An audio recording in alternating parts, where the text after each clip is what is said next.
Well, who would like to give a recap of what happened last time for those who were not here? I think JD should do it for once. For once, he's done it before. I think I've done it a few times actually. I think. I know you have, but I'm trying to think of the last time. Anyways, last session. So essentially, I believe we started in Westbridge still. Remind me, did we start with the meeting? Yeah, we pretty much opened up after a long rest, meeting with Hemlock. Yeah. So essentially, yeah, we did the Hemlock meetup. They showed up. We got the introductions. I don't remember the names off the top of my head, but there was definitely like the tree, the bard, Priscilla Wexley. Yeah. And then, yeah, they had essentially a fighter, the wizard who was researching the scar, and I think there was one other one, but I'm forgetting who they were now. But nonetheless, we went from there to the fire cult, or close to, and dropped off our shape-shifting friend. We left there and ended up in Waterdeep, outside of which gate was that? Roll 20, zoom out. We were outside the river gate when we showed up and arrived. Yeah, and honestly, it was mostly shopping at that point, other than meeting up with the wild cards, or at least a new member and the old members. We did stop at the Mana Rose, but I don't think we went on. Or we got close to the docks. Correct? Checking. I think we were gonna. I think we said that we did it, just knowing that we were gonna come back when Allie was here. Yeah, I'm pretty sure that was that. So we can obviously play through that again. We went to the docks looking for it, and we're told they're in the airfield. The airship field is where they were. Right. That's what it was. Yeah. Right. So they weren't down at the marina. They're actually up at the airship field now. Yeah, which I don't even know if we know where that is. We were told a direction. We did not go there yet. No. We did visit Shush and ask some questions about fake bodies as well. I believe we asked about the scar or anything they had come up with from your questions originally. We stopped at the page turners. Basically, it was just shopping, essentially, for the most part. And then we ended up at the Yawning Portal. And while we were at the Yawning Portal, we were meeting somebody to see about the items they had. And the item they have, Nathan became selfish and really, really wants. And it's way out of our price range. So we are jumping in the portal to go hunt down a monster and stay the night. So that they will Underdark. cut the price and give it to us for free, essentially. Yeah. Why did we just steal it? Because Chara wasn't there to suggest that.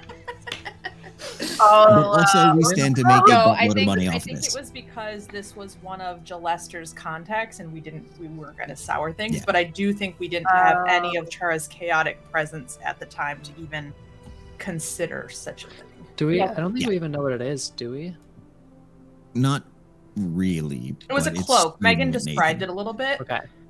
yeah. As players, there are a few of us who know what it is.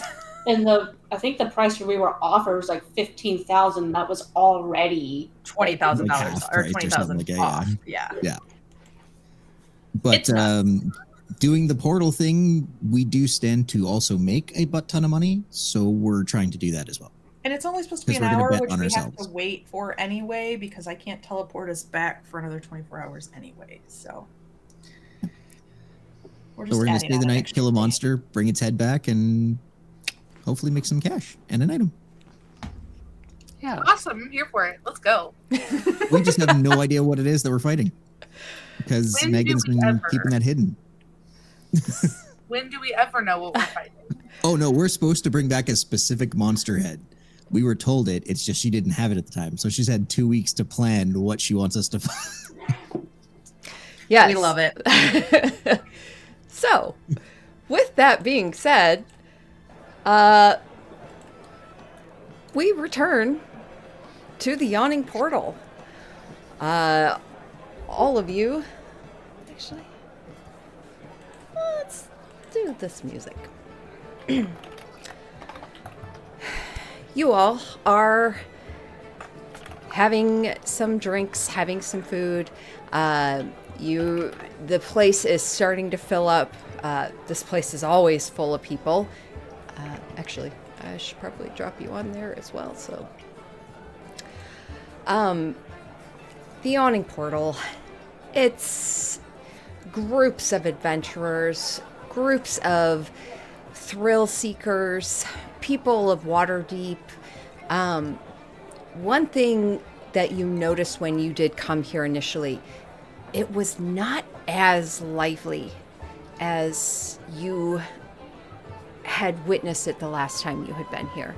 And you somewhat attributed it to the events that have happened. But, you know, no one's going to keep people down that want to drink. And that is, with the gods being distant, what else do you have to turn to? So it's actually finding a different type of crowd coming in as well, as people seek something, some kind of liveliness, something to fill them. And the place is fuller, it's a different kind of vibe, but there is still an excitement in the air.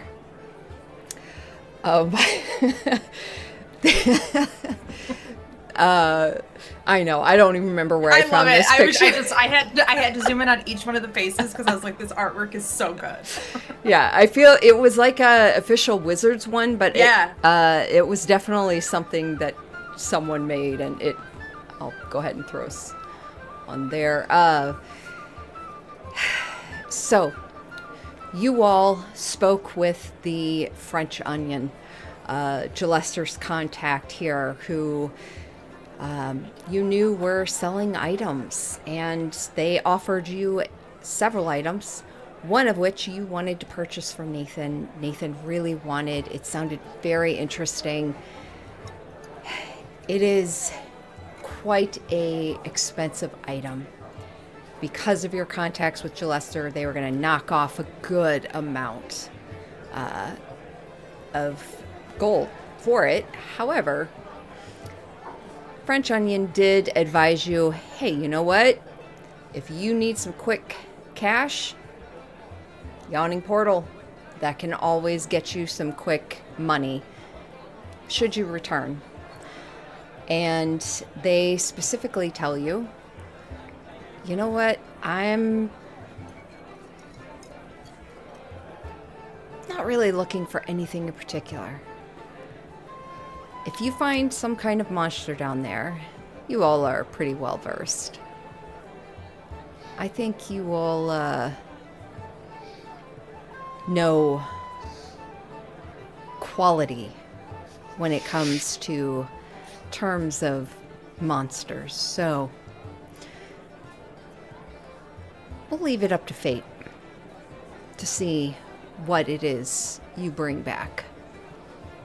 If it matches the amount that would offset for the cloak, great. If not, maybe you'll take another spin down in the portal. This is really exciting. I'm very excited. As the French Onion picks up their gear, their whatever bag they had with them, satchel, and they head back to their little booth in the back.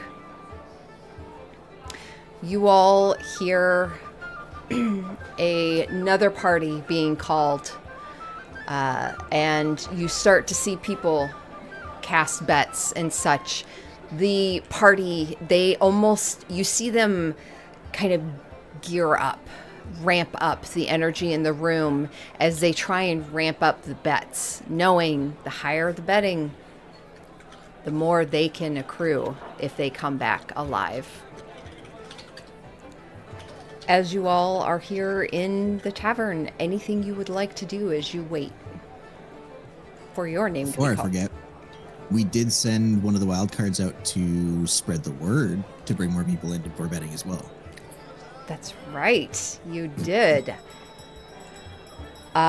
So with that, how about one of you roll me a d20 and I'll add a modifier to it. I'll do it. All right. Yay!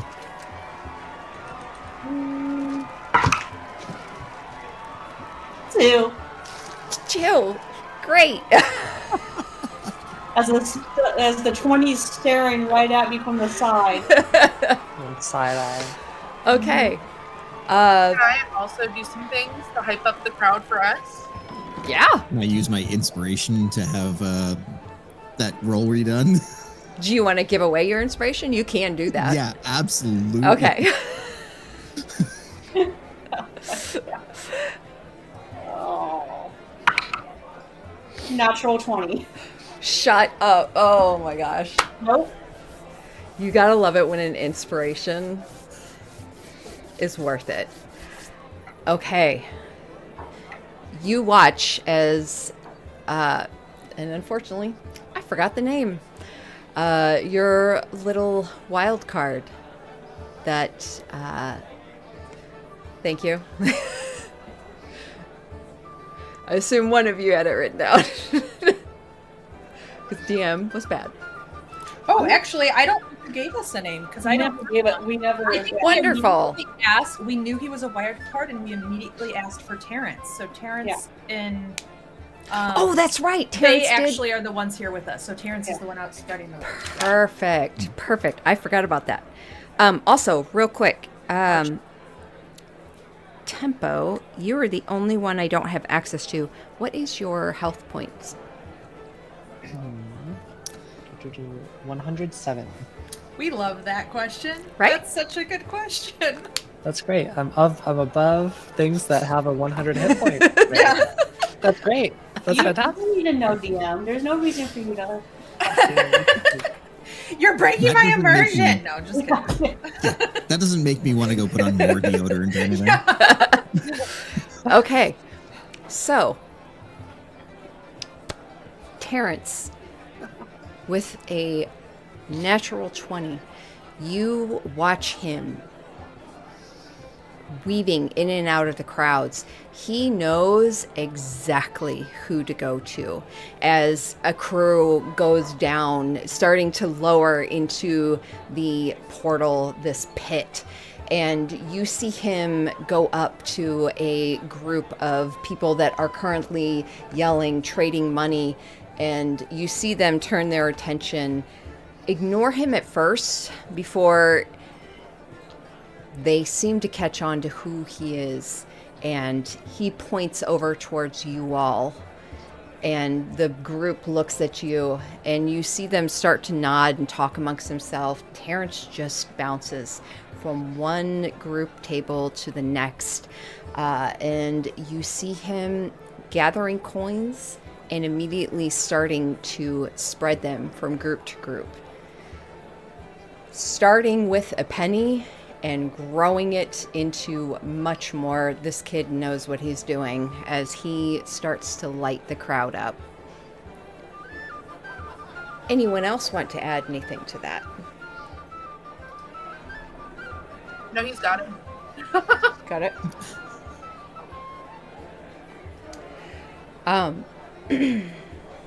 Okay. Well, I would say roll me a perception check.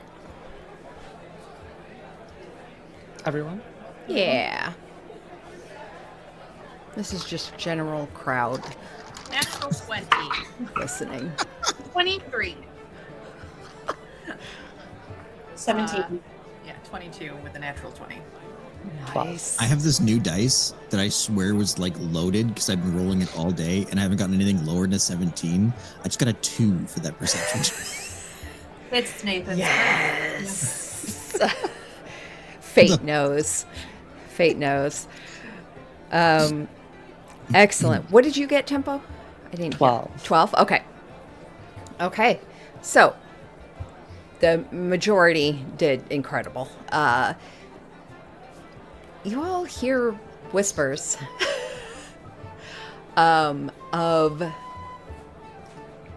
just talk kind of here and there as people are discussing the adventurers and things of late.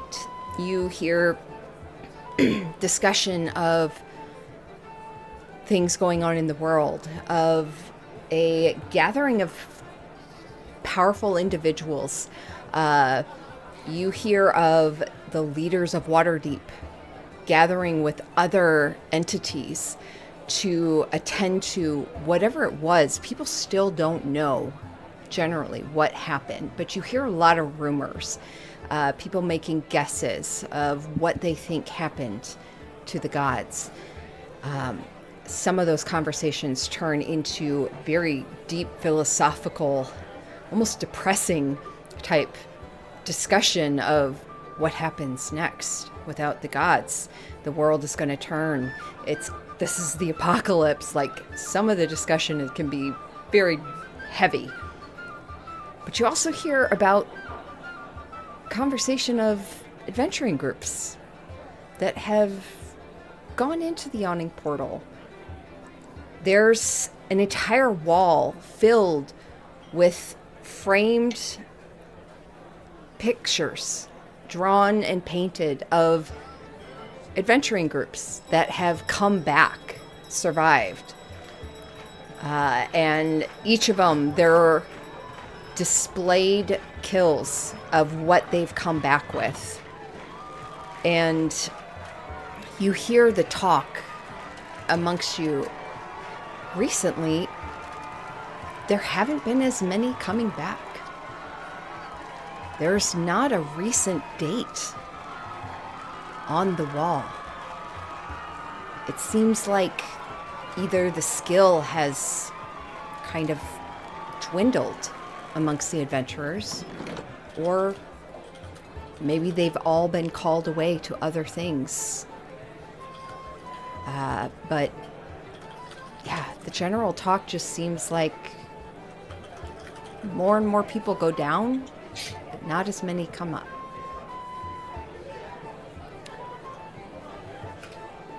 If I go back over to the bar Mm-hmm. where we spoke to Durnan, who pointed us to the French Onion, I would like to wave him down again if he notices me. Yeah, he would eventually notice. Yeah, what you need? Just a quick question. Mm-hmm. I know that the portal's pretty famous for adventurers going back down, but I hear, or like, looks like not so many coming back up. Is that because their clerics aren't clericing, or is it because of something else? Do you know? I mean, there was a lid on the portal when we got here, and you just took it off recently. So. He kind of gestures you in a bit. Yeah, and I lean in. You know, that thing is kind of what draws a lot of people in here. Yeah, it for whatever reason, we haven't had as many coming back. No one really knows, but just Okay. don't go spreading that around. It's No, I won't say anything, but just the amount going down is the same as it's always been. It's just the amount coming back. It's not like they got hired to do other things. Yep. There's always a long line of stupid idiots wanting to go down. Accurate. Okay. Thank you. Sure. Did you actually want a drink or something? Yes, actually. I'll take a bottle of your finest wine, please. You got it. He goes to a shelf, looks back at you for a moment, and grabs a bottle of wine, comes over, sets it down. That'll be 8 gold pieces. I hand it over. I think you'll like it. I think I will too. And I take the whole bottle Mm-hmm. and just walk back over to the rest of my party. Yeah, he would also set Oh, down but- a small tray of glasses for you to take with you. Oh, you're so sweet to assume I'm sharing, but I will take the glasses anyway. He kind of gives you like a nod of respect. I will take the glasses and head back. All right. The wine is delicious. It is a red, has a almost like a cinnamony aftertaste. There's definitely some spiciness to it. It is very warming and cooling at the same time. Nice blend. Yes. Yeah. I think Nina pours out a little bit for everyone and goes, so, don't know if it's has to do with what's been going on recently, but fewer folks coming back could be a sign that their cleric's magic isn't what it used to be. They're healing whatever happens down there. They either aren't well enough to come back, or they're being kept down there for another reason. So just be on our guard, as if we weren't going to already. But as Doran put it, there's a lot of stupid idiots that go down there. So, you know. Char looks quietly between Nathan and Nina, like,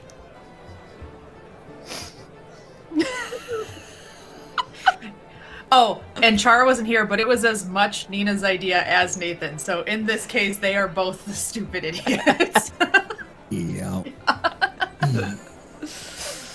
Rowan was the one who didn't have anything to say about it.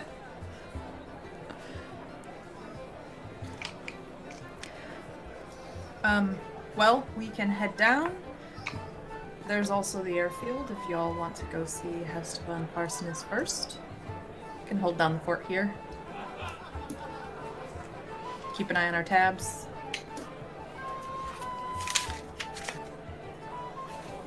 I personally,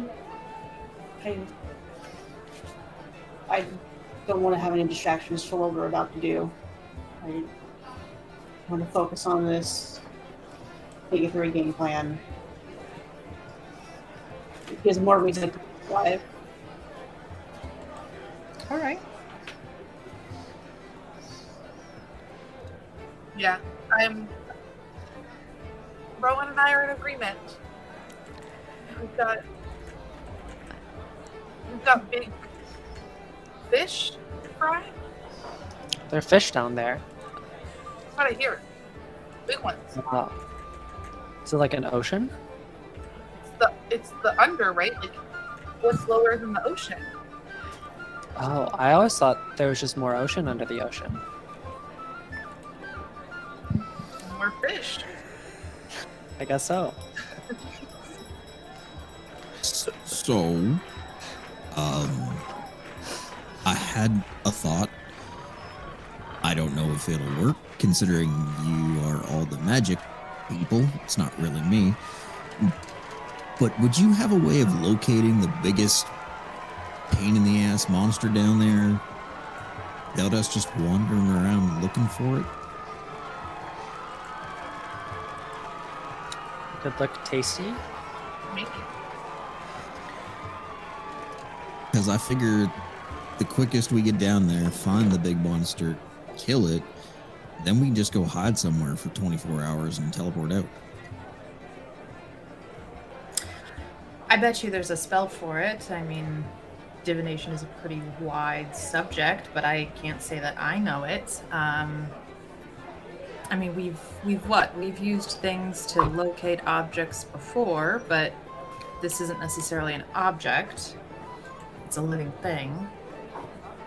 Let's be fair. I feel like we just us being down there, and we could be like, "Hey, big creature," and it's just gonna come because that's just been our luck. I mean, you're not wrong.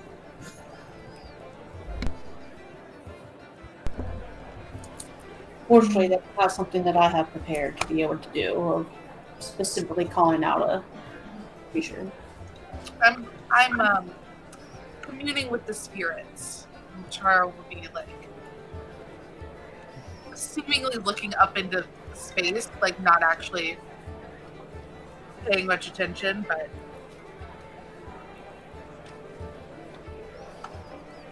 Okay. Communing, weirdly focused Chara communing with the spirits. How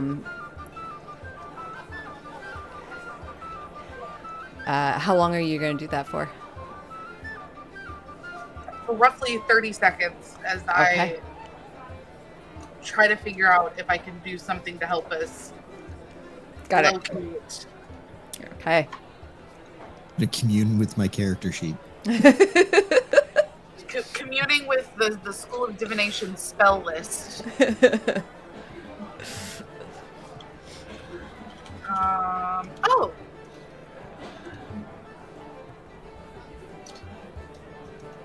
Locate creature is a 4th level divination spell. locate Mhm. creature is, yeah.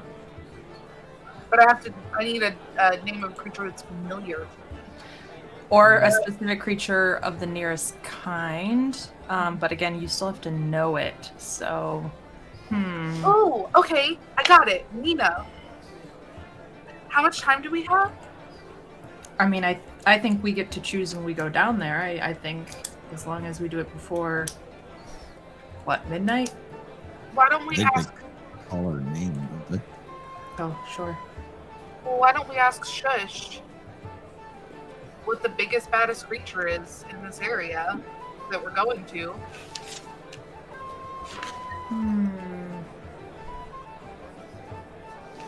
Oh, yeah, I can pull out my notebook and I will write to Shush. Can you give me the name of a really big, terrifying creature in the Underdark? Preferably one we could take. Only optional though. You do see writing coming back a few minutes later. And you see it's the scrawlings, and it says, "There are many creatures of the Underdark. Specifically, if you're looking for some of the most dangerous, I would say you'd probably be looking for one of the demon lords that perhaps sometimes visit the material planes. Specifically, one that's known to reside within the Underdark from time to time. Zugdmoy, Demon Queen of Fungi.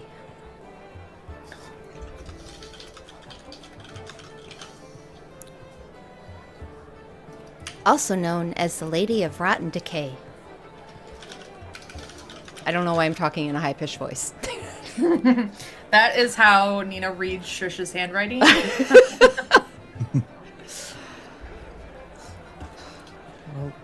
Okay. Well, that. I guess Shush has a lot of confidence in us. I did say preferably one we could take. They might have assumed that was an optional parameter for our query.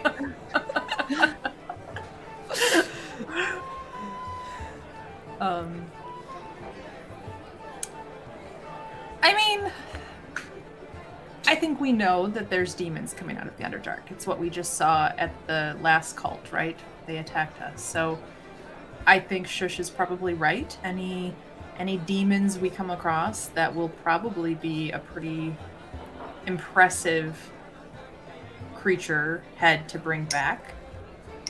But I also think Rowan's a little bit right. Anything we stumble on, or anywhere we go, something's going to stumble on us, I feel. We are magnets for disasters, and I mean that in the most destined way possible. So we just kill all of those and take them all back, and surely something will be valuable. Yeah.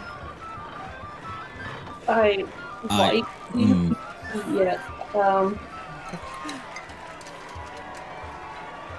Say that I again? Okay. still think we need to be a little strategic. I mean, yeah, we can expect it to come to us, unfortunately, but maybe try to avoid finding some of them until we are pretty sure that the one that runs into our face is it. I still feel like searching for that particular monster would be better. That way, we have the element of surprise rather than we just let them have the element of surprise. Which one of the heads like on the wall has like the bigger plaque or says like, is there anything that says like the most dangerous creature or the most poisonous or like anything under each of the heads to distinguish the creatures? You see a lot of like the adventuring party's name and then what they killed, and the what they made from it. And shoot. To make it easy, all I'm going to do is I'm going to point at one that looks super, super scary and says like a really large amount and be like, we just look for something like that. Yeah, you see on it a bat-like demonic face. The head is clearly chopped off, and they are holding it. It is a large head. And you see the party around it happy and joyous, and this creature, the mouth is like slack open, and you can just kind of see, obviously the artist took some liberties and like drew some extra blood and some puddling and such, though when they would have returned with that head, you gather it would have already congealed and everything.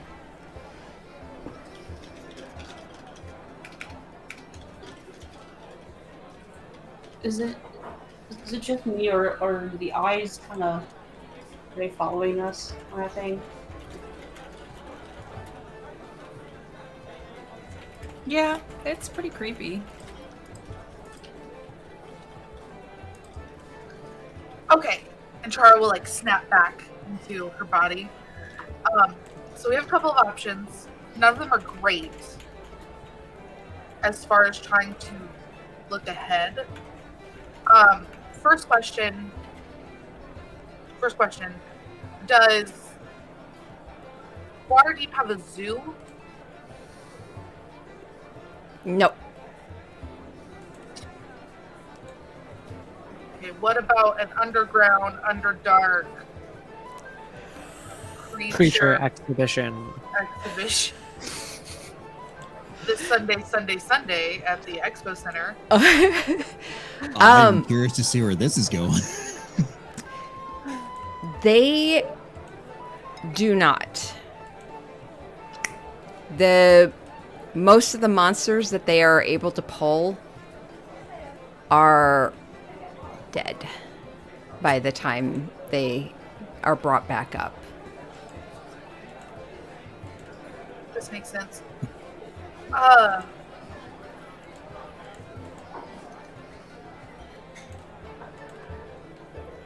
Demon Queen of the Fungi could probably get us there. Could probably go for that. Just follow some mushrooms. Well, I would cast a spell, but yes, I think ultimately we just follow some mushrooms. All right. And I mean, if there are adventurers having issues coming back and she's the problem, maybe we'll save some lives in the future. Who knows?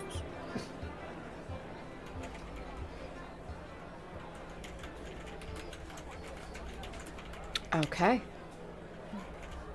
Well, if we want to take a little bit to finish this wine before we head down, I can help us out a bit and rest up.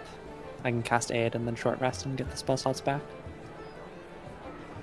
Can we write Shush back and ask if Shush knows where this fungi queen lives? Or just any information about the fungi Yeah, thing? any Yeah. I will do that. I'll write to Shush and ask for any details on Zugdemoy or the Lady of the Rotten Decay and her preference of habitats or known, I don't want to say weaknesses, but like known stories about her or something like that. Okay. Real quick, Rowan, what you see on that frame is a creature. The creature listed is a Nabasu.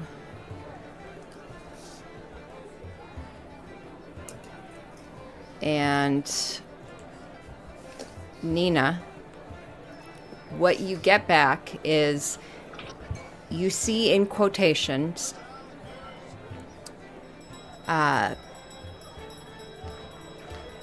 fear not for your future, for now you must sleep.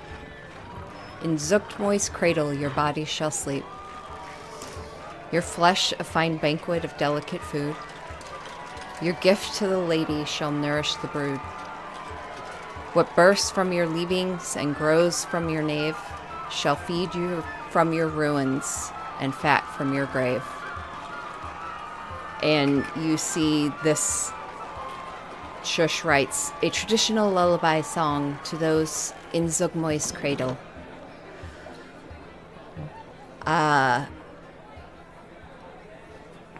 I bet you I was sung this as a child. I thought lullabies were supposed to be soothing. I mean, it rhymed. Isn't that soothing? He also puts on there that, you know, power-wise, they're a demon lord. Home plane is the Abyss. The realm specifically is Shadakla.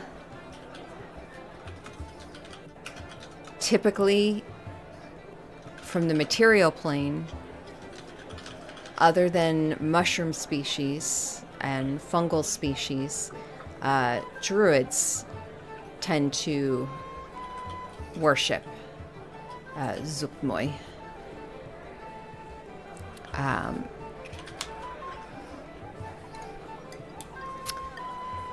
She has a pretty good ability to exert her will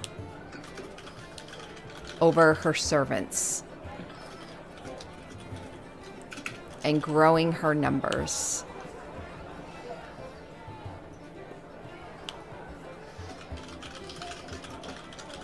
I mean, that sounds pretty accurate, right? Fungi have a way of spreading quickly. The more I hear about her, the more terrified I am. But, like, I'm sure we'll find really big creatures on the way if we don't get her. Rowan, this thing that you see up here on the wall, I mean, it's pretty impressive, right?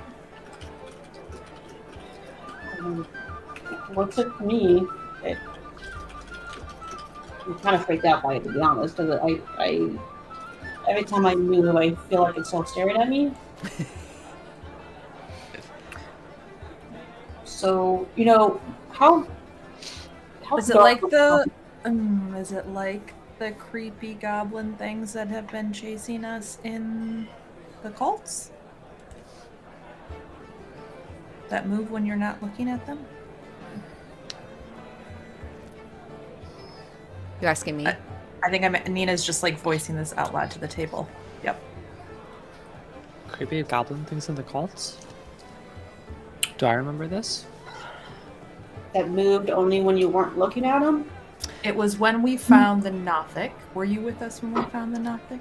No. I don't think so. Okay. It was after. They chased us though when we were escaping. Was it not? Oh my gosh! Am I going crazy? Am I making this up? There were things. We like held the door shut. Yeah. No, you're not making that up. That happened. Okay. Okay. But I don't know that we saw these things. Somebody I saw them, and they looked menacing, like menacing shade of yellow eyes type vibe. Wasn't that the Gargoyle. thing? Yeah. friends. Yeah. That's my guess. I think they're down there.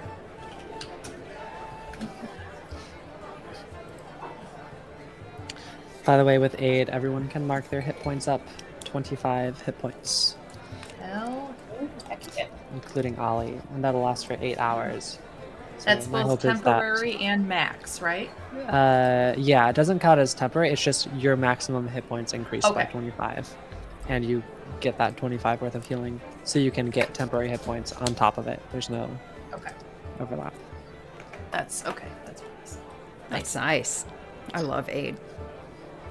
So And if we get underutilized. a last for 8 hours, and if we get a short rest before heading down, I'll get the spell slots back.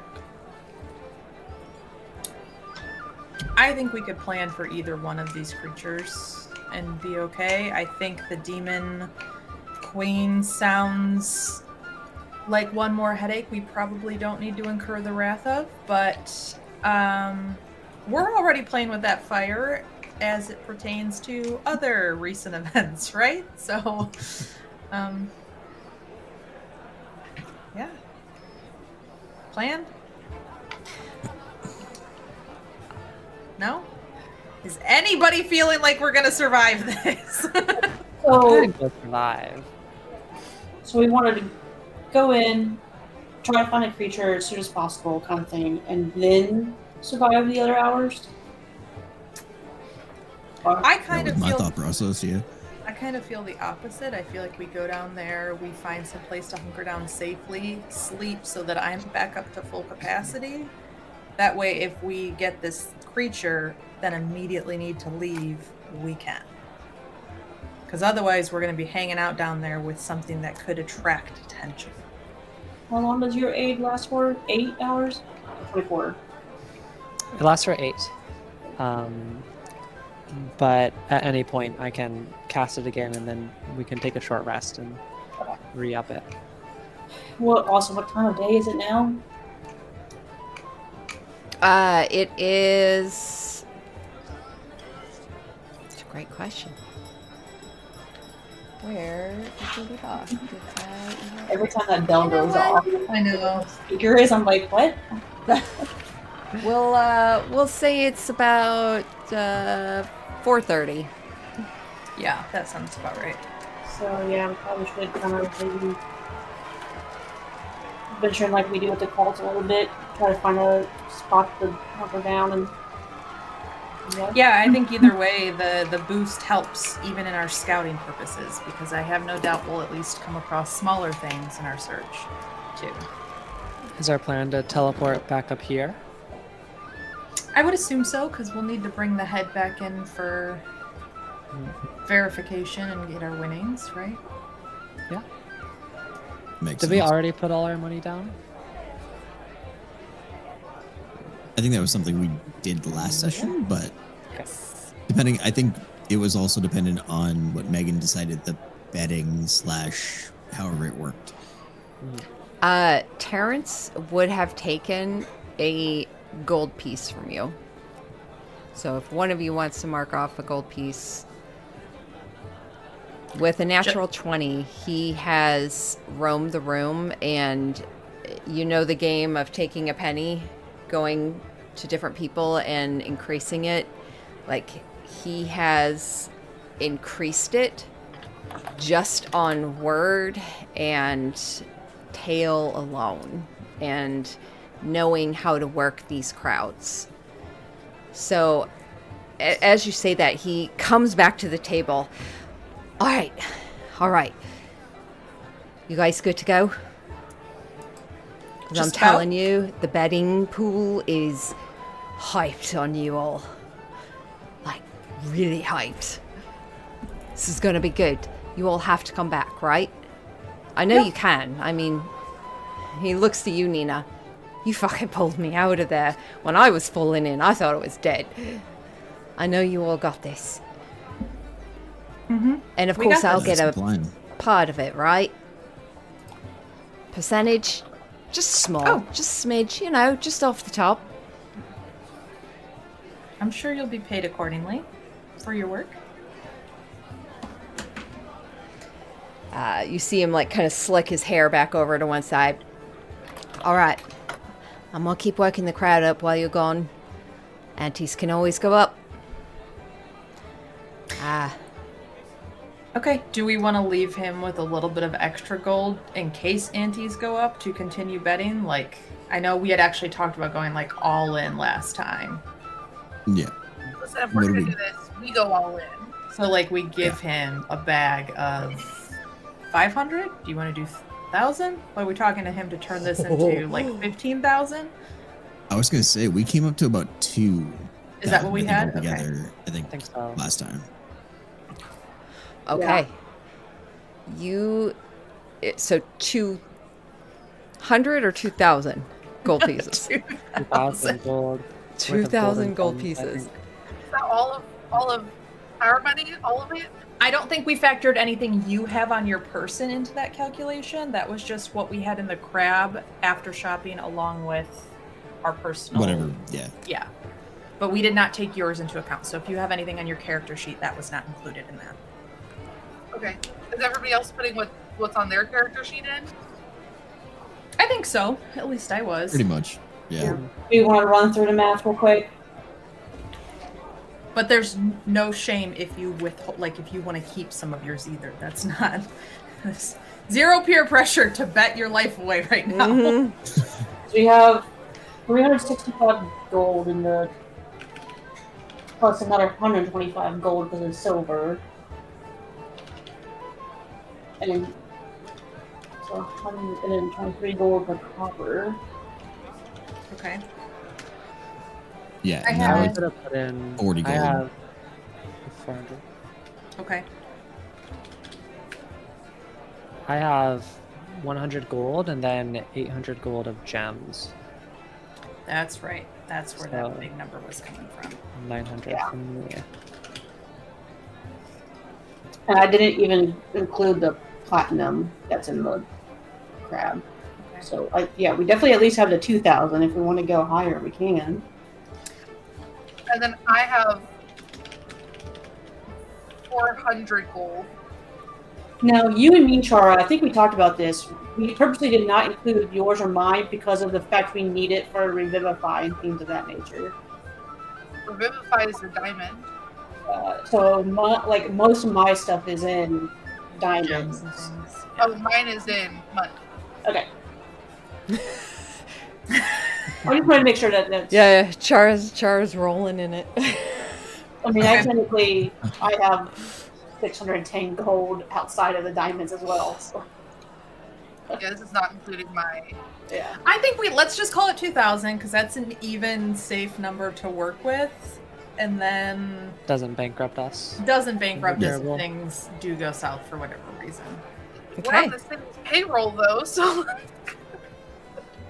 Yeah. Okay. Well, what we found is part of the reason we're doing this is because the Blackstaff Tower was not going to pan out. So we were going to try to go there and get magic items, and we were basically told, like, nah, the mages aren't going to part with anything. So even though we're on the city's payroll, we're finding that that doesn't apply to everyone. So I think our did we can I ask a question? Did we try talking to the mages? we haven't gone yet. No, basically Jalester pointed us to the French Onion, who is the person we met with here at the Yawning Portal, and that's where this crazy stuff has come from. Yeah.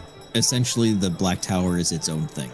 So they are not included in this whole group is supporting us.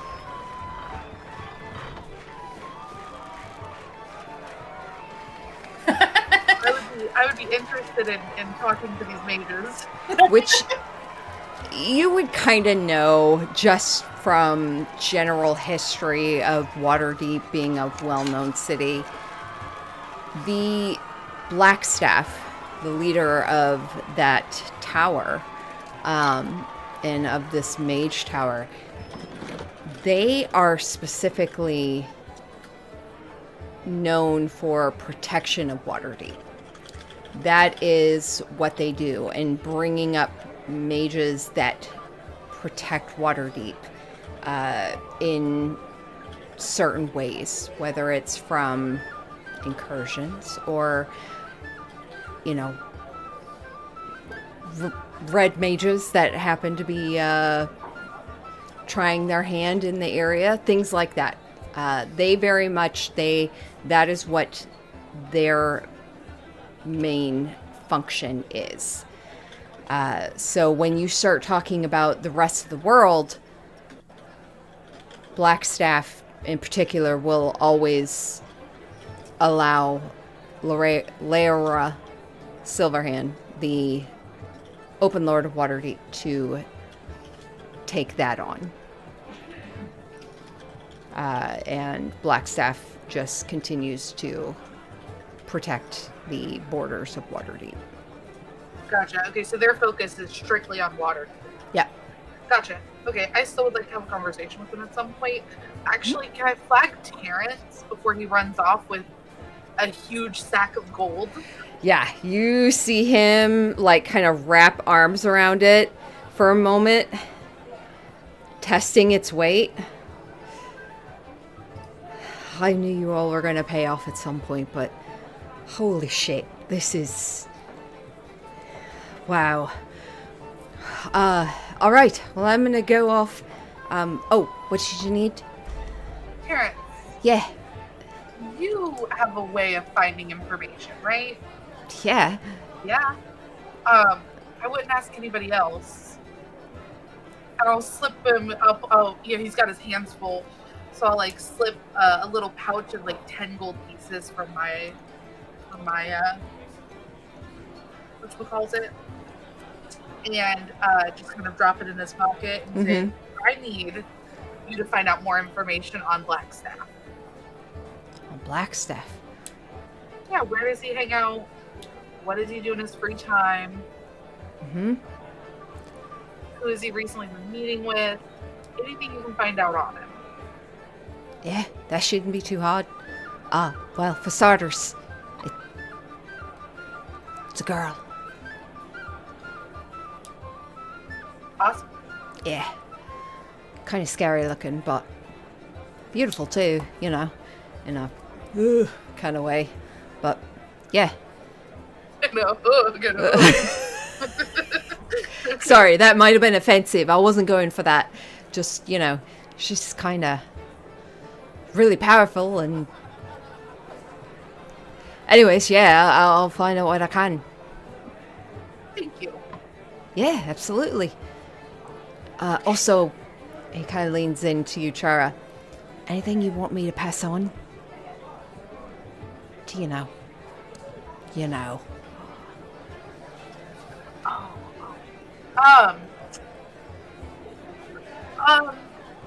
He's kind of been asking about you. Sure. Probably that it's probably not a good idea to tell him what I'm doing. Oh no, I wasn't going to tell him that. I think he might. Yeah.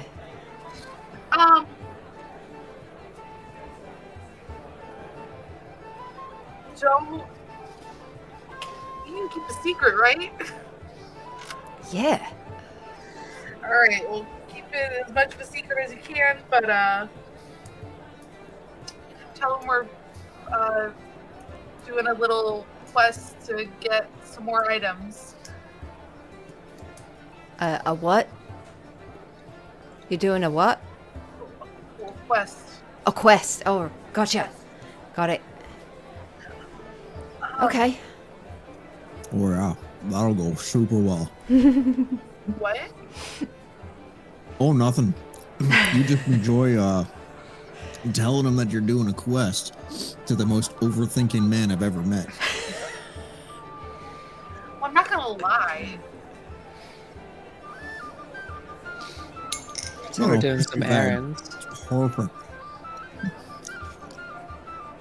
Tell him I'll be back in about 24 hours. That's all right. That's including your time down in the portal? I think so, right? All right. Sounds good. Thanks, That's optimistic. I love it. It's time to spread this money around. Grabs the bag, lifts it, and starts off. Starts working the crowd and Either we are severely underestimating our capabilities or everyone else's if they don't think that we can come back in 24 hours. I hope everybody else is, because that means they'll bet higher against us. Nathan says that as he's pulling out his message book to check it. See if Pella's written anything. You just see a hand-drawn picture of what looks like it looks like a bunch of chickens in a row, and you see a large Or chicken that looks like a monster that is running forward, and there's chickens in its mouth, and there's like blood dripping from it, feathers flying. It's hard to tell what the picture's depicting, but you that's what you gather from it. He's just looking at it and, Rowan, your duck crown doesn't summon giant monster ducks, does it? Not that Alright, I've ever just checking. seen, but I also don't have that Hell has the crown right now. Uh-huh. Then he turns the book around and shows it to you, what looks like the row of ducks with a giant monster duck eating the ducks. Do you think that's creative licensing, or do you think Westbridge is actually being attacked by a giant foul creature? I mean, Seen some crazy stuff recently. we don't need this distraction right now. I mean, I'm pretty sure it's just her being goofy, but yeah, probably that. I think it was mostly based on like what type of fowl lives in that area. Like, Wait. Didn't we give her the duck crown? Yeah. Are we sure it's chickens and not ducks? It was always, I mean, it's literally called Tiny Duck Crown. If we look at these drawings, could they be ducks, possibly? Right? I mean, She's a child. Looks Let's like- just assume it's creative licensing. I think if she had time to draw a picture rather than write help. Okay. Oh, I agree. Yep. That kid's got an imagination on her. He pulls out his pen and starts trying to draw like the portal for the yawning portal on the next page. Oh. And like stick figures of everybody in like horns on Nina, bubbles around Shara, shield on Rowan, temple with little spirits flying around her, and Nathan jumping in. You can either do like, I feel like it needs to be either sleight of hand or performance. Just I'll do see how well you do on it. 17 on the dice. Nice. Oh, that's a dirty 20. Nice. Okay. Yeah, you draw a pretty good picture. Pretty good depiction. And as you're finishing up one of them, you just see writing starting to scroll in at the bottom, and it just says, shut the fuck up.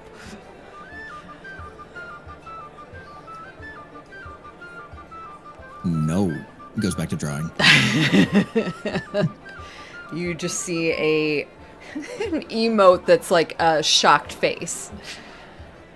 And then beneath that, so cool.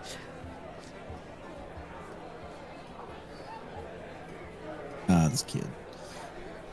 Thanks. Nina's drank half the bottle of wine because nobody else is. Just preparing herself.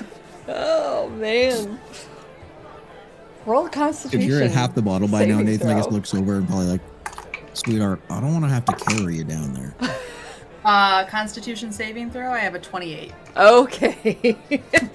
Your internal constitution just accepts it and burns it up. Yeah, You it's feel hard a for Nina comfortable to get warmth. drunk these days because I operate at such a high metabolistic Yeah. body temperature. Years of practice. Exactly. Okay. Well, As you all sit, just enjoying your drink, some light food, you hear your name be called. A gentleman walks up to the portal, reaches into the hat, and pulls out a name, unrolls it. Ladies and gentlemen, the next group. And he kind of calms everyone. Can we please have the Voluntold come to the portal? All bets will be locked down in less than 2 minutes. Will the Voluntold please come? And All right, group. Try to look as pathetic as possible. We do. the crowds pick up and start to cheer as you all stand up. Start to Gonna make your way to the portal. Go ahead. Pretend to trip on the way over. You all want to look pathetic? Go ahead and roll me performance checks, all of you. Or deception checks. Because we Deception. want to look feeble, Deception. so they will bet that we won't come back. We're Mhm. betting so that we will, so we'll make more money. Yeah. Okay. Right? Okay. I understand 18. how betting works. Will. Got it. 12. Also 18. Okay. 15. Okay. I'll roll for deception. Oh, deception. I thought you said perception. Or, sorry. That's I did even originally. higher for I'm me. so sorry. That's a dirty 20 for me. Okay. Yeah. Sure, I got Same a for me. 25. We'll also say you communicated that was your perception or what you were trying to allay with Terrence as well as he Perfect. worked the crowd. And you all make your way to the portal. Some of you looking slightly drunk. One of you trips over and into another table, laughing. The table, like, pats you on the back, writes you, cheers you on, and as you continue on, you hear that table, the people, the patrons just saying, "Oh, they're so fucked. They're so fucked. This is going to be great." And you all gather round. You are led to this area where there is a long length of rope that you see is interlaced in between a long chain. And you see the individual that announced it pulls you in. All right, come close. Voluntold, right? Each of you, look at each other. I can tell some of you have had some drinks. Make sure each of you are part of your team. Is this it? 5 total? Yep. Great. Yeah, I'm pretty sure this is everybody, and Nathan will just trip on the edge of the well and fall back into it. You see the individual watch you go. Okay. Well, Four of us. 4 of you? Great.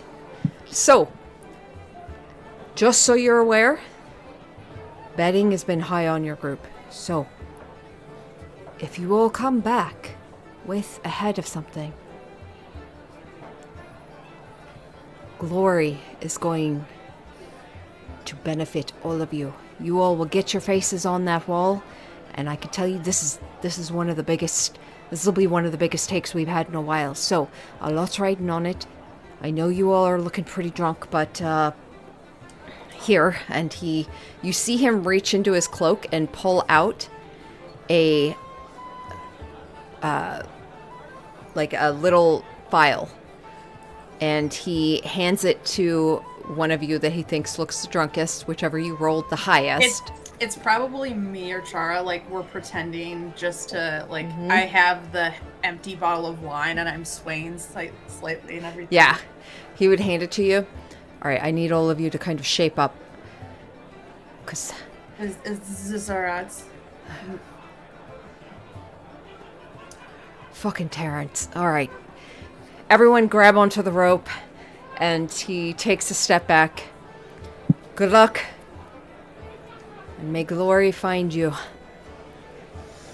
And he takes a step back as you all stumble up onto it, grab onto the rope. Do any of you just dive in after? I actually probably will, but I want to find, is Terran still in here, or did he run off to deliver a message? He's standing off kind of amidst some bedders, watching all of you as Cool. you all go in. I want to blink lazily like a drunk person does, but then I'm going to feign it into a wink at Terrence, and then I'm going to pretend to trip with the wine bottle. I'm going to throw it behind me and fall in after Nathan, and I will cast Fly on myself to speed after. Okay. The rest of you? I was gonna say you'll probably get a little far down, and Nathan's just hanging on the chain. The rest of you hanging on the chain being lowered in, or are you dropping in? I'll be lowered in. Lowered in? I'm gonna lower in, but I'm gonna like be holding it and like shaking it, so it looks like I'm like. It's like a monster's already gotten to us, and we're like, shh. Yeah, Okay. and have this like just absolutely terrified look on my face. You all... Chara, are you grasping onto the rope chain to be lowered in with Tempo and Rowan, or are you just diving in? Nathan dove in. You all talked to the person for a bit, and then Nina dove in, kind of tripped backwards as well, and dove in head first. Your other two party members grabbed onto the chain to be lowered in. Which would you do? I would jump in. You jump in after Nina. Okay. Oh, God. Excellent.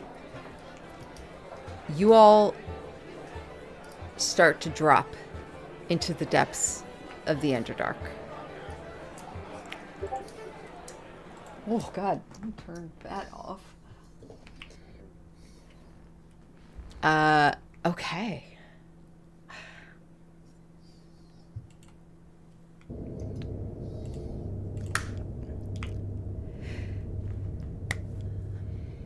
Nathan, starting with you. As you fall,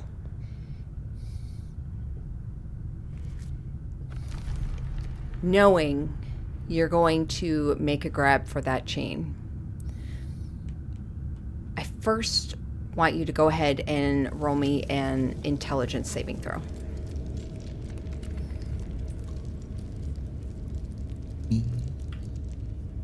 Just straight 16. Okay. Oh, I'm sorry. At disadvantage. At disadvantage. Okay. 14.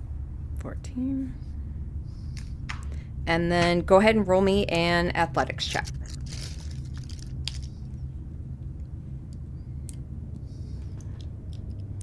Dirty 20. Dirty 20. You drop. Feel the air rushing past you, quickly turning to pockets of cool air as it hits you. And it starts to feel like a cool humidity. And eventually, after several seconds, you reach out, grasp that chain rope, pull yourself kind of aligned, and wrap your feet around it to help as you are able to grasp onto it and slide to a stop. You feel a bit of the burn on your hands as you feel that chain kind of jingle a bit. Nina, you coming down next, Chara coming after you, diving down. What do you do? Actually, the two of you, go ahead and roll me intelligence saving throws to start. Disadvantage 2? Yes. Oh! 3. Okay. 14. Okay.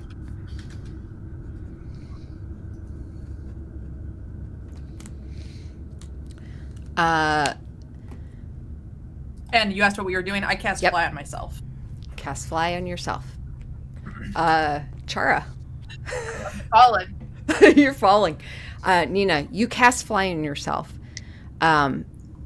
You start to dive downwards, looking for Nathan. You see him grasp onto the chain, and as you slow your descent, you see Chara drop past you. Is it like I look to turn up and she's on me and is gonna hit me, or is it there's a big enough portal that she's falling? There's a big enough area. Okay. Can I reach out and try to catch her hand? Yeah. Catch her? Yeah. I would say make a additional athletics check. Why is that? Oh, there it is. 13. 13. You reach out to grasp for her, and you grasp onto Chara. Nathan, you watch as Nina slows to a stop. A body flies past. Nina goes for it. Nina, as you grab onto Chara, you're able to hold her. You feel yourself dip down a bit. And then the spell, you lose concentration, and the two of you begin to plummet again. Okay. Is anything about this being charmed? No. Okay. Okay. Or, like putting me to sleep? Okay. What if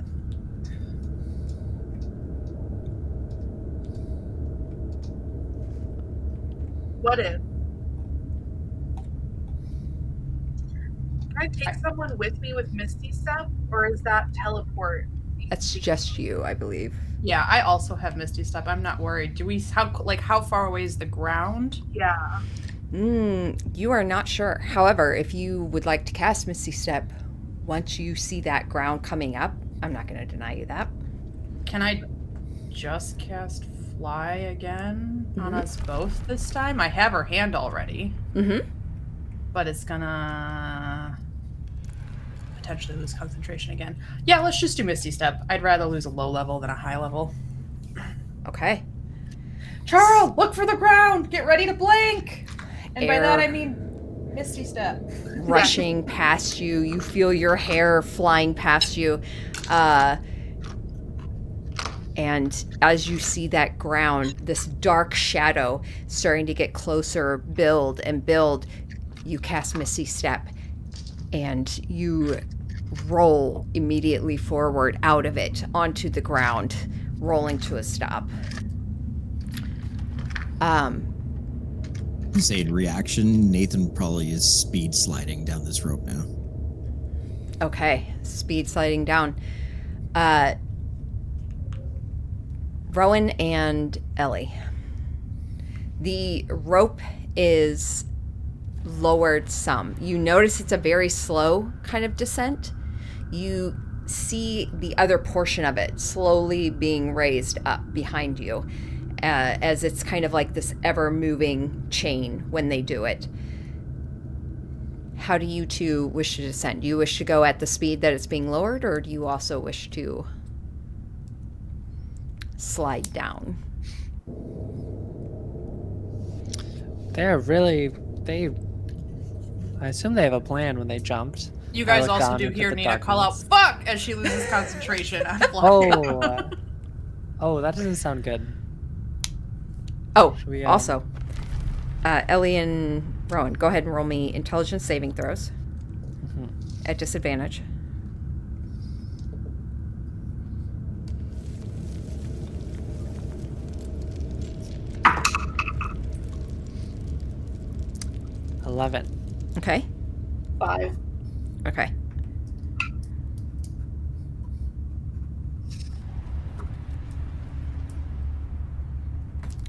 And then roll me athletics checks for the two of you.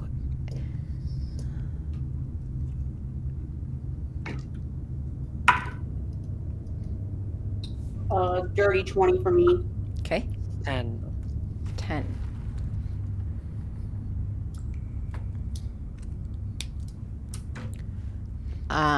Okay. Are you all sliding down or are you all riding it as it goes?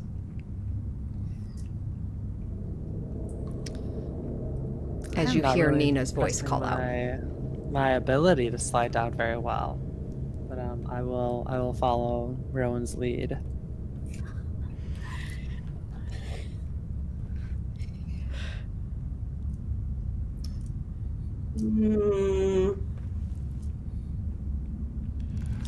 Does she have faith in us to fix our own problems, or does she need to solve it for us? See, yeah. Nina tends to yell fuck a lot. No, that's valid. That's absolutely valid. That's She actually, usually like- still figures it out, so Yeah. it's okay. So Rowan's not, like, she's just writing it down because she also is assuming people may be looking over the edge at them descending, so she's keeping to the trembling, holding on to this for dear life, like not ready for this at all. I love that. Yeah. It's just the two of us. Everyone else jumped in and it's dead for sure. Yeah, I assume they had a plan. I mean,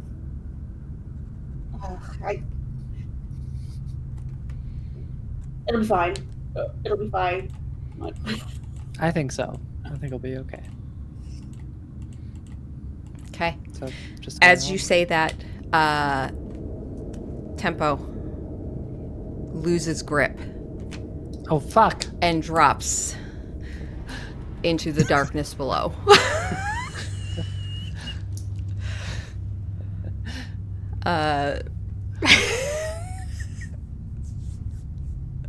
Rowan, as you feel the chain rope just slowly being lowered, do you continue holding as is? I like look down and I'm like, I swear to Heronius, we can't even do step 1. Correct. There's a rope involved. Of course we can't. And I will release and start falling. And, Okay. I'll tell you what's next once you get around. But yes, I let go. You're gonna release and just I'm gonna fall? release and literally kind of like force myself to start going down, and I'm gonna bamf out the wings when I get close to Tempo. Okay. Rowan does know Tempo can fly. For sure, because I'm pretty sure Tempo has cast fly on Rowan when we've been in the other temples. Oh, that's true. Yeah. I thought only Nina did that. Well, in that case, she's not letting go. Sorry. Okay. She's gonna just be like, I swear to Heronius, can't even start on the right foot or whatever. But she's gonna maintain holding it, and now just like shaking it even more. Just like probably will yell like up, like no, not you, and like to have it echo up like. Okay. You start to lower as well. Nathan, did you say you were dropping? Basically, just like, I guess pulling my feet off, still holding on, but just like And loosening sliding it to down? Slide. Yeah. Slide straight down. Okay. Great. And then you get to the bottom. Tempo. You're falling. So it's dark down here. I Mhm. can. I mean, I have dark vision to what I assume like 60 feet. Mm-hmm. It's not very far. I'll like wait a moment. Fine. And then I'll cast fly on myself. Okay. You cast fly on yourself. And you get down to the bottom, touch down. You see You actually pass Nathan, who is sliding as well. Go ahead. If you were were you gonna say something? Oh, hey, Nathan. Chara and Nina? Question mark? As he's just sliding, just down. All right. I'll fly down faster than Fly Nathan down can faster. slide. The sounds of the crowd are well beyond you now.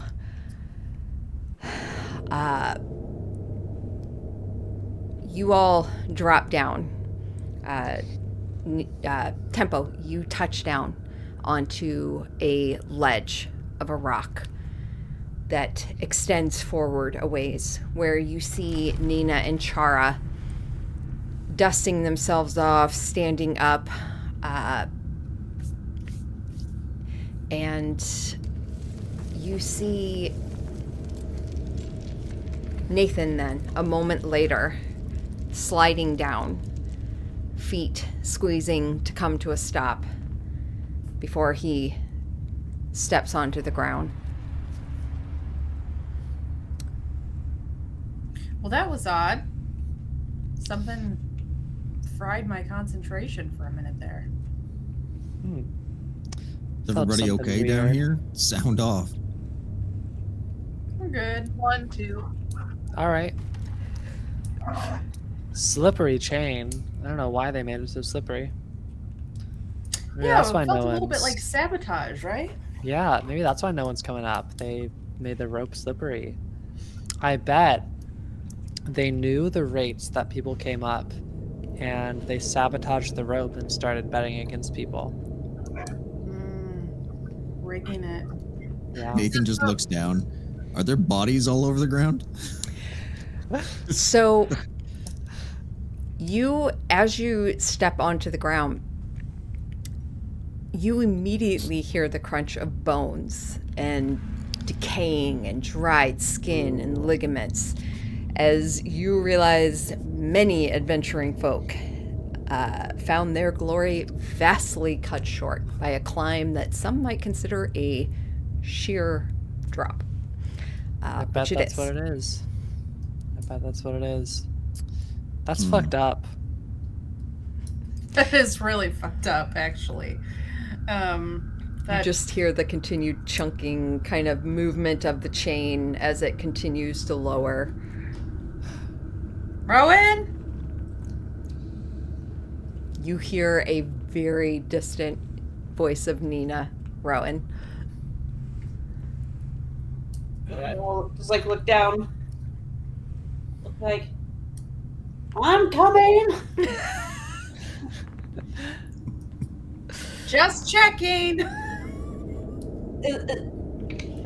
Is everyone okay? Yep. We're all okay, right? I look around. Yeah. All of you look to be Nina and Chara. You misty stepped, so you were able to avoid it for the Disheveled, most part. yeah. Just a little disheveled. Yeah. Maybe a couple scrapes. Nothing. And then I'll start like actually, because of feeling my grip be pretty good, I'm gonna start actually going down. Like, Okay. You start to kind of climb downwards, and eventually Rowan makes her way down, drops to the ground. Really? Really, what? Did you let go, Tempo? Or did you actually like? I fell. Look at these arms. Oh, okay, fair. We were just discussing how they clearly sabotaged something because something fried my concentration. And look at all these bodies. Like, Yeah. we're I not the think first people to struggle on this. They knew what was going on. They sabotaged the rope and they started betting against people. I mean, they're just in this for the money. I mean, we're also just in this I mean, for money. yeah. Well, we're the ones taking on the risk here. Uh-huh. You know, they're just landlords. Like, So, what body looks the freshest? Like, oh man, it's gonna reek down here. Oh, Unless they've been coming down and like cleaning it out. That's what I'm looking at. You see a lot of recent deaths, bodies that are decaying, but you still gather they're a couple days old.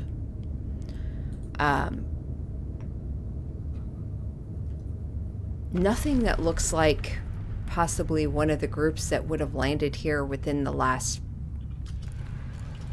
since your time in Waterdeep recently.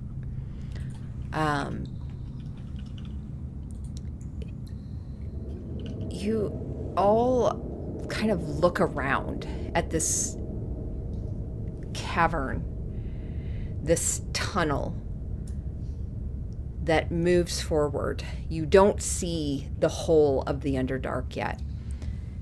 And you do smell kind of these decaying bodies, and it just, this thought occurs to you. You know, one enters the Underdark ready to face monsters of legend and lore, determined to find glory and fame at the end of a blade. Very few believe that their fate lies at the end of an exhausting climb down. Some giving up midway through. The darkness around you, too encroaching, too maddening, combined with the fatigue and just terrifying unknown of how much further down that tunnel to get to the ground here. But you all have made it. At varying speeds. Solid ground beneath your feet. And you continue onward. Are you approaching this stealthily?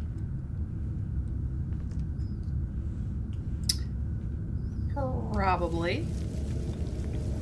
Definitely carefully. Yeah. Carefully? Okay. Go ahead and roll me stealth checks.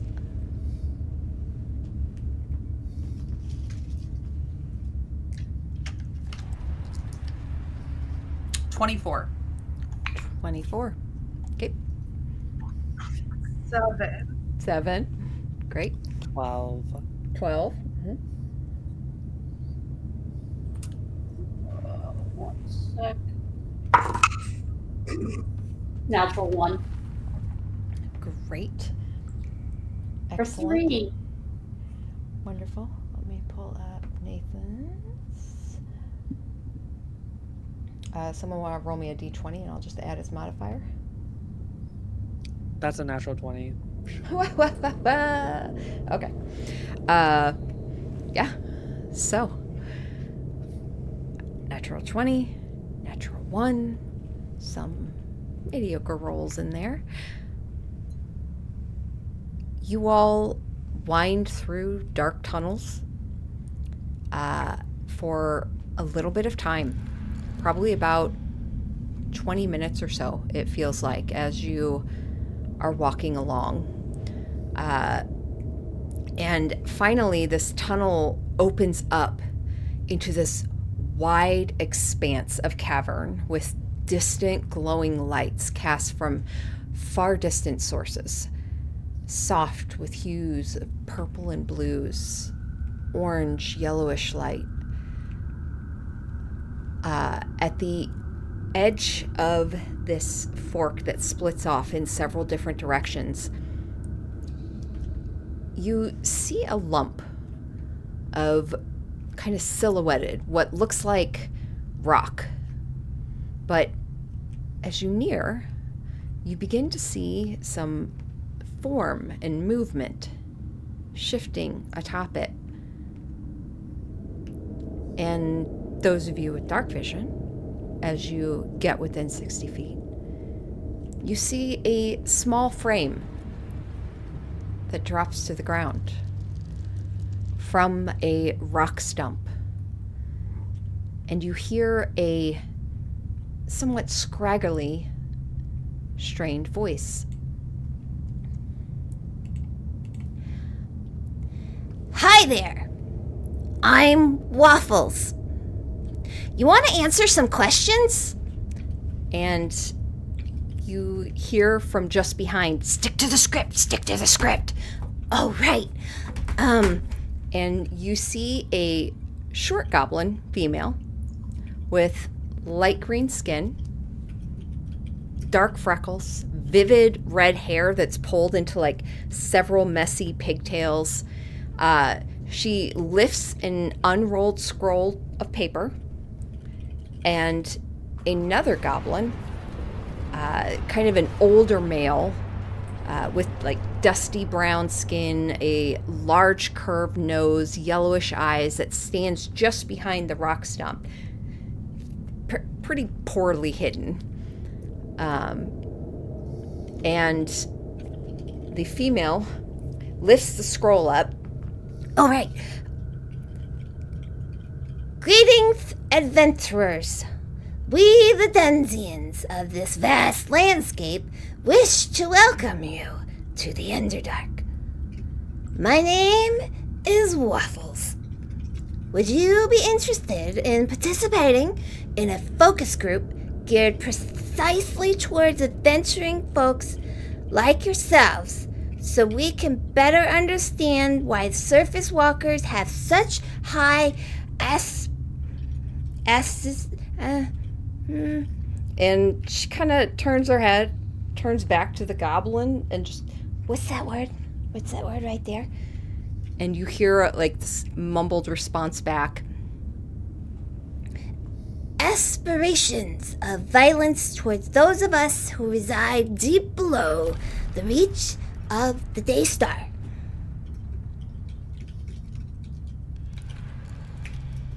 Yeah, we'd be happy to.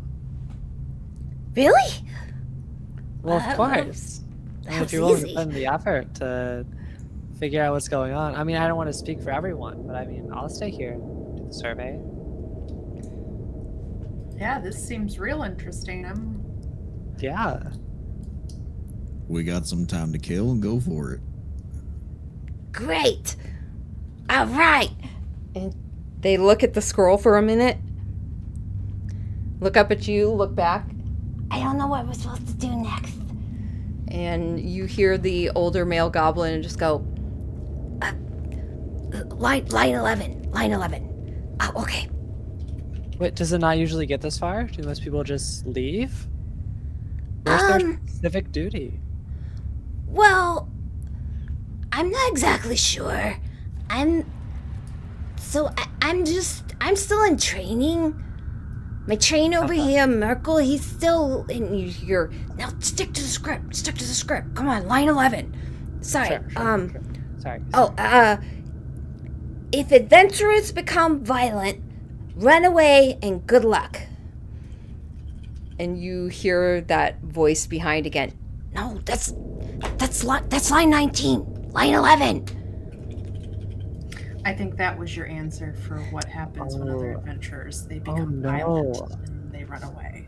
You know I can't count, right? Well, I mean, she's included new to that on my training. resume. That means maybe most people don't get away.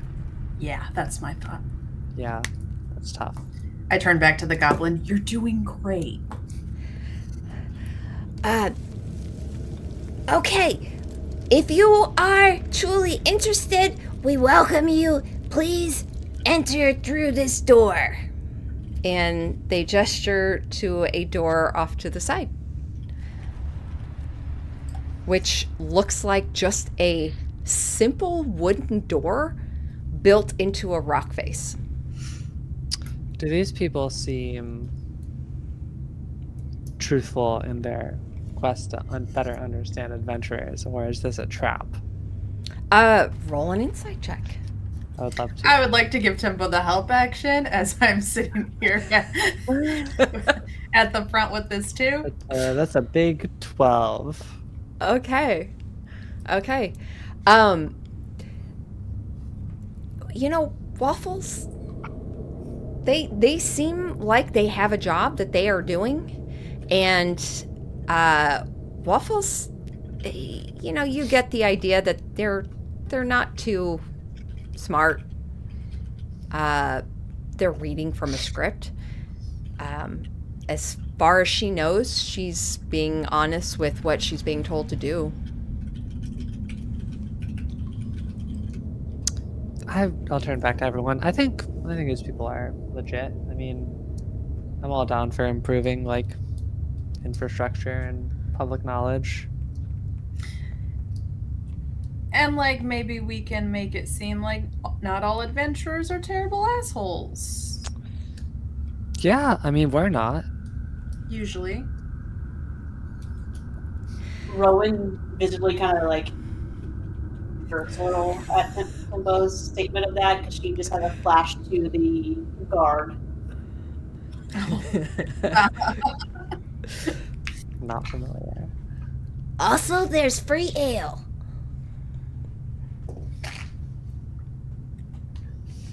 All right, well, yeah. Lead the way through this simple door in a rock cliff face. Okay.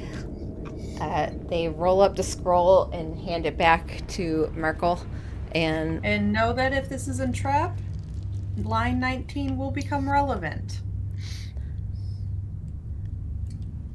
I forgot what line 19 was. It's the one about running away if we become violent. Oh, She's saying that if you guys try to like do stuff to us, it's not going to end well for you. okay. they walk up to the door and turn the doorknob and pull it open.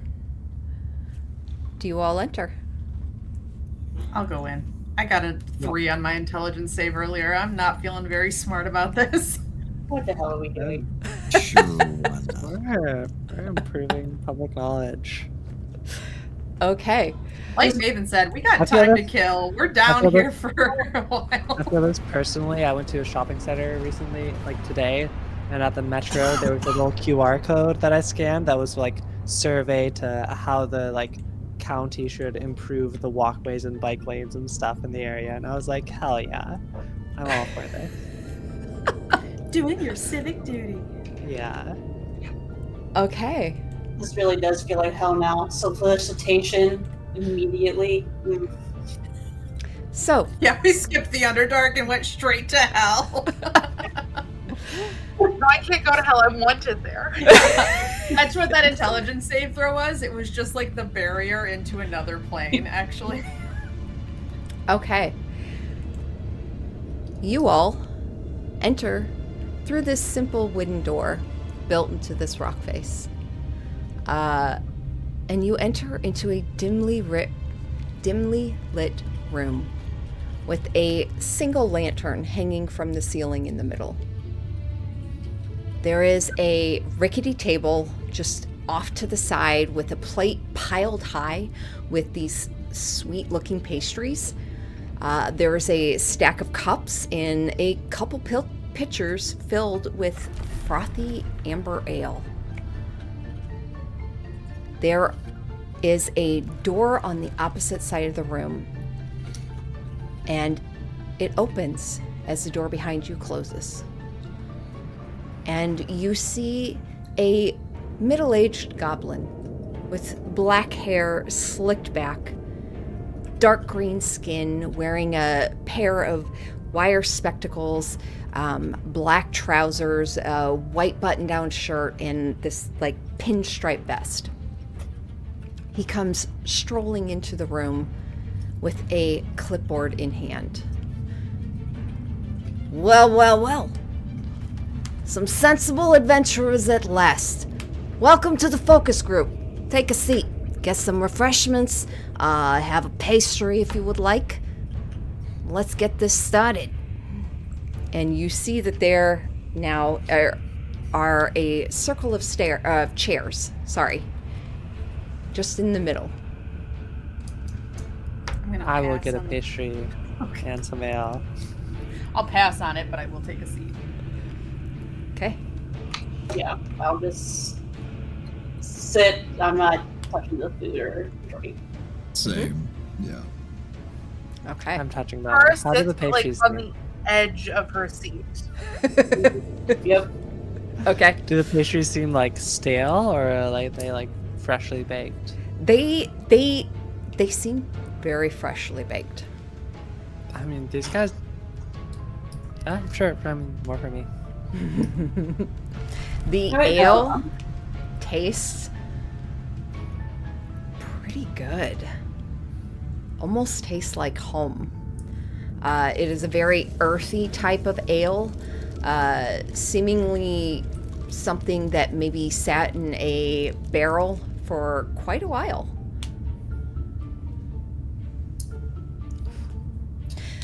I'll All right. enjoy it, but not say too much. Yeah. By the way, I lied. I'm not actually going to sit at the table. I want to lean against the wall by the door that we came in. Okay, instead of taking one of the seats. Yeah. Okay, the table's against the wall. These chairs are just in like a circle with just kind of open. And then you're going to lean back against the wall towards the door you came through, kind of? Yeah. Beautiful. Cross my arms, kind of just like lean back. Yeah. Trying to make myself look relaxed, Mm-hmm. but Mm-hmm. kind of like having one hand a little bit lower towards like, or no, it's on my back. So never mind. My hands are up. Okay. The goblin takes a seat in one of the chairs, has the clipboard in hand, waits until most of you are seated, notices you're kind of sticking towards the back, gives a nod. All right. Well, welcome. I suppose first things first, let's discuss the purpose.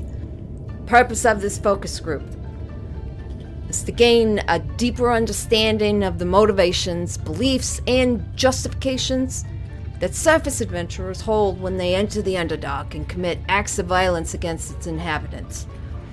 Your responses will inform efforts to build better interregional awareness, reduce conflict, and protect the sovereignty and lives of Underdark communities. So, starting off, this will be section 1, we'll call it. We're gonna gather some demographics, just basic kind of information. What is your species or ancestry? Gnome? No. Okay. Half elf. Half elf. Half elf. Human. Half this elf. point. Human. You in the back? Awesomer. Awesomer. Okay. Where on the surface do you hail from?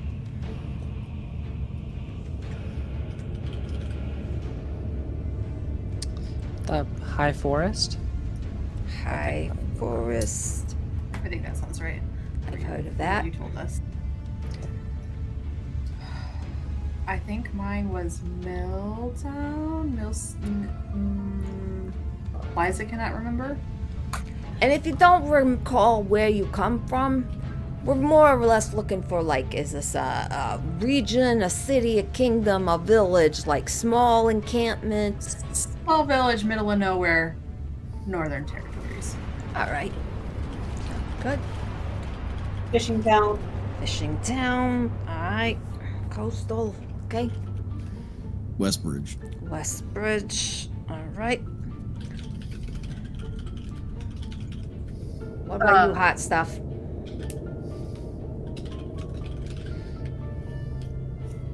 Westbridge. Westbridge. All right. All right. Next question.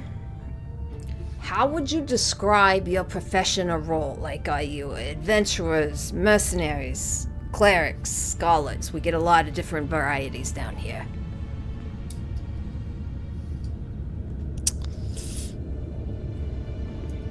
I think somebody called us stupid idiots not too long ago. It's true. All right.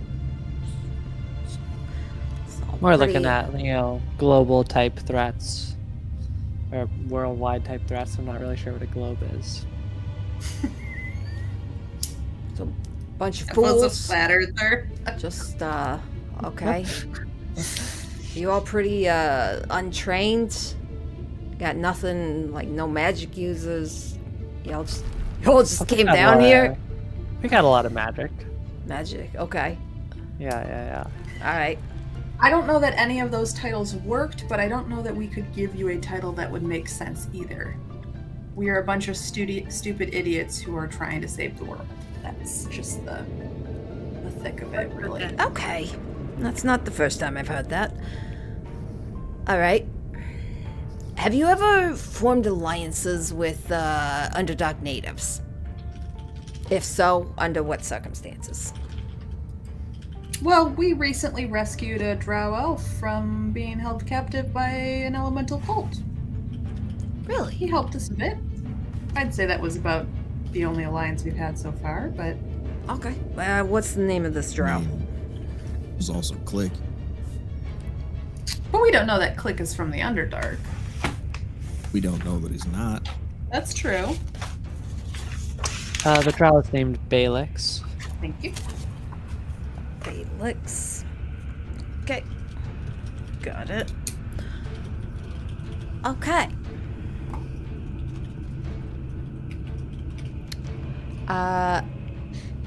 If all of you could go ahead and roll me and... Oh, never mind. Disregard. That's not suspicious at all. Not at all. Not at all. Section 2. Section 2. Perceptions of the Underdark. So, next question. Before your first descent, how did you perceive the Underdark?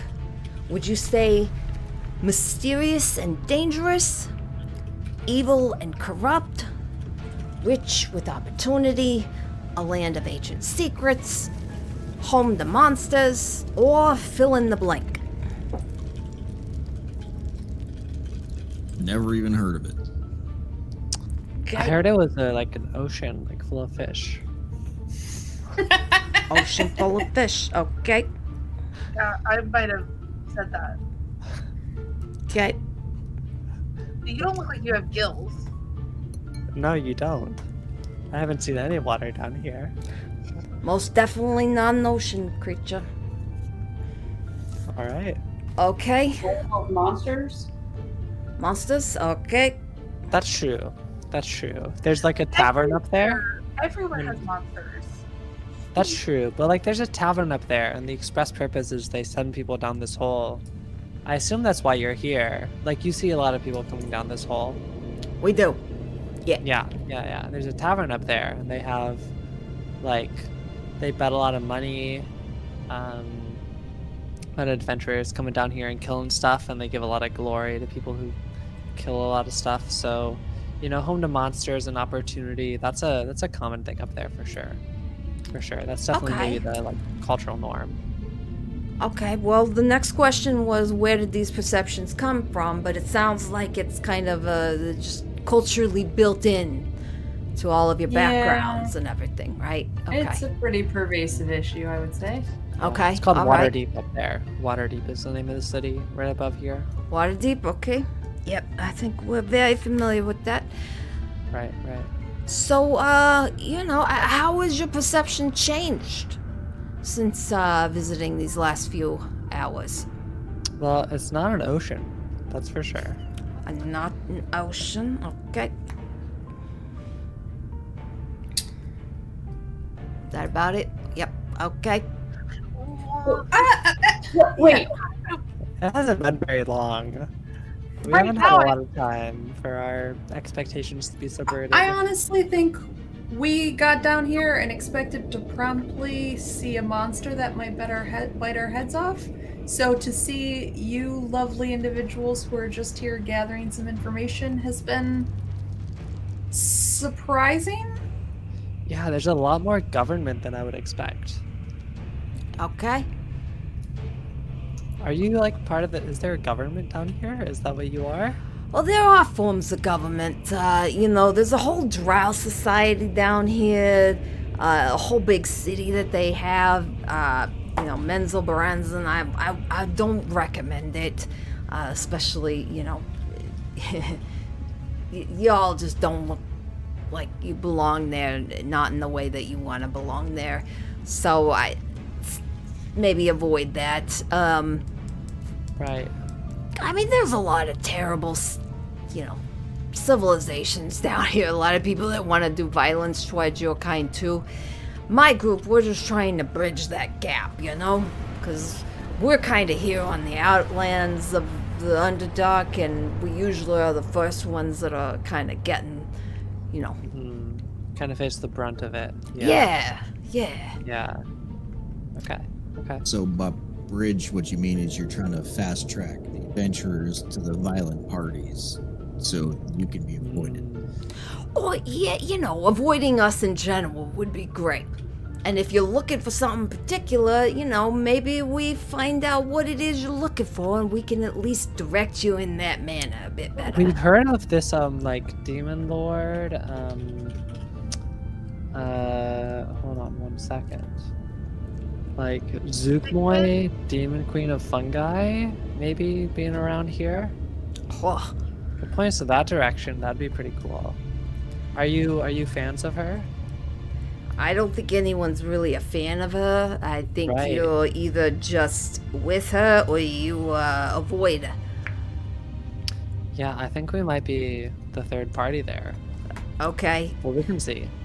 Well, I'm definitely the audience. understanding the foolish part. So, okay, let's see here.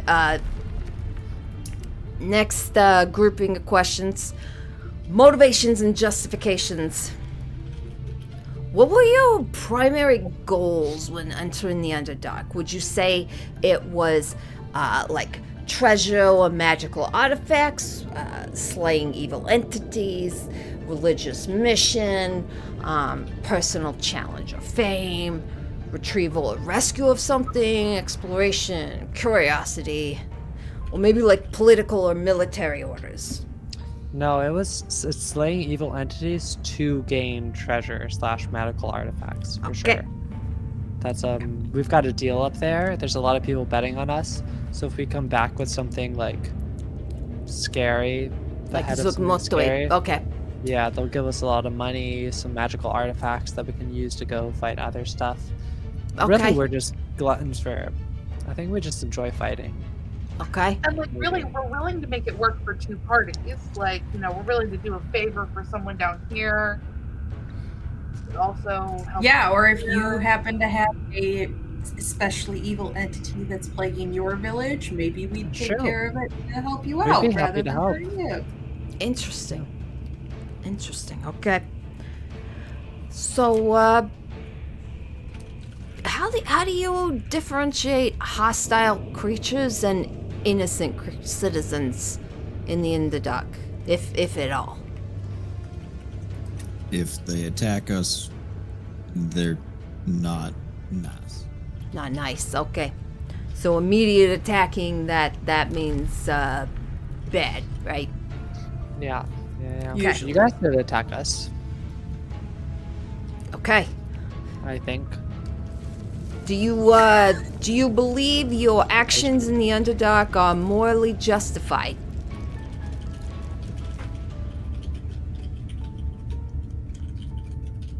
Yeah, I mean, we're here for money to get an item that helps us do stuff, but it's against a greater evil. I mean, there's these elemental cults. They're kind of taking over the world. We're kind of down here to slay some kind of evil beasts as they would be portrayed. I mean, not too much of a loss for saving the world. Okay. Yeah. Morally justified is an interesting way to phrase that. Yeah, I mean, the beasts are just living their lives. They're not necessarily evil. Like if a lion eats your cow, your flock of cattle, it's not evil, but you're not evil to kill the lion either. The circle of life. This is good. I'll look around for This is good. This is really good. Best focus group I've had in a while. Okay. Yeah. Do you get multiple focus groups? No, honestly, no. Not too many people actually come in here. They usually just kill my my associates out there and run after them. That's what we thought, yeah. Yeah, it's pretty Sorry. fucked up. That is, I do have a question though. yeah, How much time has passed since we first met you?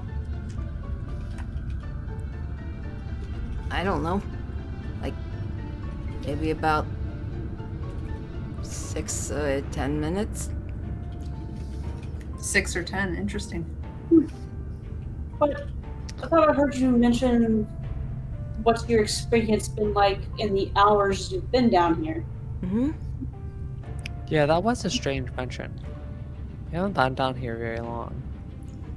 What makes you think we've been here hours? Is this your first time to the Underdark? Yeah.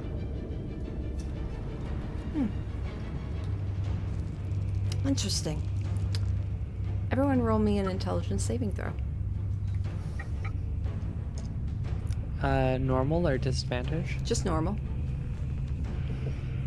8. Okay. 9. I Okay. rolled a 3. Okay. Yeah, that's a 1 on my end. Oh no. It's been 3 years. You just had to ask. You know, this is so fitting though because I got a natural 20. How pregnant Did is you? Chara now? You got a natural 20, Rowan? I got a natural 20. Okay.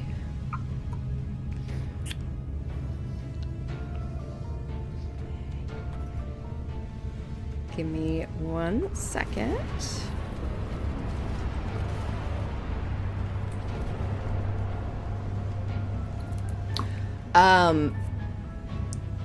Rowan, as the goblin continues on with the questions,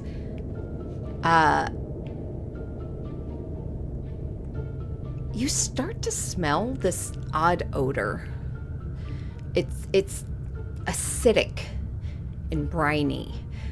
And then you start to see this brackish, pinkish, viscous like fluid just slowly starting to drip down the walls. And it has this like very, very dim kind of glow to it.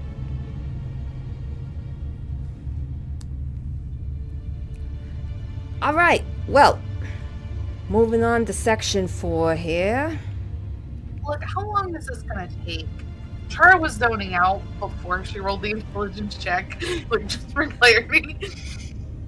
Chara zoned out somewhere around what city are you from? So like, Well, I mean, That's you're not forced to be We here. weren't, This we weren't on is section 6 or 7. Not section 4. Section 4 was our motivations and justifications. What do you mean, section 4? yeah. Well, section 4. It's like the broader views and thoughts. There's several questions inside of it. Well, you went on to section 5 and 6 before? I'm so confused right now. Well, you said section 5, how do you differentiate hostile and like non-hostile individuals? And section 6, do you believe the actions in the Underdark are morally justified? Why do you go back to section 4? So it's sections, but then there's questions within those sections. I think it was question 5 and 6 in section. Okay. All right. But I like how bad. detailed you are. That's good. Okay. But back to the hours question. Actually, I think Yeah. this has been great, and I think you got a lot of good information from us. But I think it might be time for us to potentially go. And I'm gonna be like walking towards the table, and I'm gonna whoever's like facing towards that door, sitting there. I don't know if you want to just like choose who it is based on the chairs. We're gonna like choose chairs. I'll roll a d4. It's 3, so on my screen it's Chara. Okay, that's me. that's actually that's probably a good idea because she's so. She's the most observant too, yeah. And I'm gonna walk up and put my hand down her shoulder the thing down and look at the walls. So Chara's gonna look around a little bit. Chara, you look at the walls and you don't see anything. Okay, I get that. Chara also is itching for a reason to get the fuck out of here because she's bored. Like, she doesn't sense fear; she senses death by imminent death by boredom. So, like, you picked the right person to come with this plan, but she's not getting up for the reasons that you think she is. well, that makes it even better because it's going to make me think that you see it. Yeah, Well- I don't shit, but I'm ready to go. Rowan, as you say that as well, and you look up at the walls, they look normal again. But carry on. Yeah. Oh, and lay back down. Okay, we really need to go. Wait, what do you mean? I They're agree. trying to get like data. We've only been here a few minutes. Well, you know, we do have a schedule to keep. We have like 24 hours. We can Yeah, spend an it's, hour. it's here. only a few more questions. Like, we're Yeah. in the last section. Okay, what's the next question? All right. Whoa. Tempo seems ready to, you know, Yeah, keep the Nina's survey right going. there with stuff. well, Failing through intelligence answering- saves. I'm an idiot tonight. Yeah. When Tempo's answering, Rowan's already heading back towards the door we came in and had to open it. Okay. As the goblin looks down at his clipboard, what would need to change in order for peaceful relations between the surface and the Underdark to be possible? I think it's a matter of communication. I mean, there's not really much going on to my understanding. It's a lot of like sending people down to kill stuff and bring them back, and like you're collecting this data, but I don't know how you're relaying anything. I don't know if you really, I haven't heard of you up above. I mean, I haven't been up Okay. there very long, but you know, not really hearing the discourse. Gotcha. Nina seems like she disagrees, though. I'm curious. to No, hear. I think you're right. I was going to say I think it's also like communication, but also education. Anyone who's come down here from an adventure perspective or a scholar has come back and probably written stuff about ancient societies or these major quests, but nothing about current societies. That's a So good point. Yeah, I mean, there's Excellent like point. stuff going on, as you said. Excellent points. I think we're good. Good job, everyone. Great focus group. Yeah, no, this is Bye. great. I'm gonna collect all this information together. Rowan, are you already exiting? I'm attempting to open the door. You open the door and walk out. Excuse me. You see Waffles sitting on the rock again, legs swinging, looking bored, looks over and sees you. Oh, hey. How'd it go? All good? Some interesting questions. Sure. It's a good I survey. wouldn't know. You never want been- a pistachio? You've never been inside this rock?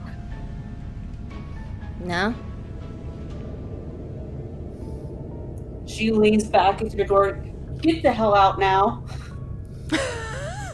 Chara is like all but dragging Tempo out of here. Like, Wait, what? There's like an every question. As I get dragged. Tempo. Okay.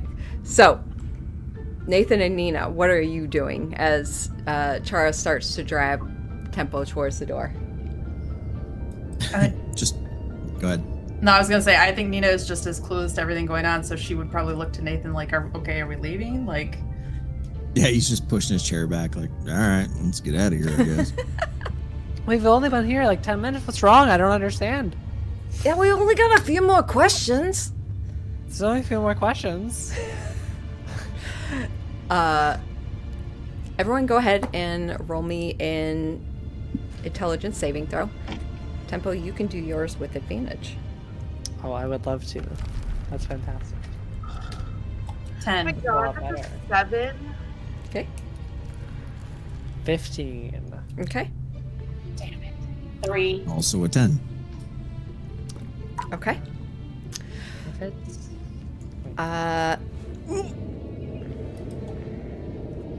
Do you get to add stuff to it, Tempo, if you know that you still I fail? can, if I am knowing that I'm failing, I may add stuff. Okay. Is a 15 failing? Yes. Okay, I will add stuff. That's a D4, brings it to a 17. Is that still failing? Yes. I will. I think my cat, Ollie, can add +2, bringing it to a 19. Tempo. Yeah. As you feel Char dragging you backwards, your line of sight is drawn to the side where that table is. And you see a tiny, familiar sprite appear from behind the plate of piled pastries.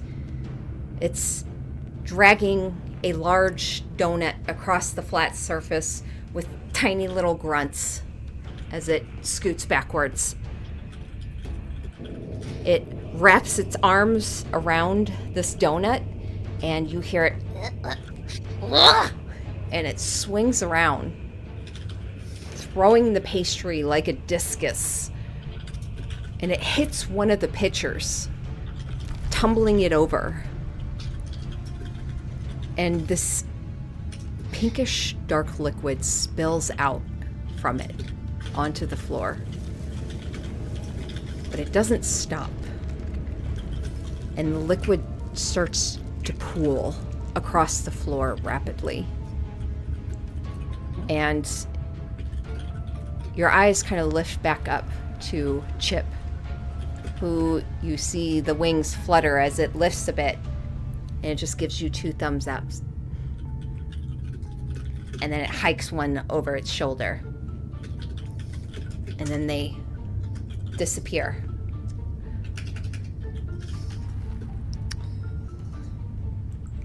Oh, You guys sure you can't stay for a little bit longer? I only have a few more s- questions. I'm so sorry. I'm so sorry. We have a strict timetable to keep. We're really busy. I hope we provided some information of value, but really, like, there's nothing more we can do. And like, I understand we're doing more than most, but that's gonna have to be enough for today. Maybe another day. Maybe you caused it a bad day. All right, well, We gotta Thank- go, Nina. We gotta get going. It's thank been a you long for day. your honesty, for your participation. Your insights will contribute to a broader understanding that may help end the cycle of violence and misunderstanding between our peoples. I hope so. I really hope so. We shut the door behind us on the way out. You shut the door behind you. What was going on in there? What the fuck? That was. We were just answering some Confusing. questions. You You just answered were some answering- questions. I was answering some questions. Ollie was really. Chip was really. Chip told me to get out of there. I Who's don't Chip? know why Chip. Oh, Chip is this fairy. I saved his family. He's really grateful.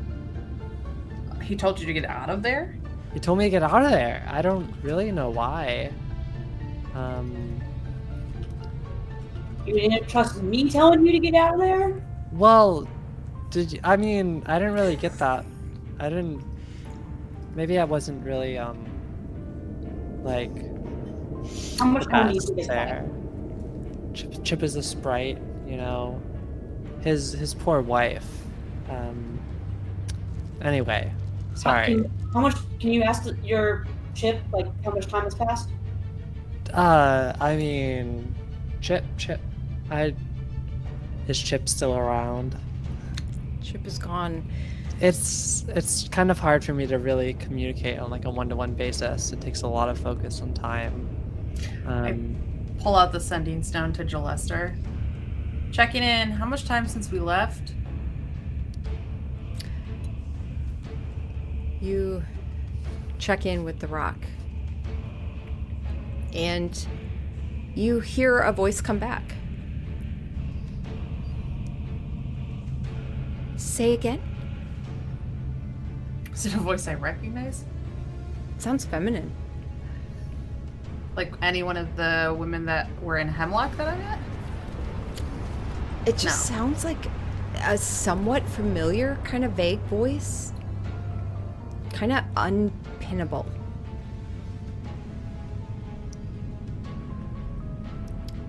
How long have we been gone?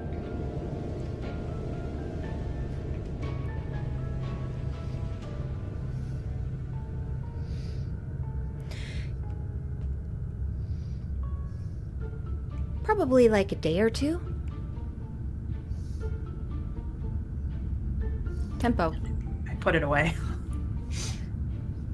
You don't feel so great. I don't feel so great.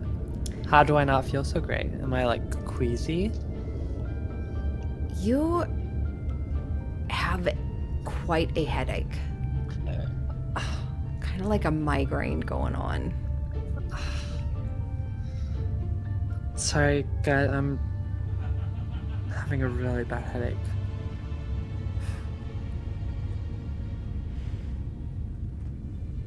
You need some water?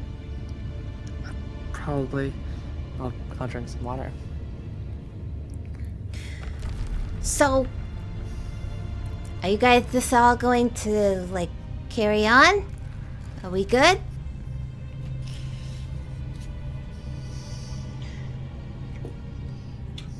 Do you know what happens to most people that go in and do this survey? I mean, they usually come back out. And then they start going that way, one in one of these tunnels. Continue on their way. Has anyone ever gone in that you don't remember coming back out on your shift? No?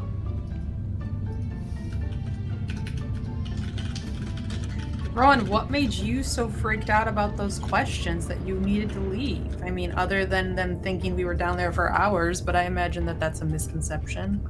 People could be wandering around for a bit. Were the questions really that scary?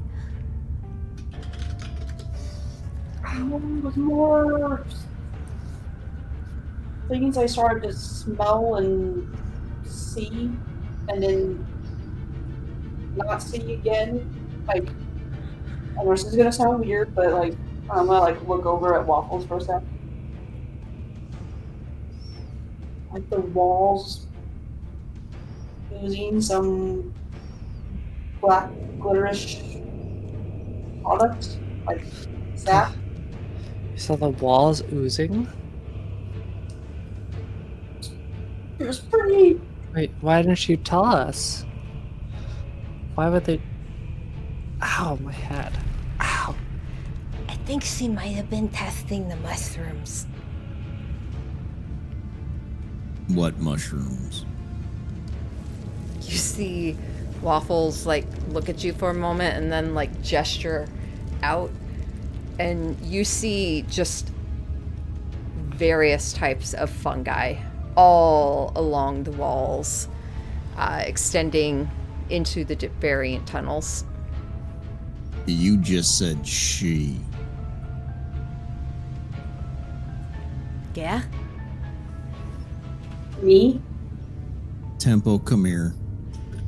What? Ow. Yeah, what's up? He just puts his hand on her head, uses all 5 lay on hand points to try to remove disease or any thing affecting her. I think it's like poison, disease, or one condition, right? Mm-hmm. Yeah, neutralize the poison or cure disease affecting the creature. You lay on hands and you cast the spell. And your hand passes through Tempo as her form disappears. Shouldn't have drank that ale and eaten that pastry. Where the fuck did she just go? Oh shit.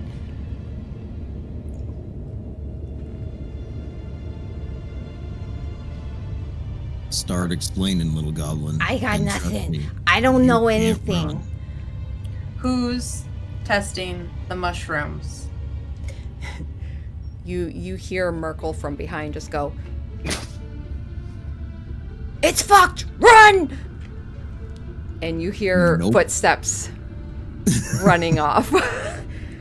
Waffles slides down, backs up against the wall, the rock. Please don't kill me. Yeah, Nathan just looks at her and don't move, and then goes after Merkel. You run after Merkel. What are the rest of you doing? I am actually going to cast command at this creature in front of me, Mm-hmm. at Waffles, and just Okay. like speak. And what?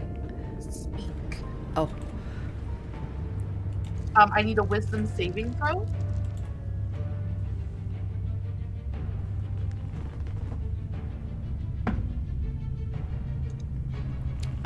That is a 14.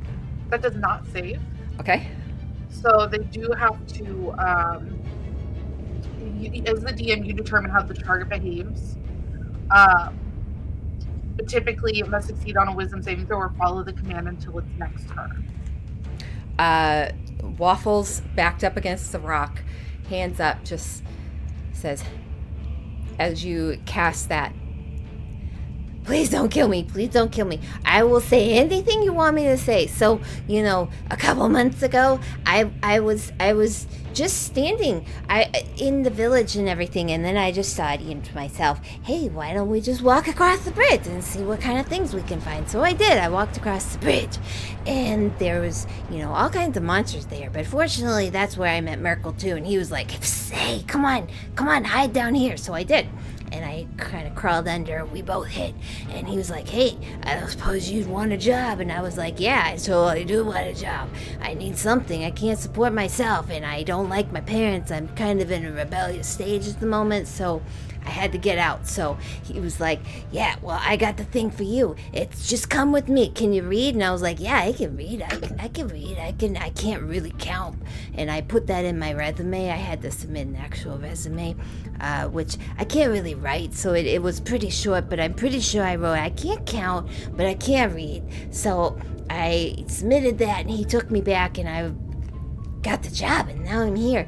And I didn't really realize, how dangerous this could be, but so yeah. And then also, with my parents and everything, I think they're gonna miss me if I don't return. So I'd really like to head back to my place now, even if most of the rest of the village is dead because of adventurers like yourself. But I'm still hopeful, I think maybe my siblings might have made it, and so I'd like to go check on them if that's cool. Who hired you? Merkel. You said she. Who is she?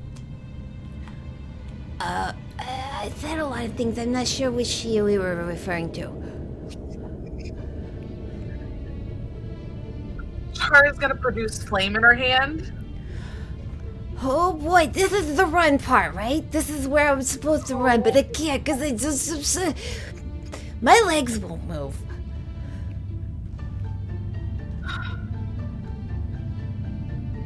Who is she? Me?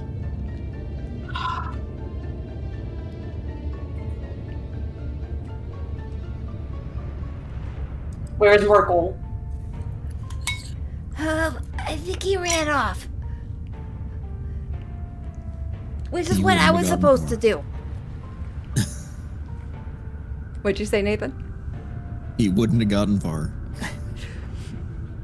Nathan, you run off. Go ahead and roll me another intelligence saving throw.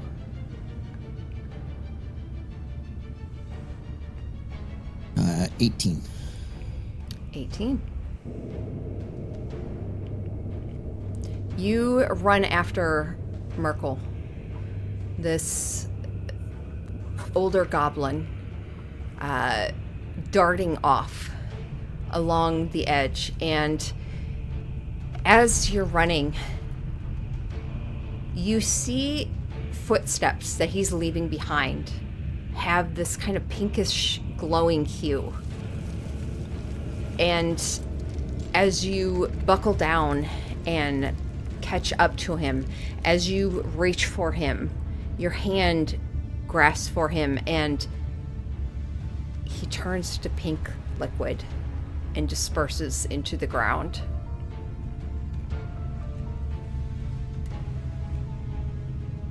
All right then. Rowan and Nina and Chara, what are you doing? I've been trying to find Tempo since she disappeared. All right.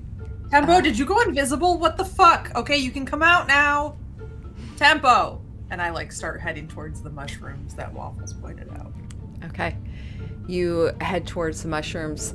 Roll me another intelligence saving throw. That's 12? Okay. Looking at these mushrooms, some of them have soft glowing hues.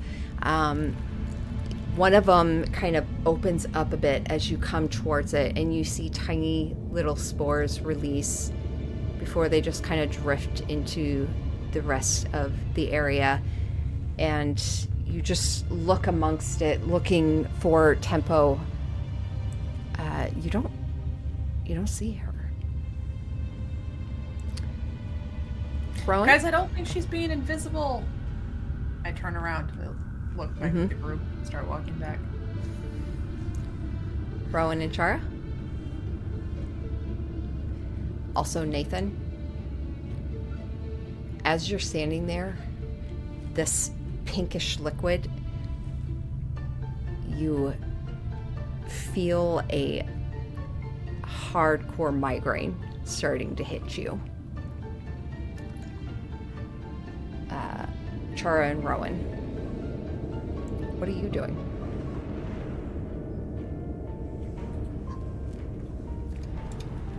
I'm gonna turn around, and is the wood door still there? It is.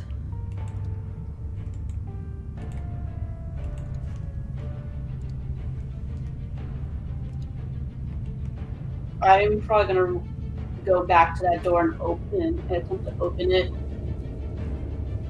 Or where the other goblins were at. Okay. You open the door.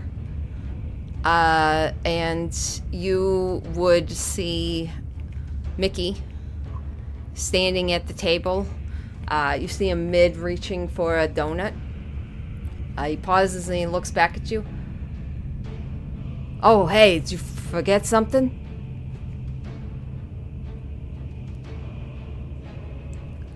Munches on one of the donuts. What sort of game are you playing here? Oh, just no game. Just a survey, focus group. I feel like we got off on the wrong foot, you and I. You haven't really seemed too trusting. We're just here to, gather information. When they're saying that, are they just staying where they're standing, or they're shifting? He's just standing there.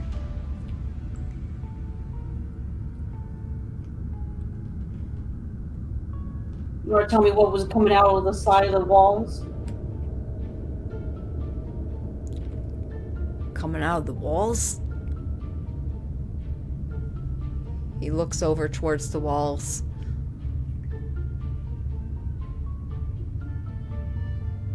See him look back at you, eyes kind of narrowed. What'd you see?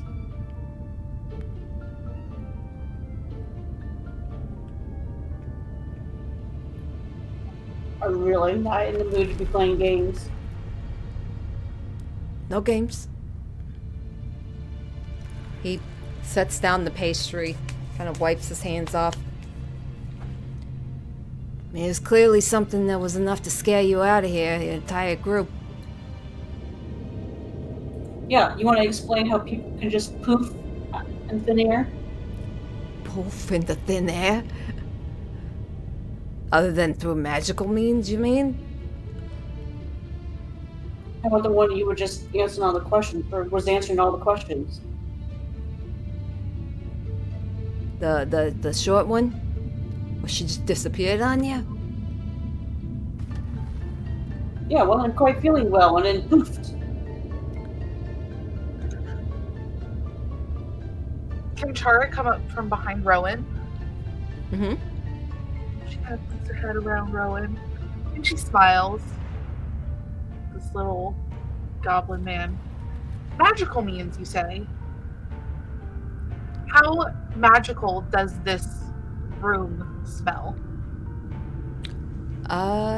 Make a Arcana check with advantage.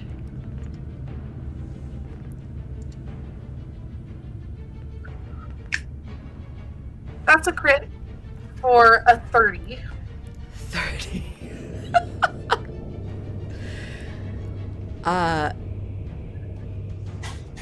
Chara, you smell something briny, something acidic. It burns the inside of your nostrils. And you start to see a wavering to the walls and everything around you. You look behind you, back out into the cavern area, and you see where Tempo once stood. You see a vision of her running past before disappearing again. You watch as Nina wavers in and out, and as you look back towards Rowan, you see a pinkish liquid start to leak from one of her eyes.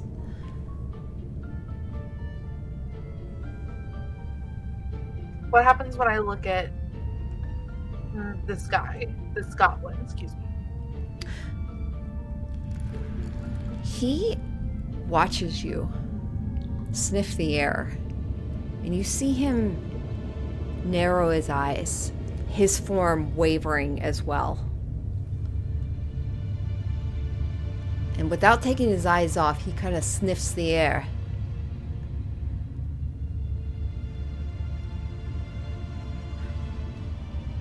All right, this may seem out of left field, but any of you ever come in contact with an aboleth?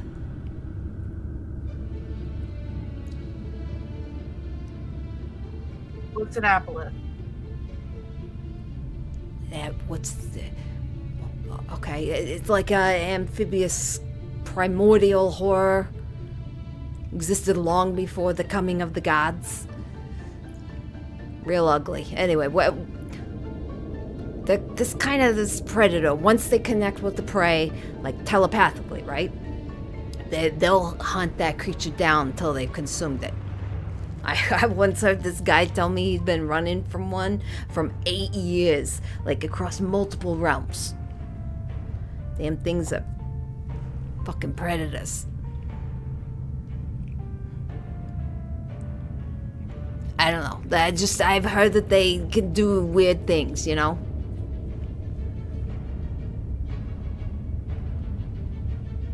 Rowan and Chara? Is this goblin gaslighting me? Roll me intelligence saving throws. How many? Just one. Oh, just one? Okay. Who did you Both say? of us or just her? Both of you. My mouse just died.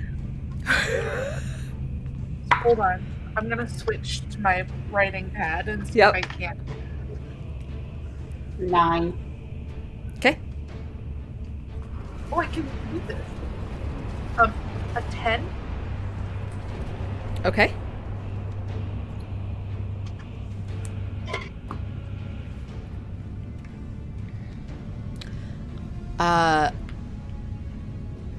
Yeah. As Chara, you watch as everything kind of solidifies once again, as that smell kind of stops and goes away. And Merkel's looking at you. I don't know, it's just a guess.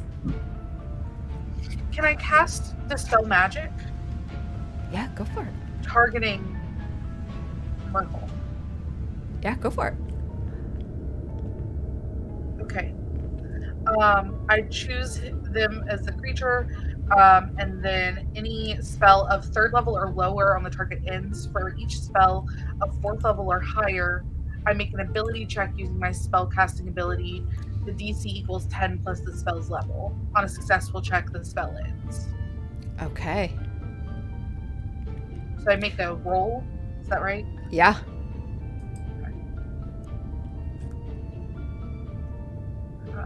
What do I roll? Just a d20 and then add my modifier? Yeah, your charisma.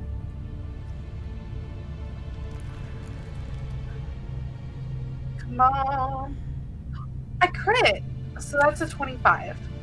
Wow, okay. My Chara, dice make little flowers. It's really cute. you watch as the shimmering, everything starts to turn a pinkish hue and falls in a pool of this pinkish liquid, and it comes up and over you, almost like a horrific wave of blood.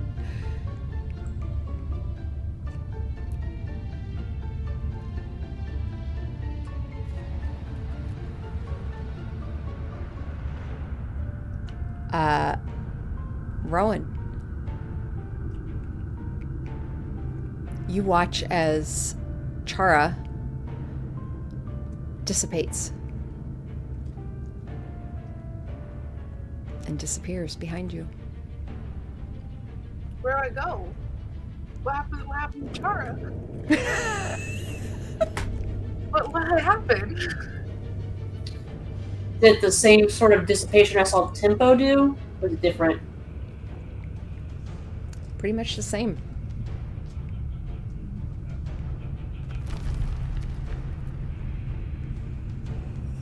I'm just doing government surveys, just hanging out.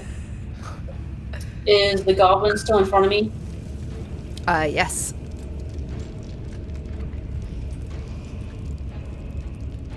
So you want to explain this now? And I'll point to where Chara was at. Look, I don't know why you think I got all the answers here. We were just conducting a focus group.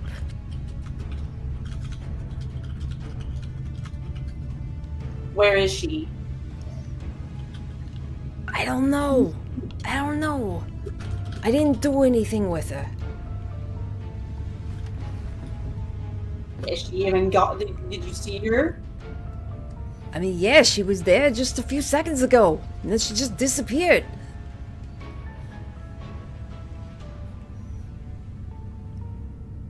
Can I do an insight check on if I feel like the goblin is being forthcoming with, saw her and then proved without any knowledge? Yeah, go for it.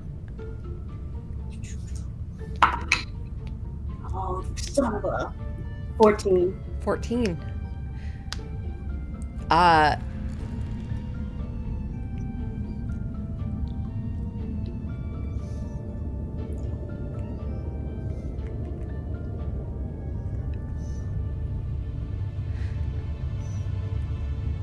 Rowan, the goblin looks at you, scared, but well versed in these type of situations.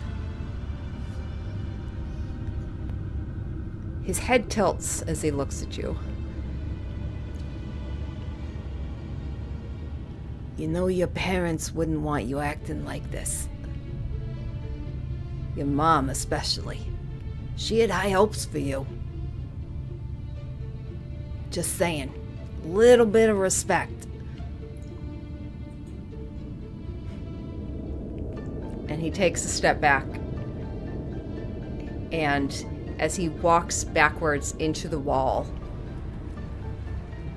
just a pool of pink. Nina. Searching Yes. amongst the fungi. You don't see anything. And as you turn back and look for the rest of your party, no one's there. For fuck's sake. Alright, I'm gonna take out my dagger and poke myself and make sure I'm not sleeping. You poke yourself. Like across my palm. Mm-hmm. Do I bleed as normal? You see golden blood start to drip down. And it hurt.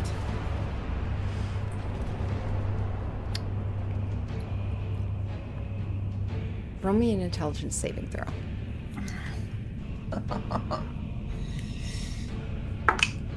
That's a 4. It hurts, but not where you think it should. Your entire body aches. You have a pulsating headache. Your ears feel like they are ringing. Your bone structure in your face feels like it is just aching as you watch this stream of golden-like liquid drip down your arm.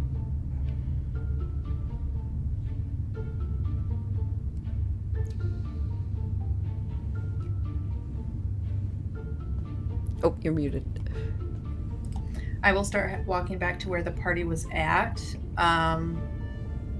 But Nina hasn't seen any of the stuff anyone else has, so she doesn't even really know where to begin looking. So I'm just tracing steps to see if I can see where, like, Nathan ran off to, or if the goblins are still there and whatnot. You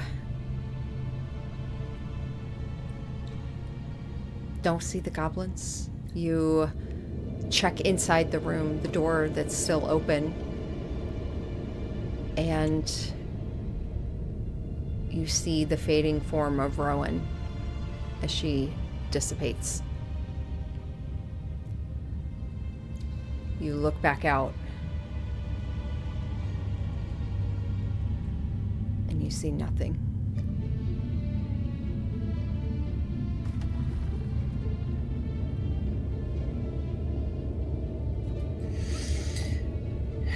Testing the mushrooms, huh? Well, fuck your mushrooms, and I'm just going to cast. I'll just start with fire bolts. I won't fireball them, but I will firebolt the nearest big cluster of mushrooms to see if I can't piss someone off enough to face me. Firebolt at the cluster of mushrooms. Yes, go for it. It's a 27.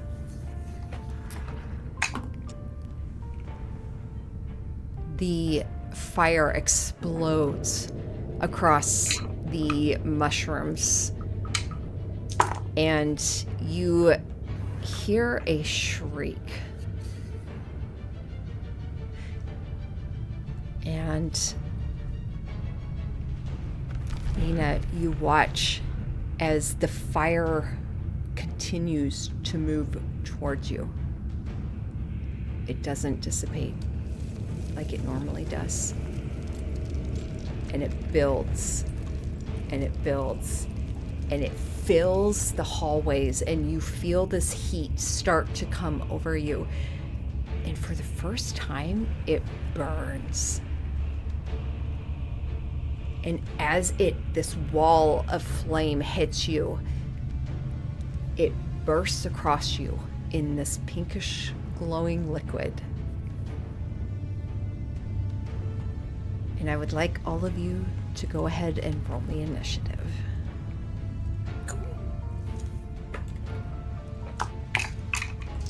And if you want to hold on to those initiative rolls, we'll grab them as soon as we come back. Because I think this is a good point to take, like, let's take a good 10-minute break. And I'll get all of the maps set up and get you all on there.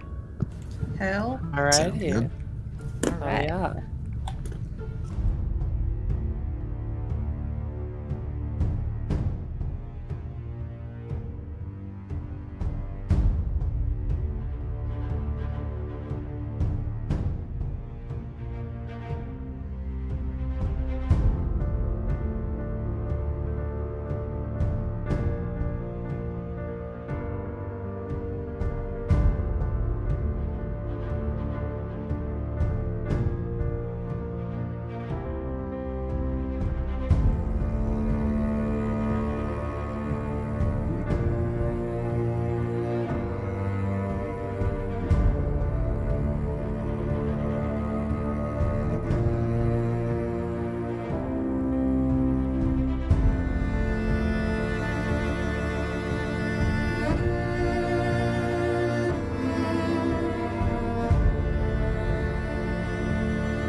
7. Okay. Mhm. Okay.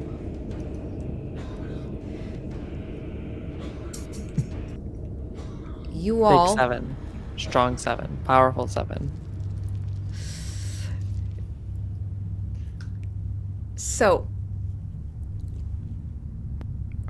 Rowan,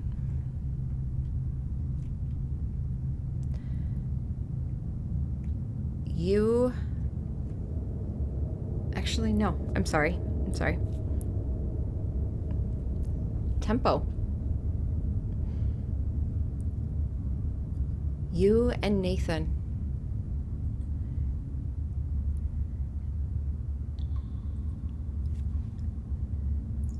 Light pinkish liquid falls from your face, and you reach up and swipe it away. You feel it kind of seeping into your mouth.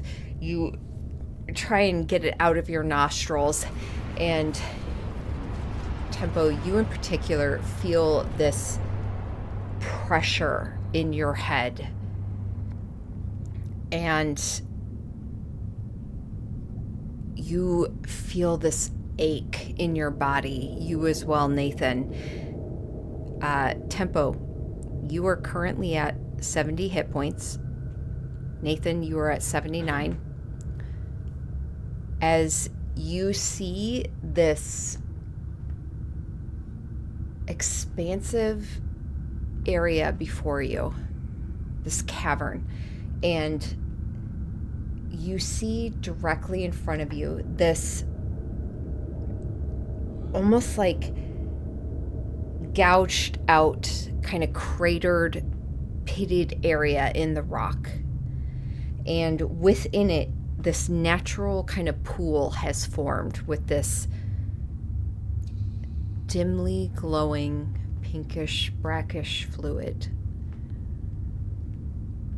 And reaching up and out of it, you see these tentacles reach outward, curling over.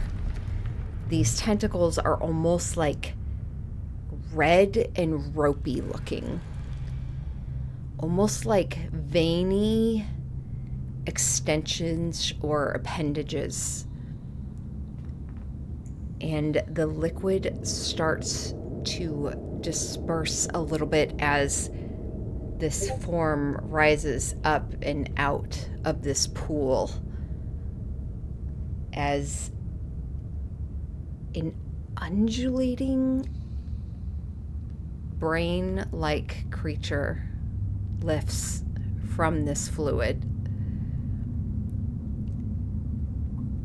And one of these tentacles whips towards you, Tempo. And I would like you to... Actually, nope, it's just a 23 to hit.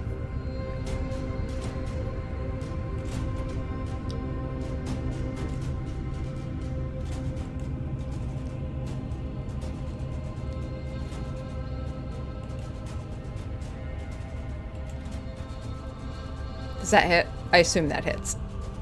Oh, you're muted. Sorry, my mic was muted. No, you're good. 23 certainly hits. Okay. Yes. So that is 8, 7 plus 5, so 11. 7 plus 5 is 11, right? 7 plus 5 is 12. 12. Okay, 12 points of bludgeoning damage as this Right. ropey red-like tentacle whips out and snaps against your body. And I do need you to make a... oh no, you are grappled by it. Cool. But the pain you feel is actually... You feel it almost like vibrate through your body, as that damage is psychic damage. Okay. Okay. And you are grappled by it. That will bring us to Nathan.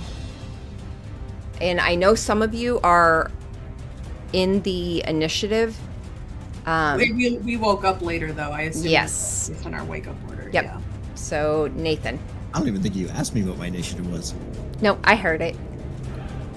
Oh, okay. It's 29, right? Yeah. Okay. It beats a 29. Good for it. Distance between the two? Oh, I'm so sorry. Allow me to drop you onto the map. My apologies. Oh, okay.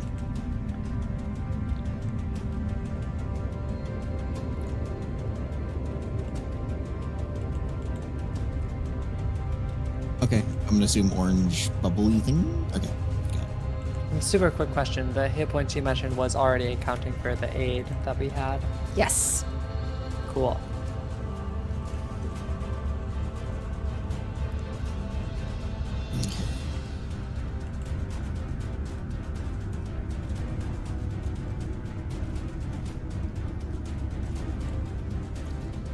And Tempo's grappled by a tentacle, correct? That's Yes. kind of the, like, visually, can I see that? Or is it? Yes, you see her lifted up into the air, maybe about like 10 feet.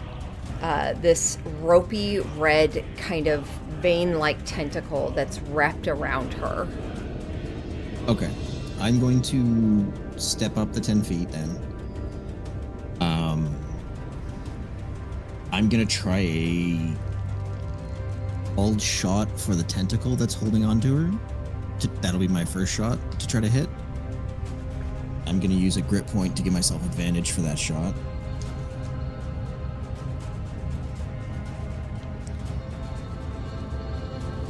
Would be a 29. Wait. No, am I doing that wrong? Pretty sure I'm doing that wrong. There we go. Sorry, 30 to hit. That hits.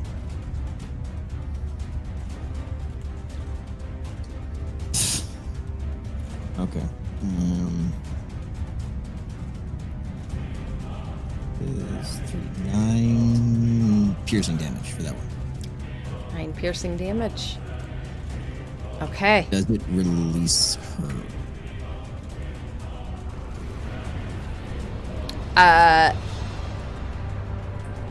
Did you ask if it releases her?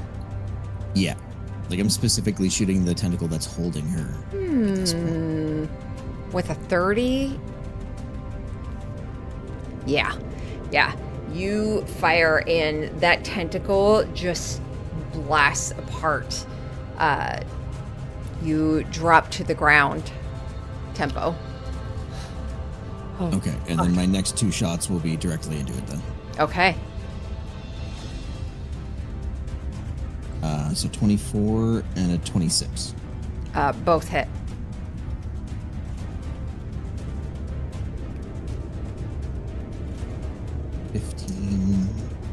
Plus 3.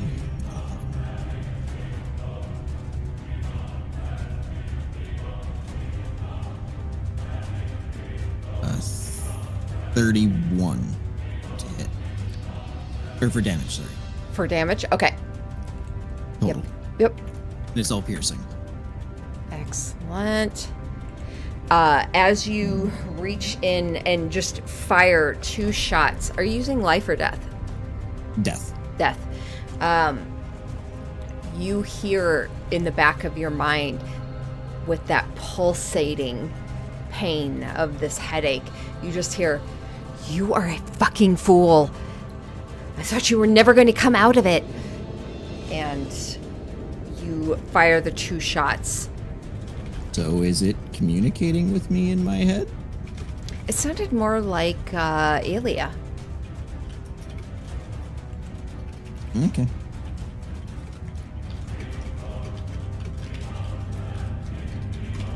Any movement?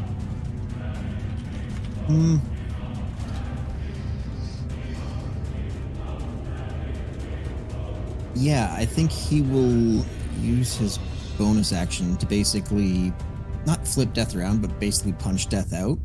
Whether he can hit it or not doesn't really matter, so that's up to you. Like to punch him? Yeah, just straight hit it with death, essentially. Do you have an extra action or anything with it? My bonus action. Oh, okay. Go for it. Oh, I guess I can pull life and do that either way. Then it Okay. So essentially that's it. Yeah, he just pulls it and tries to hit. To our Doesn't bludgeoning. have to hit So him, really. just your, what is that? It's a 1 plus your strength modifier, I think. Yeah. I'm not worried. It was a 4 on the dice, so I guarantee it misses. Okay. That does not matter, because then he's going to back off his 30 feet. Okay. Say there. There. Okay. That would be next in the order. The Elder Brain.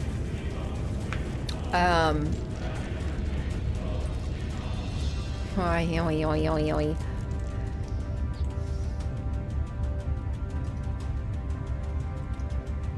After one of its tentacles explodes and it drops Tempo to the ground, Nathan, you drift backwards.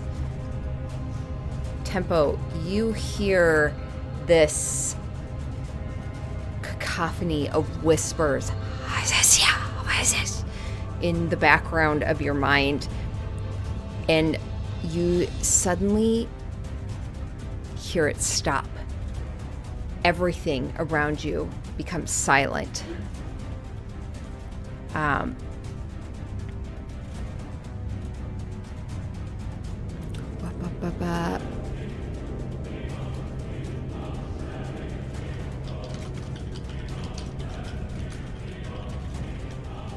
Sorry.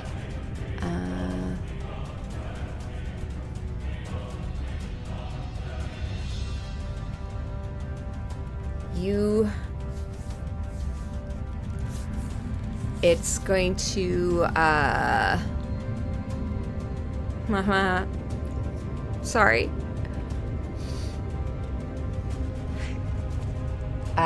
Everything goes silent for you as you look up and you see this pulsating kind of form that this briny fluid is almost spilling out of this little crater. And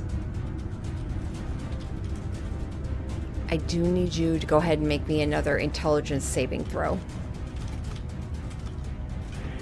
Sure. Question. I have like. Say. Intelligence saving throw. Oh, I have advantage on those. I didn't realize. Gnomish cunning. That's so good. Okay. So that's a not fantastic. That's a 13. And in theory, I could add a d4, but I doubt that would be enough to save me. So, Okay. 13. 13. Yep.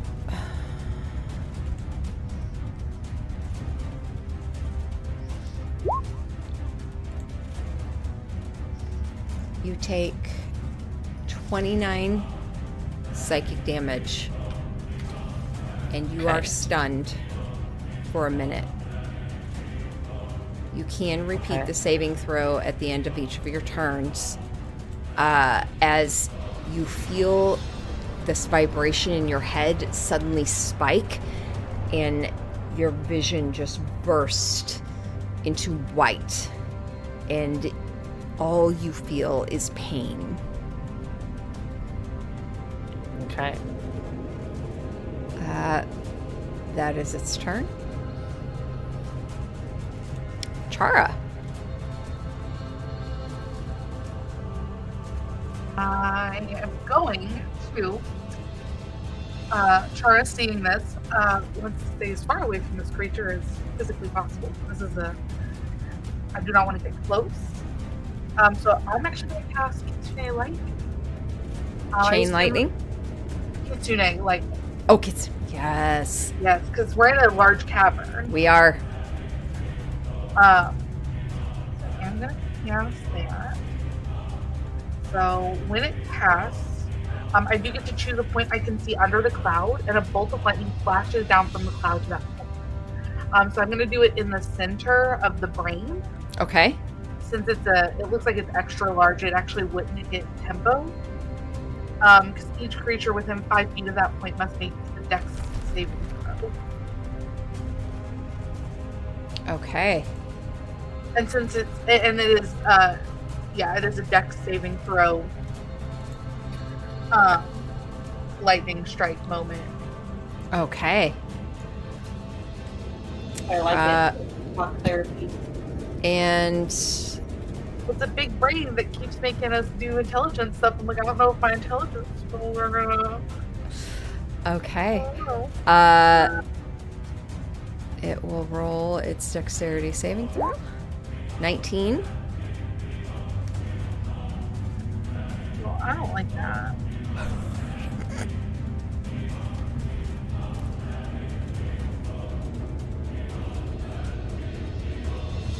I want it to be lower. Your runes light up and you start to feel yourself grasp on this power, this innate power within you, and you see that cloud, this fog starting to form along the top of this cavern, and a lightning bolt streaks down, and as it comes just towards the brain, you see it almost pulsate.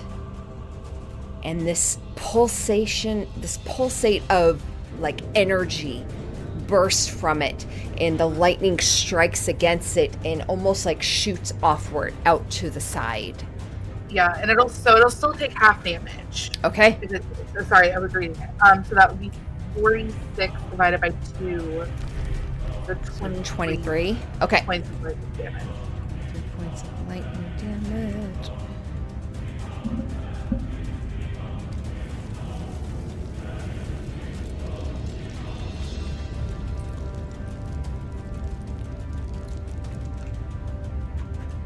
Okay. Anything else? I'm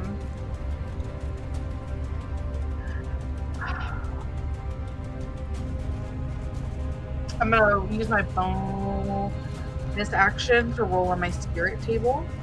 Okay. I'm a D10, right? On your I'm a spirit. D12 now. It is still a D10. I think, yeah. Okay, thank you. That is my turn. Okay.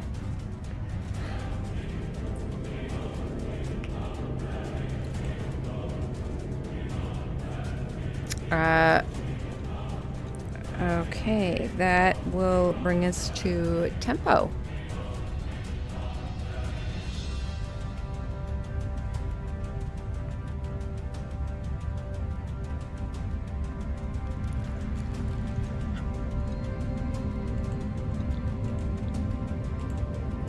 You're still muted. Thank you. So I am stunned. Yes. Correct. So there is I can't take actions or reactions.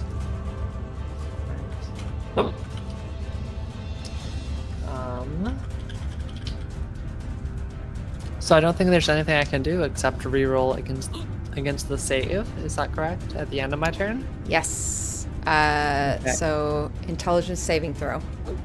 Okay. I will roll with advantage because of Gnomish cunning. What? Wait, this is actually insane. I need to try and like capture this on the video because it's like I don't know if you can visualize this. I can't. I saw 120. Yeah, There are there's two 20s there. That's two 20s. Bring it. Oh, Bring wow. it. I'm ready good. for that That's karma good. to come back. I don't think that's anything I've done before. I don't think I've rolled two 20s before. So I That's feel pretty very powerful. impressive. Yeah. Okay. You pushing up from the ground, covered in this, like, lightly glowing, disgusting, viscous fluid. You look up, your head pounding. Your vision locks in, and you feel your muscles lock up, and you start to see everything shimmer into this almost illusion type world again before you bear down. You know you have so many of these different patrons that you have dedicated yourself to, all of them currently reaching out, and you could hear their voices calling, and you close your eyes, denying this illusion as you grasp mentally onto all the links you have, and the illusion breaks free, and you almost see a vein in this brain like burst open, the fluid just splattering against some of the mushrooms along the side of the wall.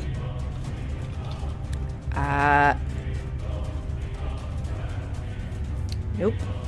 That will bring us back to Nathan.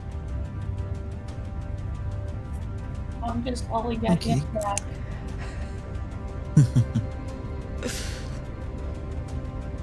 I'll be right back. I'm gonna go make a cup of coffee. I am so sleepy for whatever reason. Mm-hmm. He will jump up to get within 10 feet and honestly just pop off 3 more shots with death. Okay.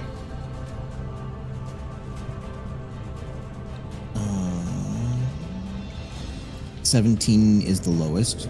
That hits. Okay, then everything else hits.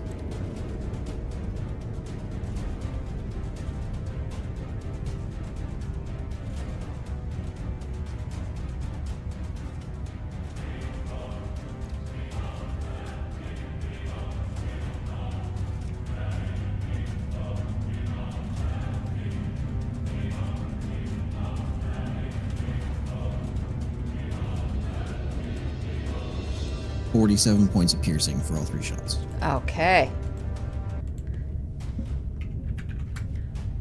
47 points piercing. Anything and honestly, else? That'll be his turn there, so I'll call it. Okay. After your turn, it is going to take a legendary action.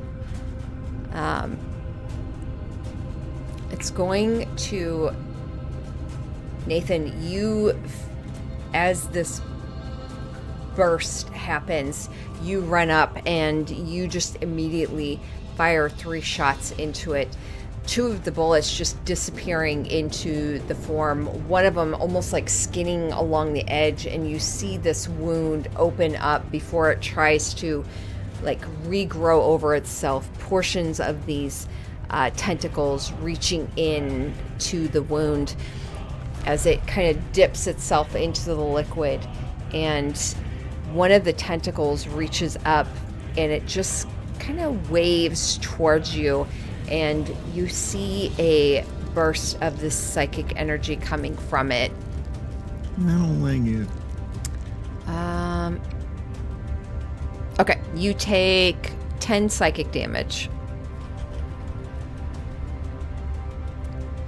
as you hear those whispers pulsating in your ears.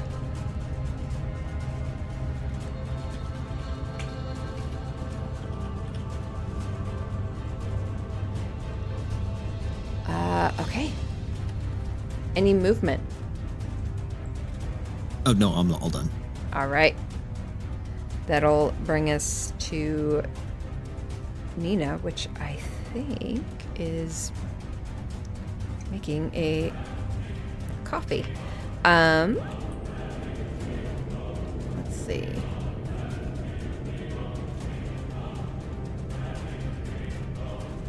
So we'll save her turn. it would have been the Elder Brain's turn next anyways. So,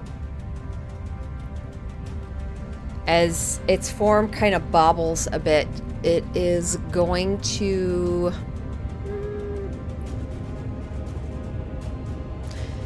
It's going to make another Mind Blast attack. Well, actually, no, I'm sorry.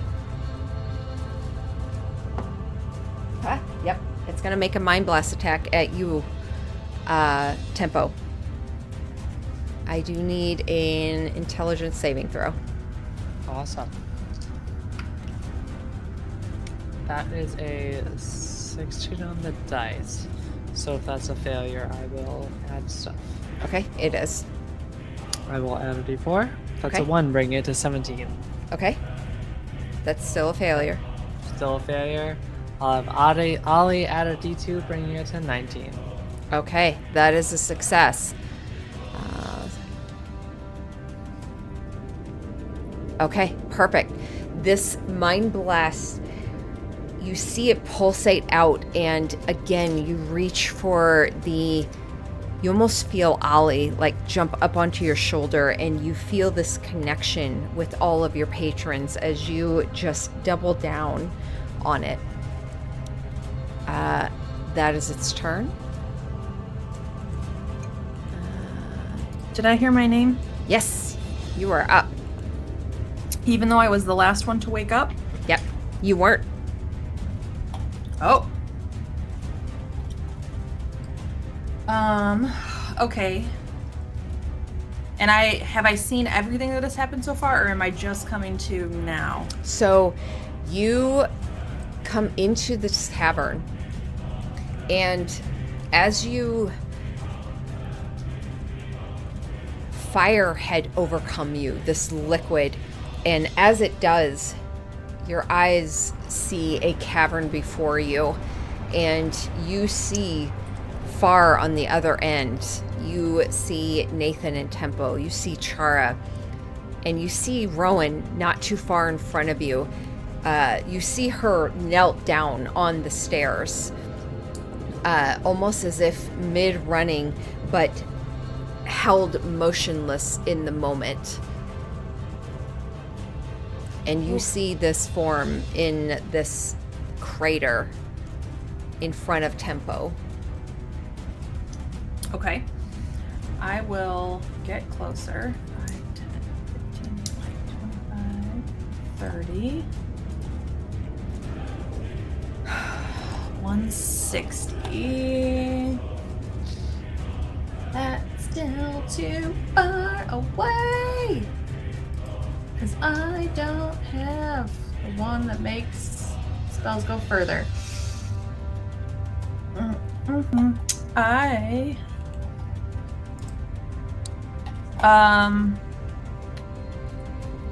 I will give Rowan the help action because I can't do anything unless I dash closer, but I think I'm more concerned about her being incapacitated. Okay. So you're gonna help her. Just, Okay. I will try to like shake her awake or like pull her to her feet or try to get her to some semblance of like, oh, come on, time to go. We got a big old creepy monster to fight. That's why we're here. Excellent. Okay. Chara.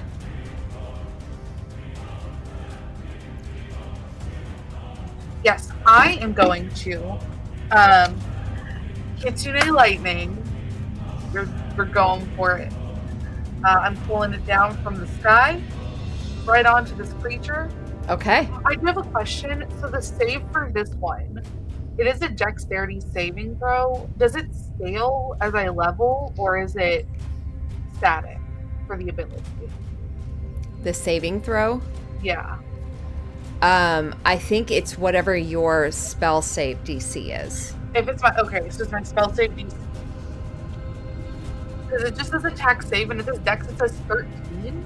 That 13 is probably whatever you got it at originally, but I Yeah. would assume that that's whatever your spell save DC is. Yeah.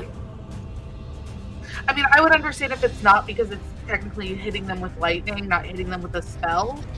But I didn't know. Yeah, I would say it's your spell save DC. Okay. Anyway, so I'm gonna hit it with some lightning. So I do need a dexterity saving throw.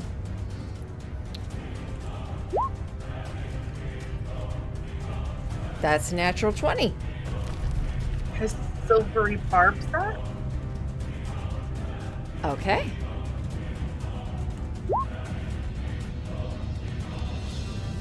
That's a It's 1, a natural 1. which Yes. they will use a legendary resistance. What does that mean? They just automatically save. Is it automatically saved? But they rolled a 1. That's fine. But burn They that. still take 'Cause they only, damage. I think monsters normally only have like 2 or 3 of them, and we need to get rid of them anyway. Well, that makes sense. It'll still take half damage. Okay.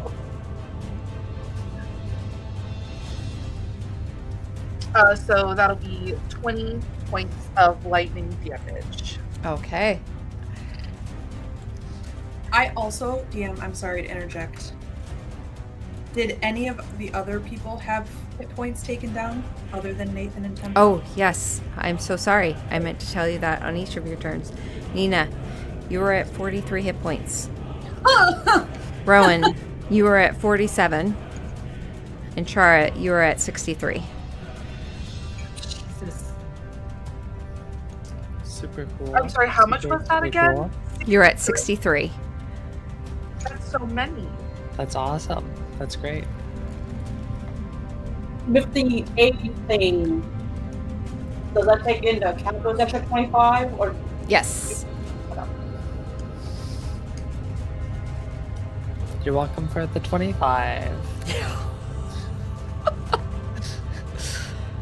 Any movement, Chara? Nope.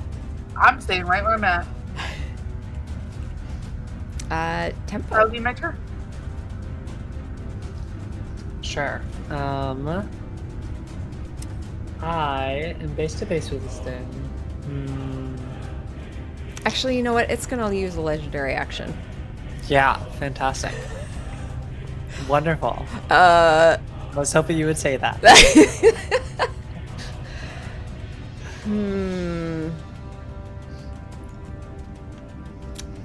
It is going to send out a psychic pulse. Nina and Rowan, I need you to make intelligence saving throws for me. No. Natural 20. 21. Okay. So no. 15. 15.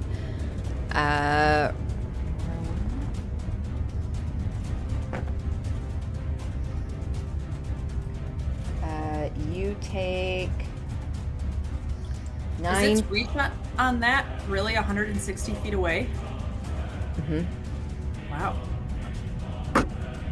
Oh, no, I'm sorry. You were correct.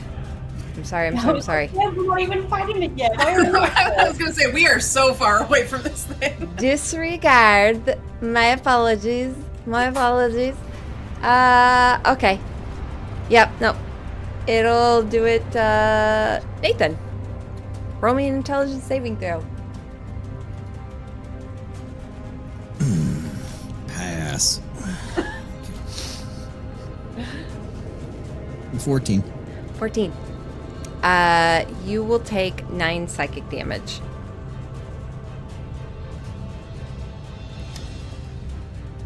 And that is its turn. Tempo. Cool. So I'm not grappled by this thing, right? Nathan shot a tentacle a while ago. I got stunned and then saved, and I don't have like a tentacle around me. So I think I'm gonna try to back away. I'm gonna move away. So 5.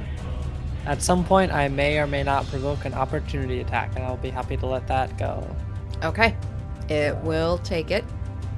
Okay. At moving 10 feet away or 5 feet away? How far You don't is know. how far is its range? I'm gonna move 10 feet away. Okay.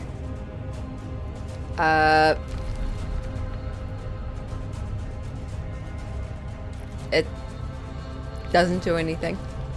I'm gonna move 15 feet away. Doesn't do anything. 20, Nope. 25, Nope. 30. It's gonna take an opportunity attack. Fantastic. Fantastic. It's great. Cheese and rice. Holy God moly. damn. Holy That is moly. a 21 to hit. That's certainly gonna hit. That's gonna hit all right. Okay.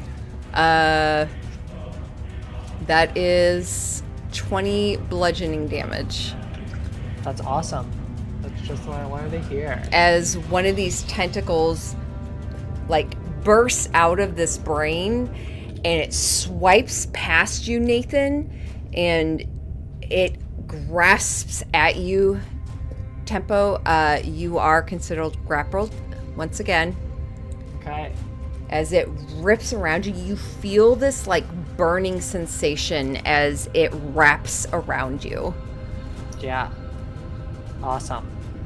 Okay. I am far away enough from it. I'm going to cast Hex as a bonus action. I think I choose an ability to make it have disadvantage on ability checks made with this chosen ability.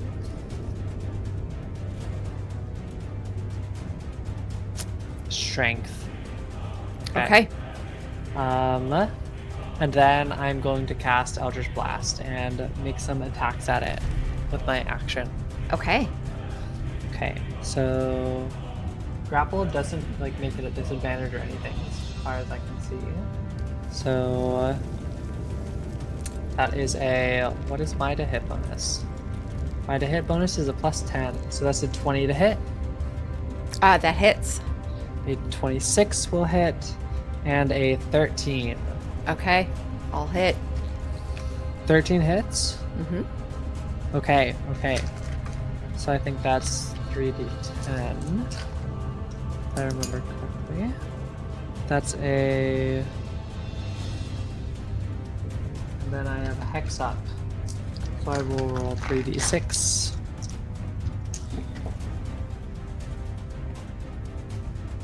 Those are nice on the 3d6. 44 damage. Okay. 44 force damage, I believe. Maybe Hex changes some of it. But other than that, that will be my go, especially since the 2024 rules have it so that creatures larger than large do not get moved by repelling blast. Very Okay. sad. But that's my go. Okay. Rowan. As Nina grasps you, you feel her pulling you up, and your focus recenters as you see everything happening before you. This piercing headache vibrating in your head, and you hear cacophony of whispers. Like, how did we end up here? And then look up and see the giant brain. No time for questions, just fight it! And what is my son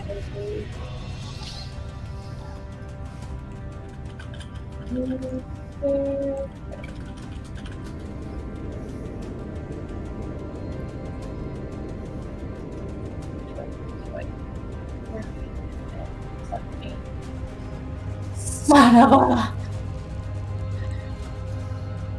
It's rough out here. Like 10 feet.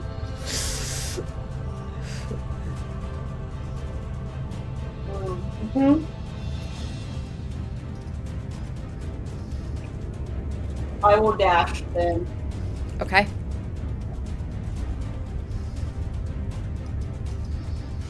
Move forward.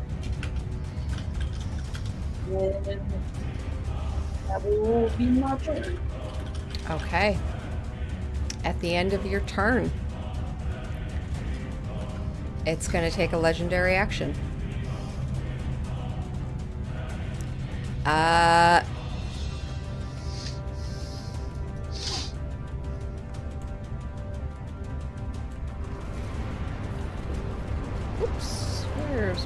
measure. Here it is.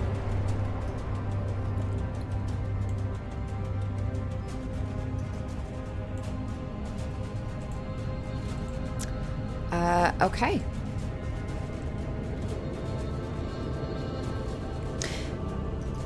Tempo. Yeah. You feel another pulse of silence before that cacophony of whispers just bursts into static and white hot pain, and you feel it burst out of you as you do take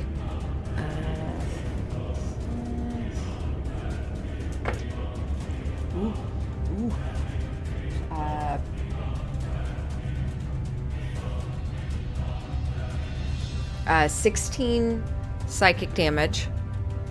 Okay. Tempo drops to the ground unconscious. Nathan and Chara, you also take 16 psychic damage. As this burst of energy, just a wave of it, cascades over you, and you feel everything lock up and just pain.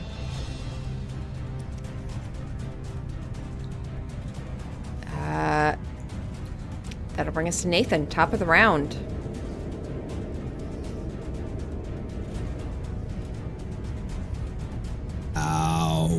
What?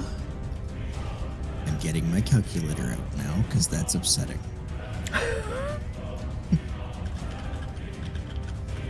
So, yeah, I guess Nathan gets hit by the static, and you can kind of see blood just start to pour out of his ears, and kind of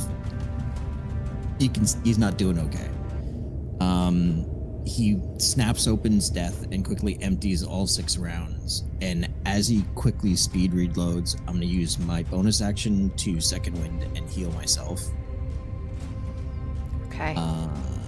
So he's gonna get.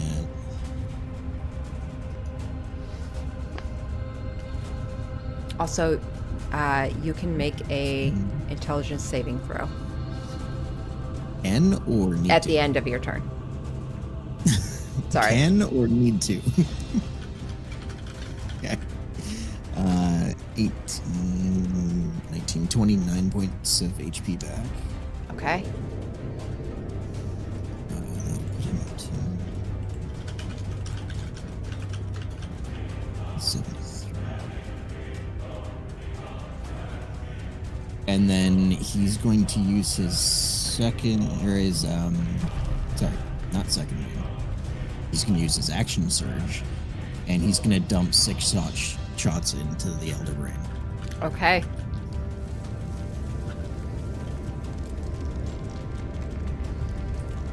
Okay, so net 20. a Okay.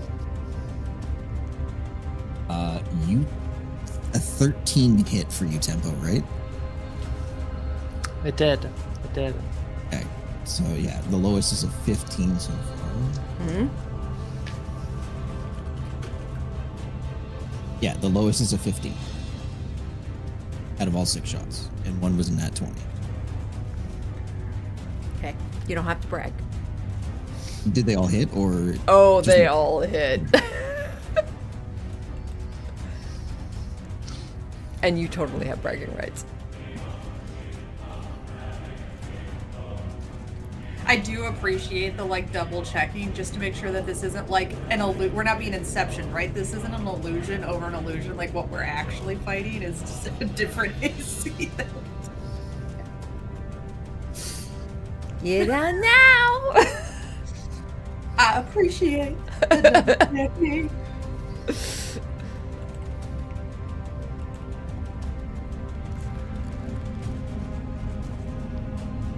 I get now why he said he was bringing out the calculator, though. It's because of the damage on 6 shots. Oh, man.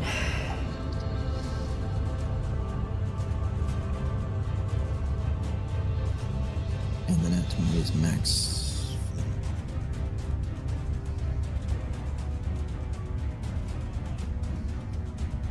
So total, it's 100 points of piercing.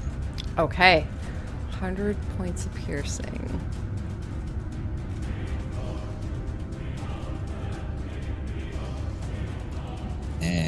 be his turn because he's got nothing else to do. Okay. Using death. I assume? Yeah.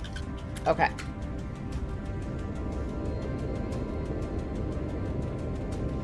You fire death. 6 quick shots. Feeling your own health, this regeneration within yourself, and firing off these shots, you just see explosions of brain viscera and pinkish, brackish, glowing fluid just exploding outward as one of these tentacles comes towards you, and you fire another shot and it's blasted away. You see the brain, one of the tentacles, reach out, and it actually lifts itself up and over, and you fire a few more shots.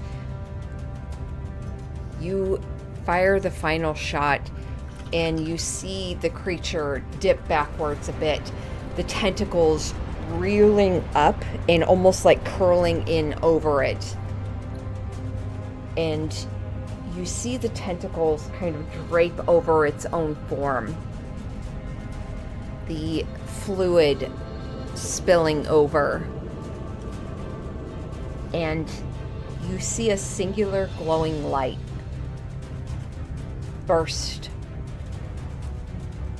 And all of you that currently have a psychic link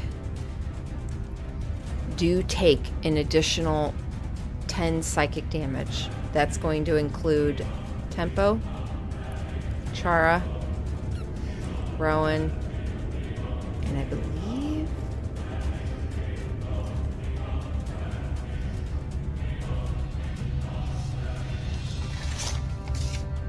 yes, Nina as well.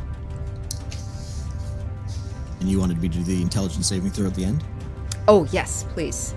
Oh, you do take 10 additional points as well.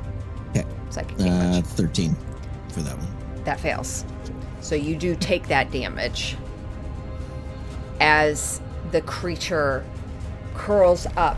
This last explosion as this psychic link breaks.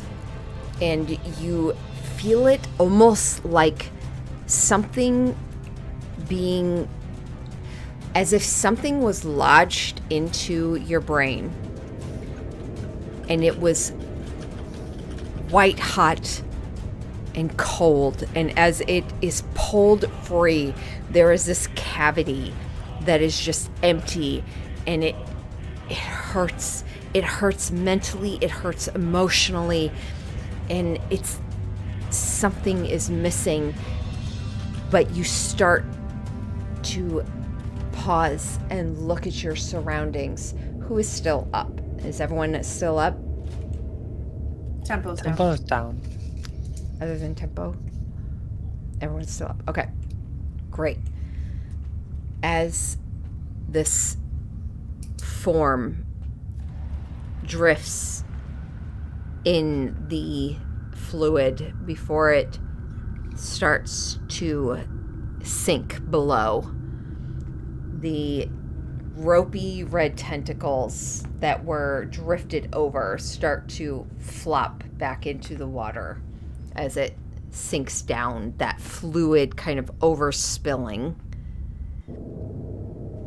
at your feet, Nathan. Wait, we need that as proof. I was gonna say, I guess asking to grab a tentacle and pull it back out of its ooze is probably too much, huh? Oh, I mean, it's just kind of slowly starting to sink down. Then I guess Nathan's probably no, he wouldn't know their Tempo's down. So yeah, he's probably just gonna reach out, grab it, and try to. And Okay. I'll cast, while he does that, I'll cast Healing Word. Okay. on Tempo. Real quick, Tempo. Yeah. Because you took damage while you were down, you already have you have 2 death saving throws. So I do need you to go ahead and make me a final death saving throw. Okay.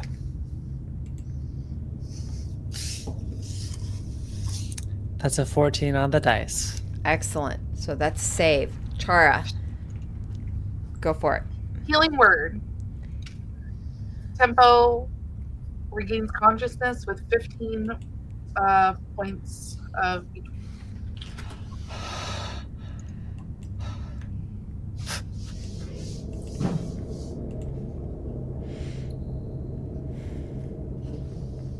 I look around. It seems safe? Question mark. You see that fluid kind of spilling over Nathan's feet and his ankles as he is grasping one of these ropey tentacles and pulling backwards. Chara is standing over you. What the fuck? What the fuck? What the fuck? What the fuck? What the fuck? There was a government survey, and what the fuck? This is why we don't answer surveys from the government. Does the government? Are they that bad? This is why Oh your my only God. response You is, will "I literally don't be know." brainwashed if you Oh my you cooperate God. with the government. Oh my God. I am never cooperating with the government ever again. Tara would run up to help Nathan pull this brain. Like, Tempo didn't just almost He die. is struggling. Yeah. The two of you can go ahead and, if you're trying to pull it up and out, I would say roll me a athletics check with either advantage, or each of you can roll, whatever you choose. Neither of us are very strong. Do you want me to do it with advantage? Because I don't know. I have a +4, so You do it with advantage then. even though it's pathetic, I'm still a fighter at the end of the day. I rolled 2 10s, so 14. Okay, 14. You guys are able to pull it up and to the edge to keep it from sinking down further. Rowan, help! She comes running. Clang, clang, clang. Oh, just kidding. I'm not that loud. Your armor Okay. doesn't make noise anymore. I know. Oh, hey, you are here. Really. With the full group grasping onto these tendrils and pulling up and out, you're able to pull this brain-like gross creature up and out. As you do, the weight of it thumps against the ground, just this wet splat as the roping tendrils kind of just splat next to it. Calamari, anyone? That was terrible. Jesus fucking Christ. How? Yeah, no, I didn't like that. I don't like that at all. No enlarge reduce? No. How are we gonna get this whole thing to the surface? Can you like stick it in the crab? I don't think Jonathan's mouth gets that big. I don't know if I can learn. I don't think I can learn enlarge reduce. It's a transmutation spell. Can I? I still don't think it would help. It's pretty big. We can always hold on to it when we teleport up. Mhm, mhm. Yeah. We don't have to shove it in a crab. It's not like we have to haul it back up the well. Everyone okay? Does anybody need anything? My fingers glow with cure wounds. I can take a breather for half an hour. I'll be all right. Tempo. I kind of reach out and massage your shoulder, and I'll just get cure wounds on you. What the fuck happened? I was in the census office, and then there was this brain. I don't understand. 8 more hit points. I just don't get it. I just don't know what happened. I'm just really confused, and that's not okay. My perception of reality is like really skewed.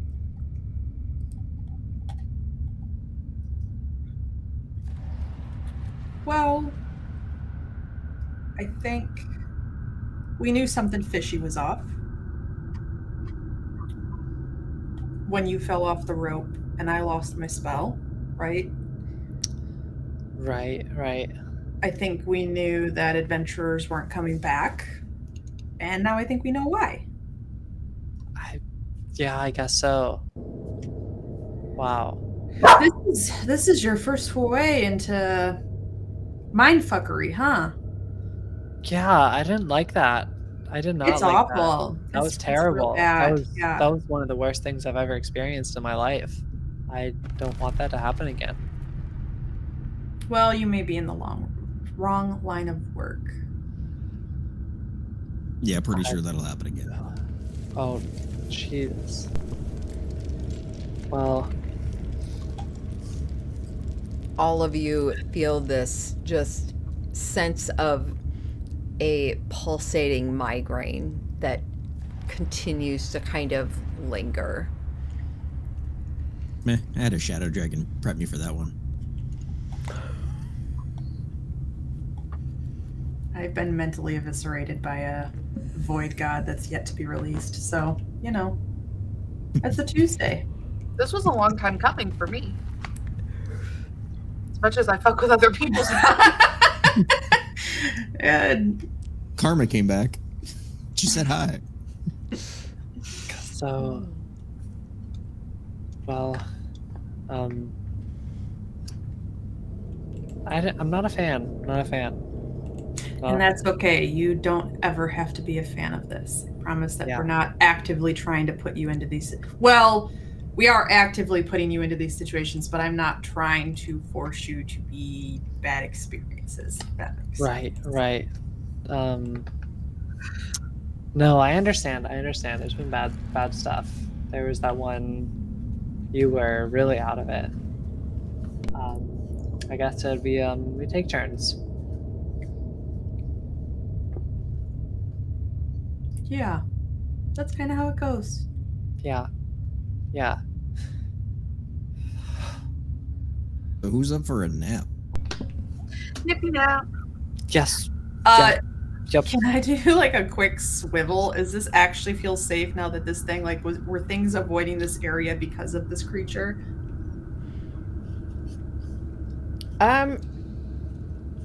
For that information, I would say roll an insight check. I also That's a net one. I can help. Oh, that's so much better. 25. 25.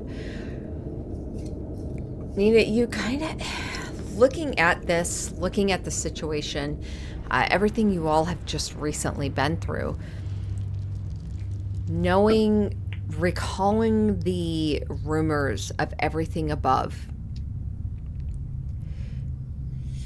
you glance backwards, seeing the route you just came from, feeling the solidity of the stone beneath your feet, and seeing the stairs that lead up.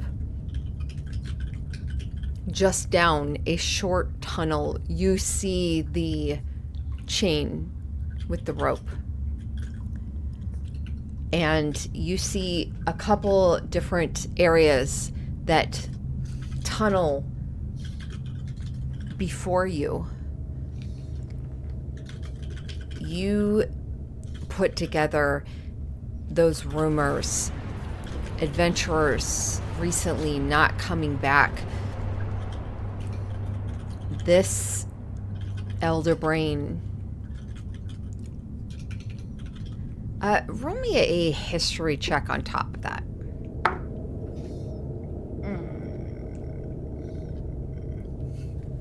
It's just a 5. A 5. You gather this creature possibly situated itself here and preyed on incoming adventurers. And you think that's majority of what has happened has caused the rumors. From there, you're not quite sure much more of what went on. Okay. But it does seem like this creature has eaten everything of a modicum of, like, I don't want to say sentience, but like I'm not seeing other creatures skittering about or anything like that, right? Other than like vermin sized.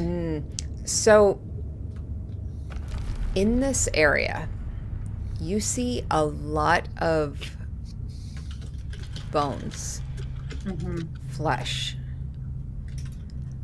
You see corpses off to the sides. Some of them very fresh, frozen in this like rigor mortis horror. And as you look about, you don't see anything directly. You do see a couple different tunnels that lead off from where you are. And you do hear sounds. Okay.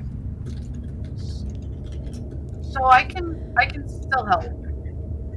What I meant I could help with the action, but I also meant I can help by casting Lehman's Tiny Hut. Oh, nice. Yeah. Giving us a safe space. Giving us a safe space for 8 hours. So enough time to take a long rest. Hell yeah. Okay. Sorry, I misunderstood when you said. That's okay. And then I felt weird interrupting, and I was just kind of like. Okay, so what does your Lehman's Tiny Hut look like, Chara? So it is just like a comfortable and dry space with interior light control. It looks like it is just like a for those creatures that I cast it around, they can see it, but other creatures are barred from passing through it. We can move freely through it. I would say it looks kind of like a purplish, pinkish bubble, so to speak. Very much like one of Chara's bubbles from the Wand of Snooping. And it has like a nice sheen to it as you look at it. Kind of this iridescent, pearlescent, kind of pinkish, purplish sheen. It's just the pool thing that you have underneath the brain right now. Excellent. It's pretty big, so 10 feet in radius. Okay.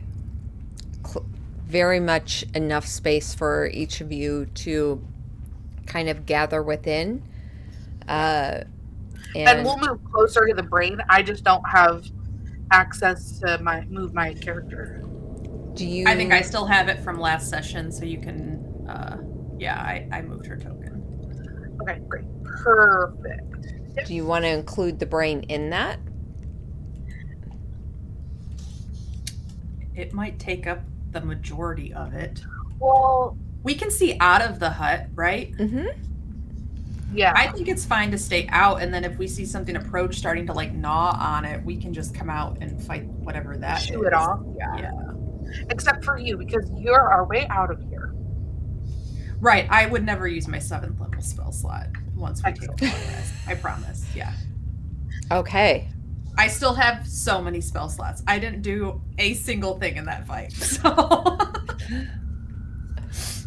So, okay. I'm just going to move that briny thing over you all. As you all kind of hunker down and spend the next 8 hours resting. Is that the plan? That is the plan. Mm-hmm. Okay.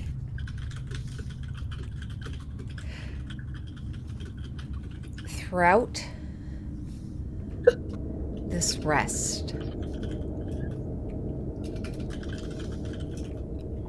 I would like one of you to roll me a d20. Okay. Oh, You got it? wanna do Oh, okay.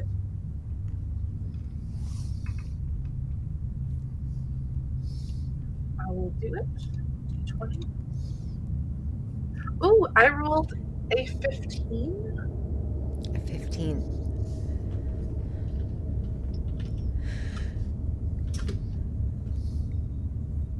You all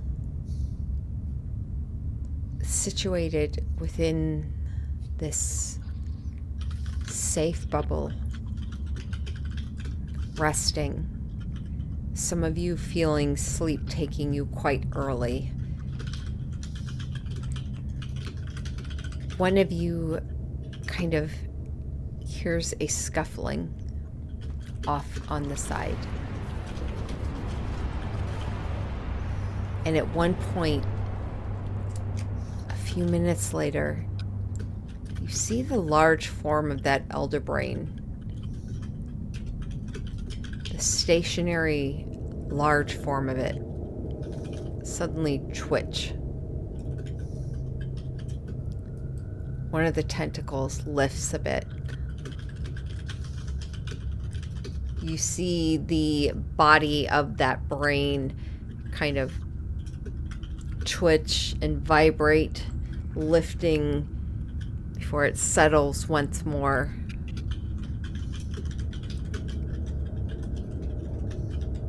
You hear a loud screech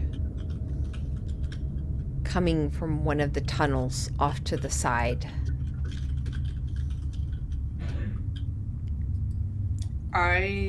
Who saw this and heard this? All of us? Let's do a D4. Oh, 1, 2, 3. That would be Tempo.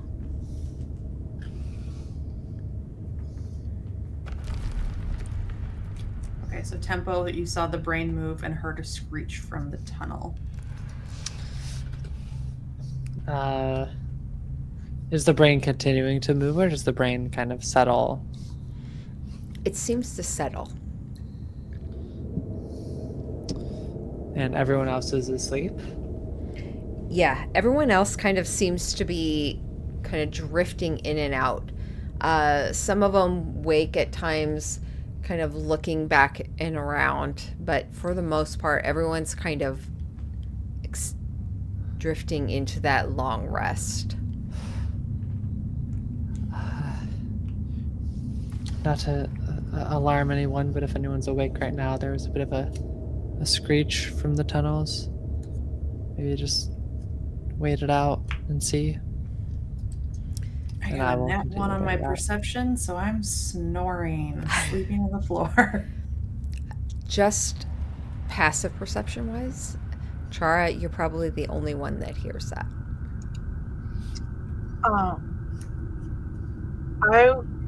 I could stay up and keep watch because Tempo, you need to rest.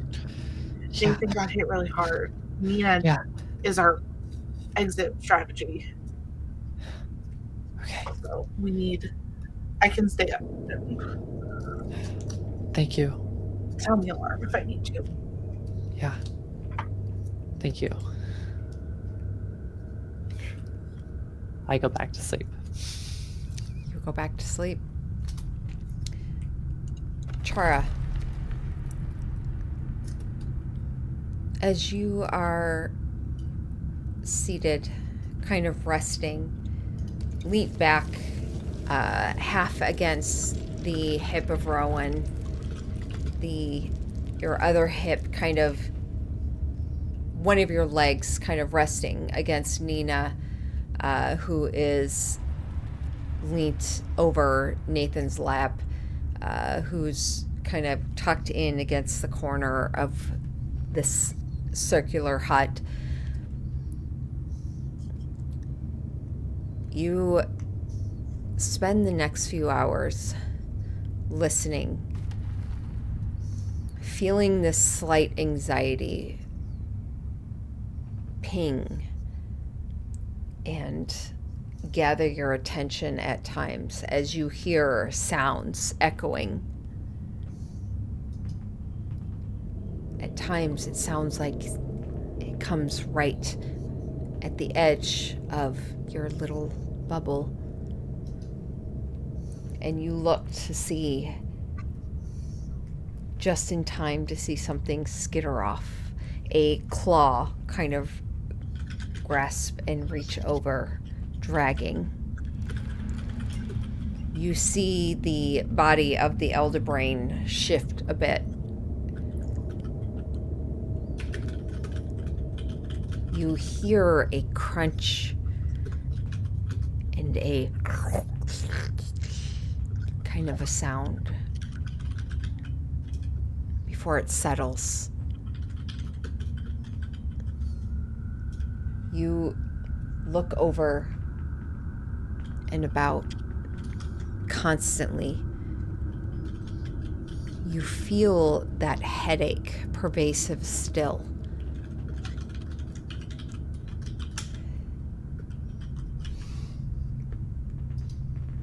But the 8 hours pass, and nearing the end of it, Tara, that pulsating headache, you hear a voice.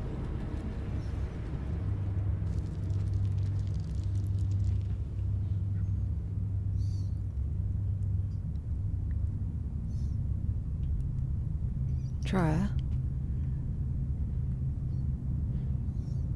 Are you there? Hello? Oh, wonderful. You're good. I just wanted to check in with you, make sure everything was okay. I had heard you all were going on a quest, and I just wanted to make sure everything was all right. Yeah, everything's all right. We should be back soon.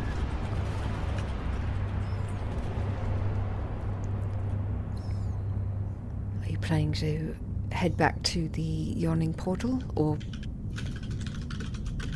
Yes. Are you really okay?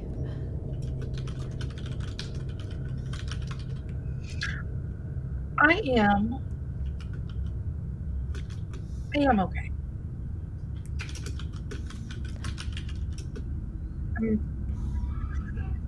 Saving the world is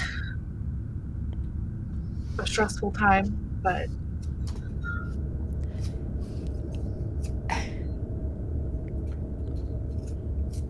as much as I want to joke about that, I know that that is actually what you're doing, and it's not really something to joke about.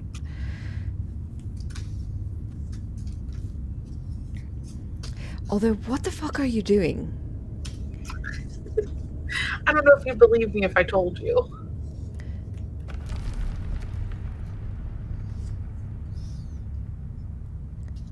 And everything else.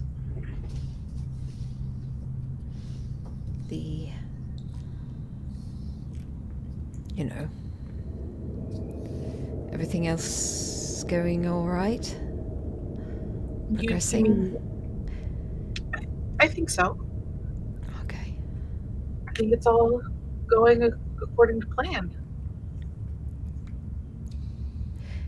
Good to hear.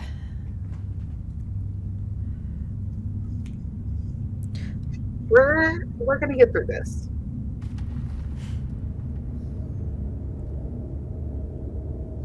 I hope so.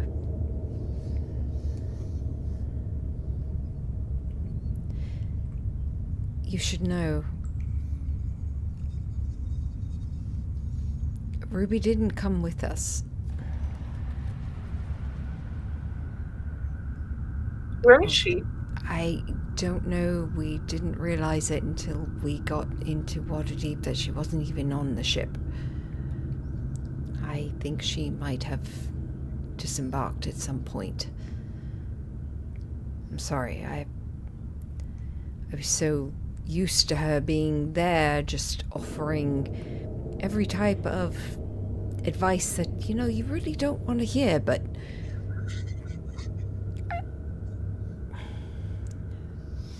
I didn't keep as good a... I'm not sure where she dropped off at, whether it was in Red Lodge or Westbridge, but... well, I imagine she would have been coming for you.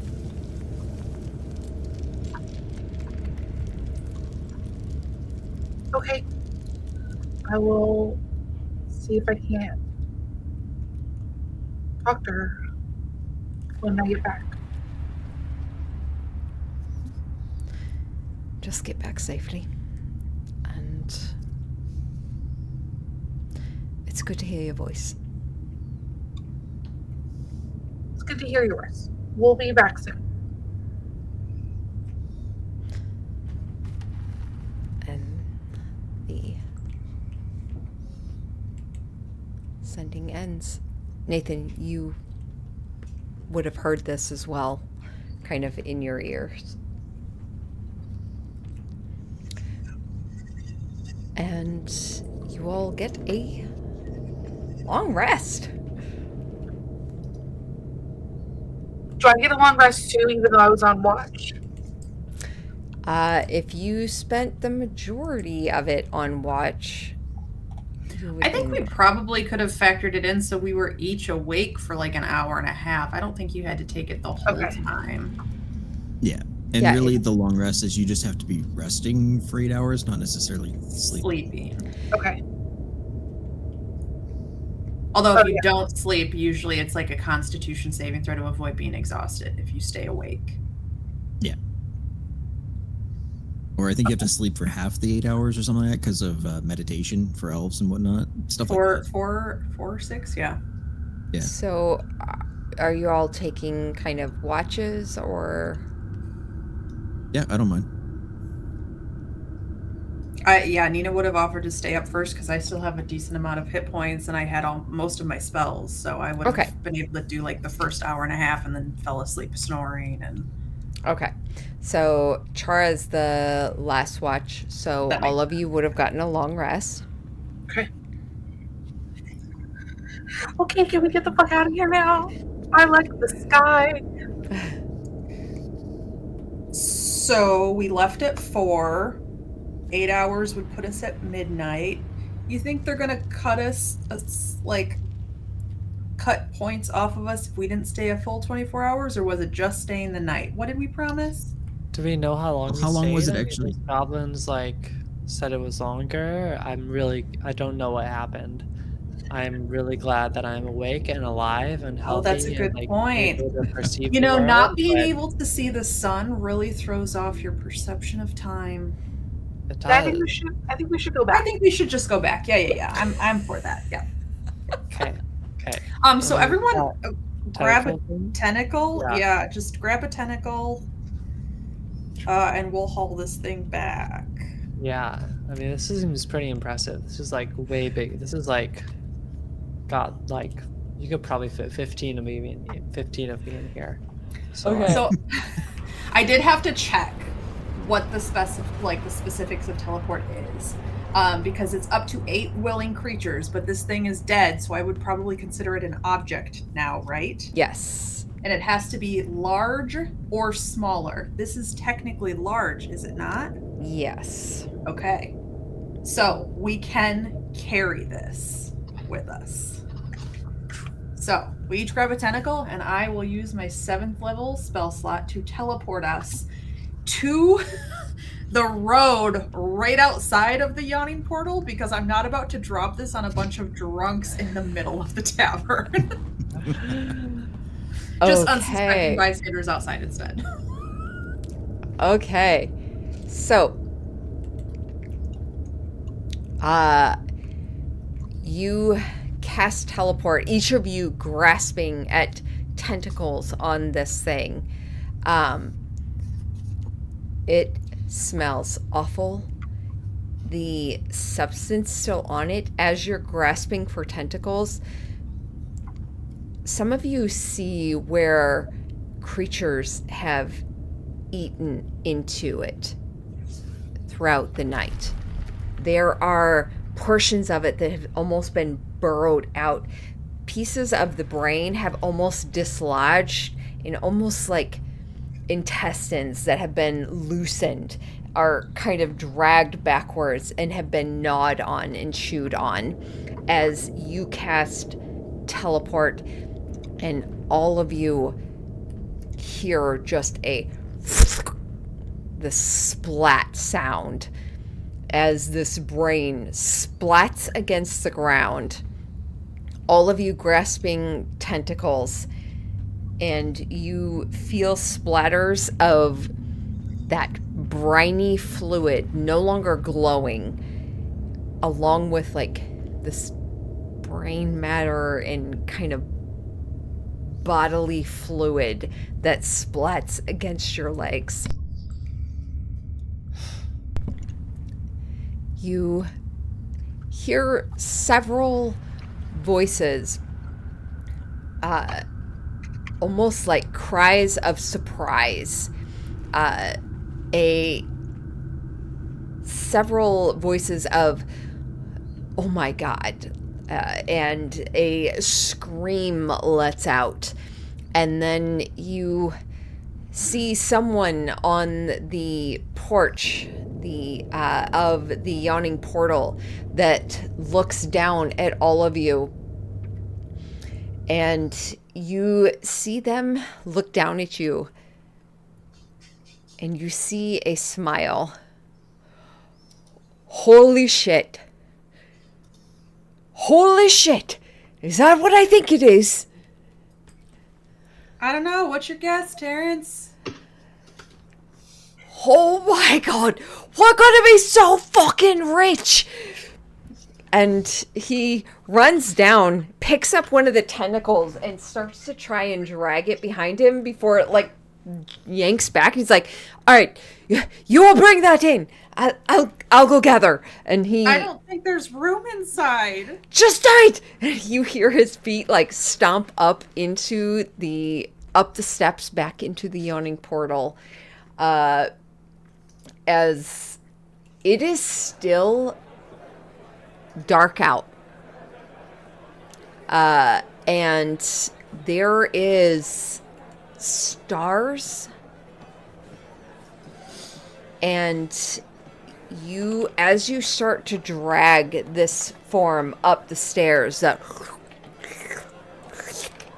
the sound of it slapping against the stairs as you do everything you can to pull it up and in, it gets caught in the doorway until someone comes up and unlocks the secondary door, pulls it open, and you're able to drag it in. The crowd becomes quiet as everyone looks over at your party. I'm gonna drop my tentacle, walk over to like the empty wine bottle that's probably still on the table where I had like thrown it, set it on the bar and say, "I'd like another, please." You walk over to the table where you see a bunch of patrons now seated.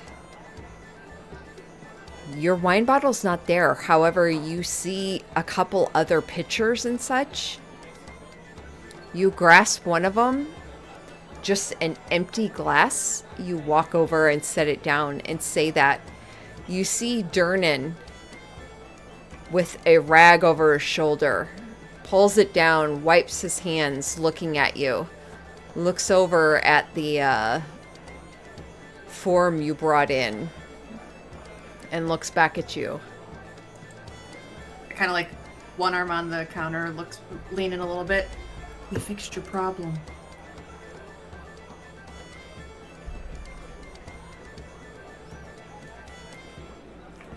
Will that be the good wine then? Please. He reaches back and grasps 2 bottles, sets it down. And his eyes kind of peer over towards this back booth far against the back, where you see the form of the French Onion step down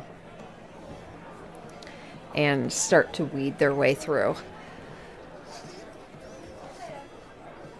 Durnan looks across at where a group of betters and everything still look upon the rest of your group, where this large, decaying brain now sits.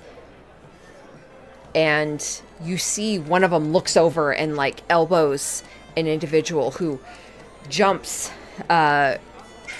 calls out. And you see from the second floor an individual who has like an easel and is mid-painting and was staring at everything that had just happened, sees this person call out to him, and they throw whatever they were painting to the side. They pick up an empty canvas, grasp at their paints, half of them spilling down the front of them, and they start charging down the steps. And you hear a loud eruption of applause as people just start milling about, crowding around you, patting you on the backs. It's odd because when you left here, it was probably, when you started to go down into the portal, it was probably about 5:30-ish. It now feels pretty late in the evening, having taken a long rest. You already gather a full day has passed, if not more, as these people come up congratulating you, slapping you on the back. This artist comes up with their easel and their blank canvas. All right, gather around. All of you, take a pose. Yeah, you with the wine bottles, please come on back. And gestures all of you to take a pose around this elder brain. All right, this will be quick. I just need to get a general sketching, and then you all can move on. Okay, and he starts to do a general borderline sketch just to get things in place. Terrence starts to collect the bets and everything, coming back over to the group of you. Anything you all do in the process in between here? Honestly, I think while we're sitting there for the quick sketch, Nathan just tries to make everybody laugh. He's just like, this thing was such a pain in the ass to drag in here. Thank God it was pre-lubed.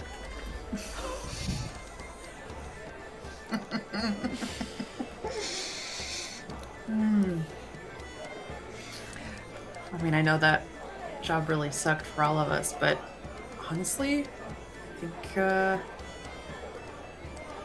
think this is one of our easier ones. I kind of pass around some of the wine.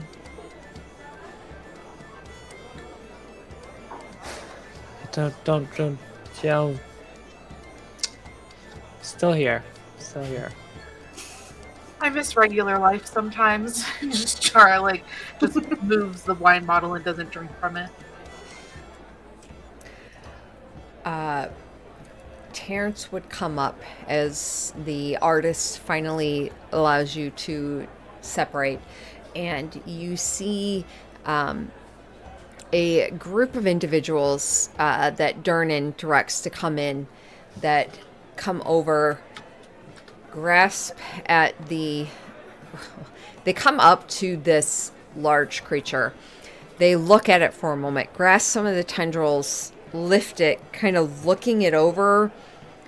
They look severely annoyed. Not sure what to do with this. Before one of them, you hear them kind of mumble. A couple of them go off, come back with large, like, one of them comes back with like an axe, one of them comes back with like a large butcher knife, and you see them just starting to try and cut this thing into pieces, into something more manageable. As they break off the pieces and start to drag it back out the front, and You could just drop it down the portal. yeah, so they don't really do that anymore, Terrence says as he comes forward with a large bag that he sets on the table. So they used to drop those monsters like back into the portal, but then It attracts more monsters. yeah, they had a couple of incursions that kind of came out. and Yeah, it that makes was- sense. That makes sense. As soon as I said it, I was like, that's a terrible idea. Yeah, it was pretty stupid. A lot of people died, but you're not stupid. You're brilliant. You saved Oh my no, life. no, I'm a stupid idiot. It's okay. I mean, I haven't seen too many people that came through, I'm still in the New York accent, that came through doing that. Yeah, I mean, you thought it was a bad idea, but what you thought of it. I mean, they got to like dumping it down and still didn't realize. So Thank you. That's sweet. So just a slightly dumb idiot then. I just continue to drink my wine. I think you all are brilliant. As Terrence grabs one of the bottles, takes a big swig, sets it down.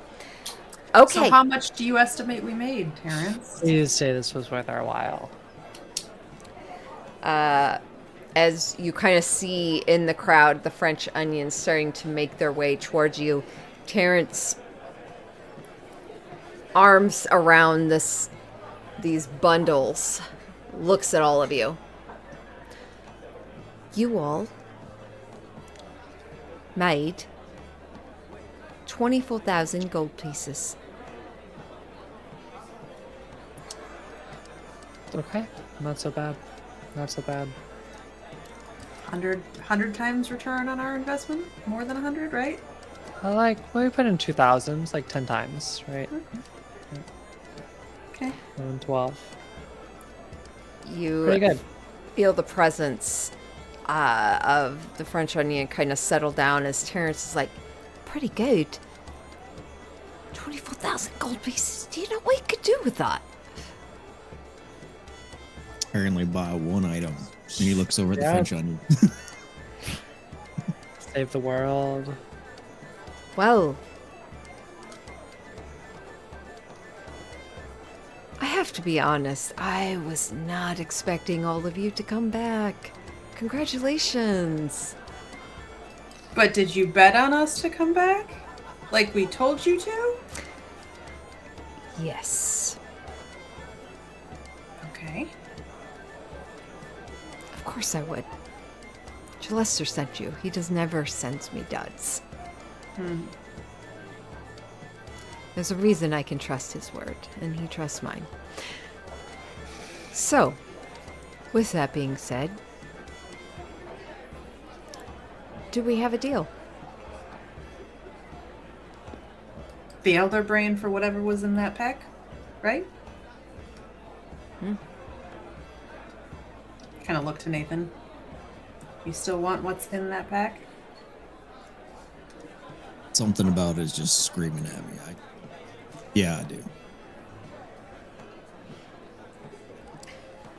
French onion lifts out the bundle, pushes on the table, and slides it towards you, Nathan. He pulls over one of the satchels, opens it, see him kind of flipping through the coins. All right. Deal's a deal. You all... Well done. You can come talk to me whenever you need something. I look forward to more business opportunities.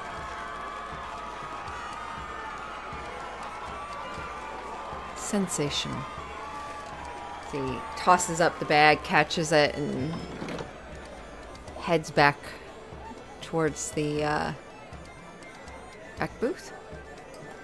Okay, so just to be clear, our agreement was actually paying them. I thought we were doing this in the notoriety, like they were going to win just as much money on the bet. They and did. We weren't going to pay. Okay, They did. so we still get the full 24,000 Yes. plus the item. Okay. Yes. Okay, just making sure that they weren't taking 15,000 of our winnings. Okay. Cool. All right, well, it's going to be another 8 hours at least before we can get out of here. Is there anything else we want to do in town? You want to go see Parsoness? Yeah, I think I want to go back. I want to be outside and look at the sky a little bit. Sure. Sounds like a plan to me. And he just grabs the package and kind of tucks it under his arm. Ooh, anytime. We put the money into the crab of holding. Yeah. How much do we want to give Terrence? We for should give him like hustling? 1,000 gold or something. That's what I'm thinking. Like maybe our original bet in, like the 2,000. Like the 2,000, yeah. Yeah. Does that seem fair? Seems fair to me. He hustles. It's not even 10%, so yeah. Yeah. You give, as Terrence is like helping you kind of put the coins in, he's like, yeah, no, you gotta hide that away before you start going to the city. Okay, come on, let's go. And one of you hands him his part, and he kind of grasps it, pauses it, and he like pauses as you all kind of continue moving, opens it and looks at it. He closes it.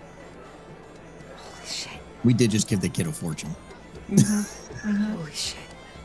Do you want us to keep it in the crab until you're ready to go home for the night? No, I'm good. I'm good. And he Okay. tucks it away. Okay. All right. Excuse us. And he starts parting the crowd, getting all of you out of the yawning portal back onto the streets of Waterdeep. Do you guys remember from last session how much that scroll of mapping cost? Mm-mm. Was it like 5,000? I'm looking more to Ellie. I know she takes real good notes. Did you happen to I write don't that think I down? was. I don't think You I weren't was on here yet? time. I was really late Shit. last time. Okay. So it's I think it's very rare. It is very rare.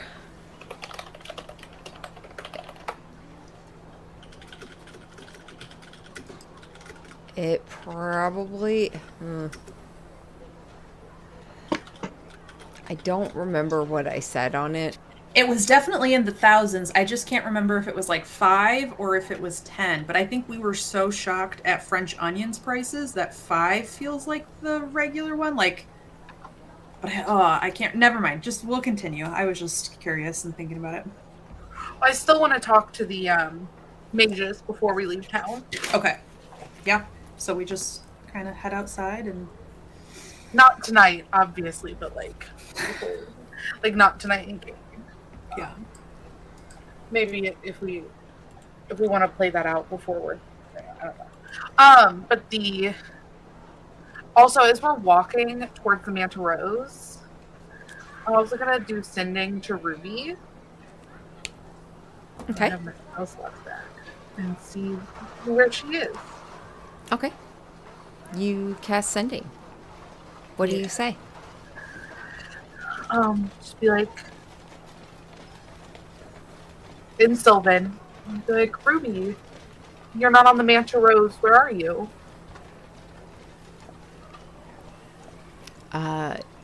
You hear in response back, of course not. I'm your maidservant. I'm coming to you.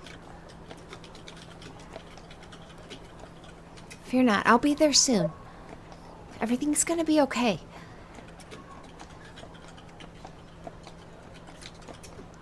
But I'm headed to the Manta Rose. I'm in Waterdeep. Where are you? I cast it again.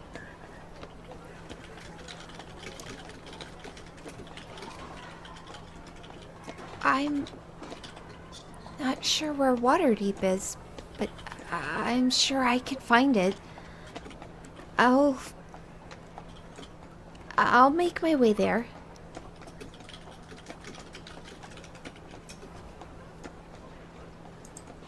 No answer to where she is. Where the fuck is this creature?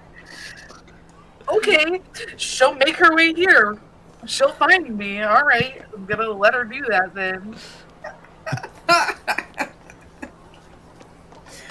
Poor Ruby. And we're just heading to the Manta Rose essentially, because there's no stops in between, right? I mean, I Okay. think we have a whole city to walk, don't we? Yeah. much. So essentially, where you guys are directed to, you are at the Yawning Portal, and where people direct you is actually out of the South Gate. So at the southern portion, and they direct you to the field that is just south of that, where known airships are to touch down, which is a very sparse and few. Like there are not, that's not something that is well known. So this is kind of, as you come out of the South Gate and you pass through it, you see this vast field of just like grass and tall grass, and you see where the Manta Rose sits alone amidst it, as if this was an area that specifically was opened up, as they were not expecting an airship by any means. And you see it before you. You all head towards it. And as you board it or head towards it, I was gonna say, now that we're out of the city, I guess everybody has a passive above 10, right? Okay. Now that the fields are like green and kind of more colorful, you guys, especially Chara, you start to smell the magic first, and then it smells burnt, like ash.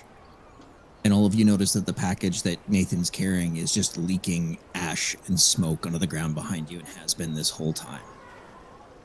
But now it starts to pour and just dump onto the ground. And it almost raises up like a cloak, like a Dementor almost looking kind of thing. And it just swirls around all of us for a second, causing smoke to be everywhere. You guys lose sight for a second before it just grabs onto Nathan and almost like symbiotically just combines with his jacket. And you notice the smoke dissipates and sucks into him, and the bottom of his jacket almost looks like burnt ashes and embers that are just flowing under his jacket. What's is this normal? I can see Okay, why and you he were kind of drawn holds to up it. just an empty package, and he's like, "What the hell?" Okay, gonna have to figure that out later.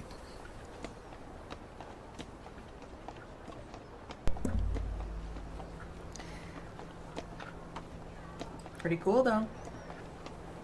I mean, yeah. Looks like it was worth it. I mean, the fact that you just like blinded all of us for even a second was pretty useful. Yeah, gonna have to figure that one out for sure. Nathan, Oh shit! And he opens the jacket quickly and looks inside, and he's like, "Stitch, you in there?" And he kind of like pops his head out. Oh, okay. Closes his jacket. Nathan, you just hear the voice of Aelia. Interesting. That seems useful.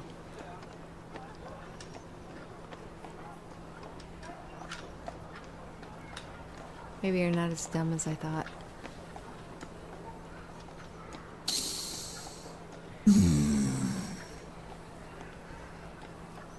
Moving on, and just continues to walk, kind of pondering now. Yeah. You all make it to the Manta Rose, where Chara, as you open the hatch, you actually feel it pulled out of your hands, and you see a streak of blue hair and horns as Parsonus stands there for a long moment. Hey.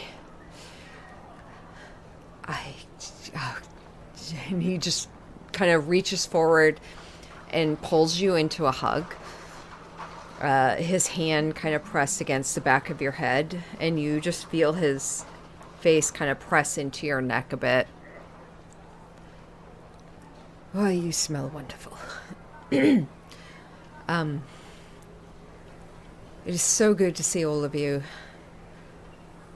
Everyone looking so well. Oh. Come on. Come on. And he kind of takes a step back. He grasps your hand immediately, Chara, and just kind of walks forward. Seemingly being quite careful with you as he marches forward. So, it's been a few days. What's happened?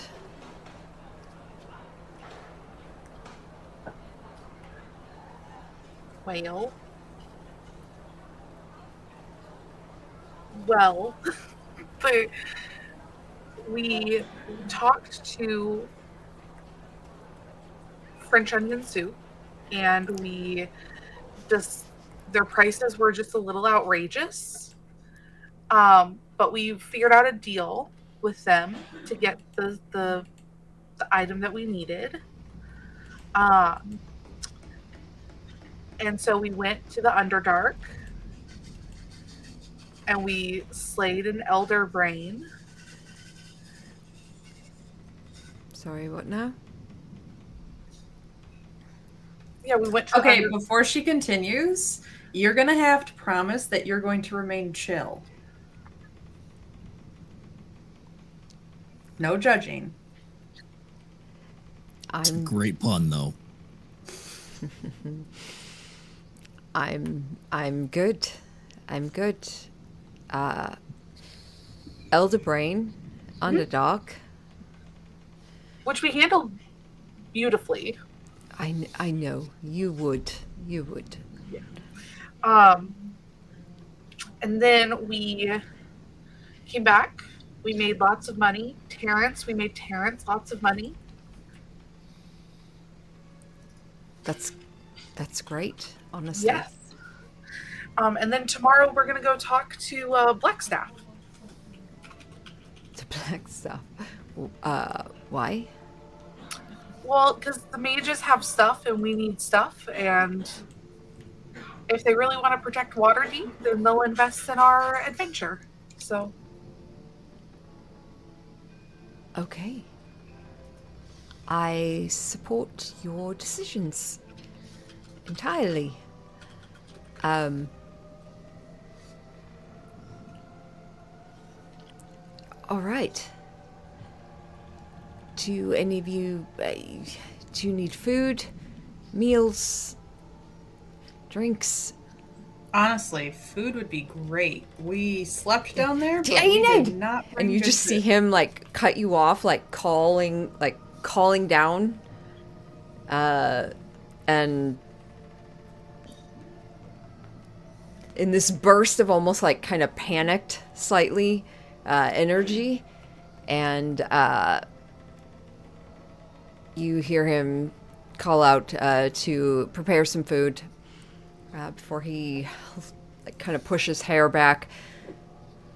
Sorry. I lean into Chara while he's doing that. Then I go, so chill, so chill. All right. Well, food will be prepared. Do any of you need medical attention? No, I think we're okay now. Tempo, any lasting effects? You took it the hardest. Are there any lasting effects? No, other than slight headaches. No, I'm okay. Just a little shaken. Okay. All right. Well, you all have your normal rooms and you know where the food is. Good luck. And he takes Char's hand and just leads her to his chambers. Fair. Get that. As he closes the door, you hear the door slam. A moment later, you hear it back open, or creak back open. You see Parsonage just lean out. Nathan. Hey. Yeah. Yeah, fuck you. Okay? And he slams the door closed. All right. Not my type, though.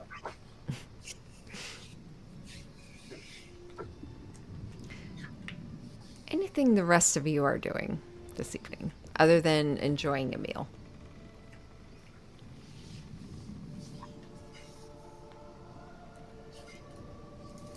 I can't think of anything.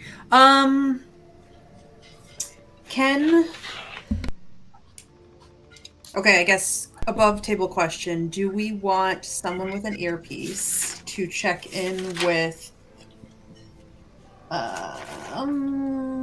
Gildred? Or are we letting him reach out first? He's our spy at the Eternal Flame.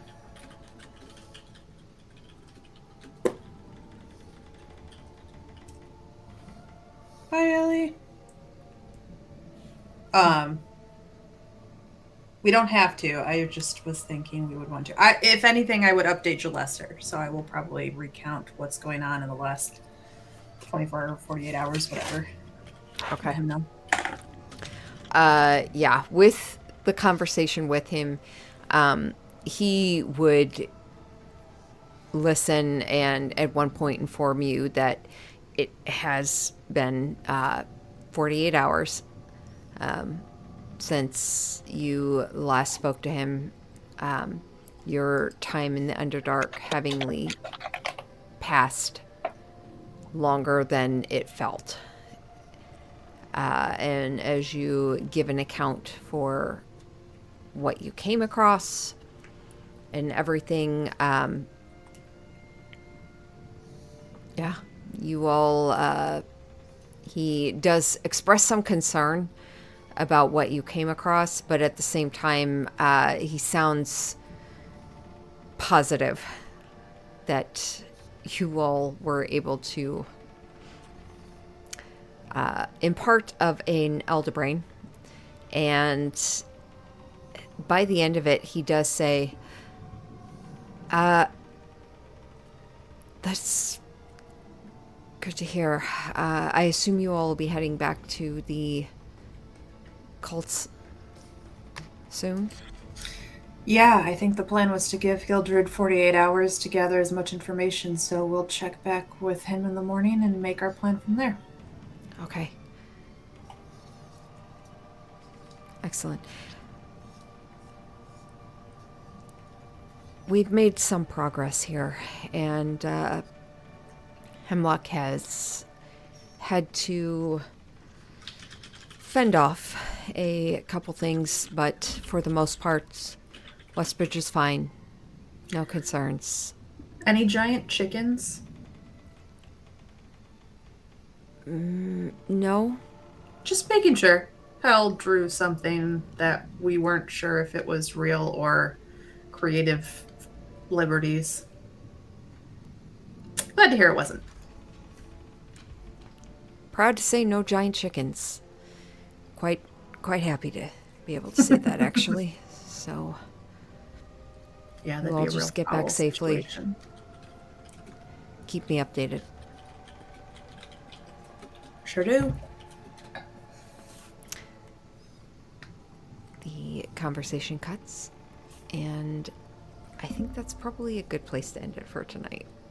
Yeah. Mm-hmm.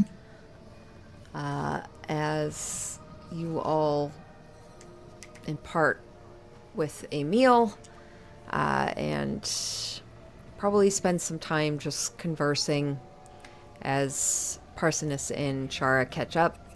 Probably Hesteva and Rowan catch up. And yeah, we will pick up next time.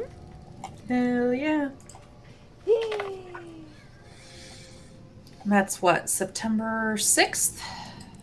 Let me make sure, because I did have 1 week where I think I might be. Yep, September 6th. Cool. Sweet. Thank you for the session, Deanne. Yeah. Thanks. Yeah, Megan. thank you so much. I All right, appreciate it, and it was guys. fun. Yeah. You all have a wonderful evening. See you in 2 weeks. Bye.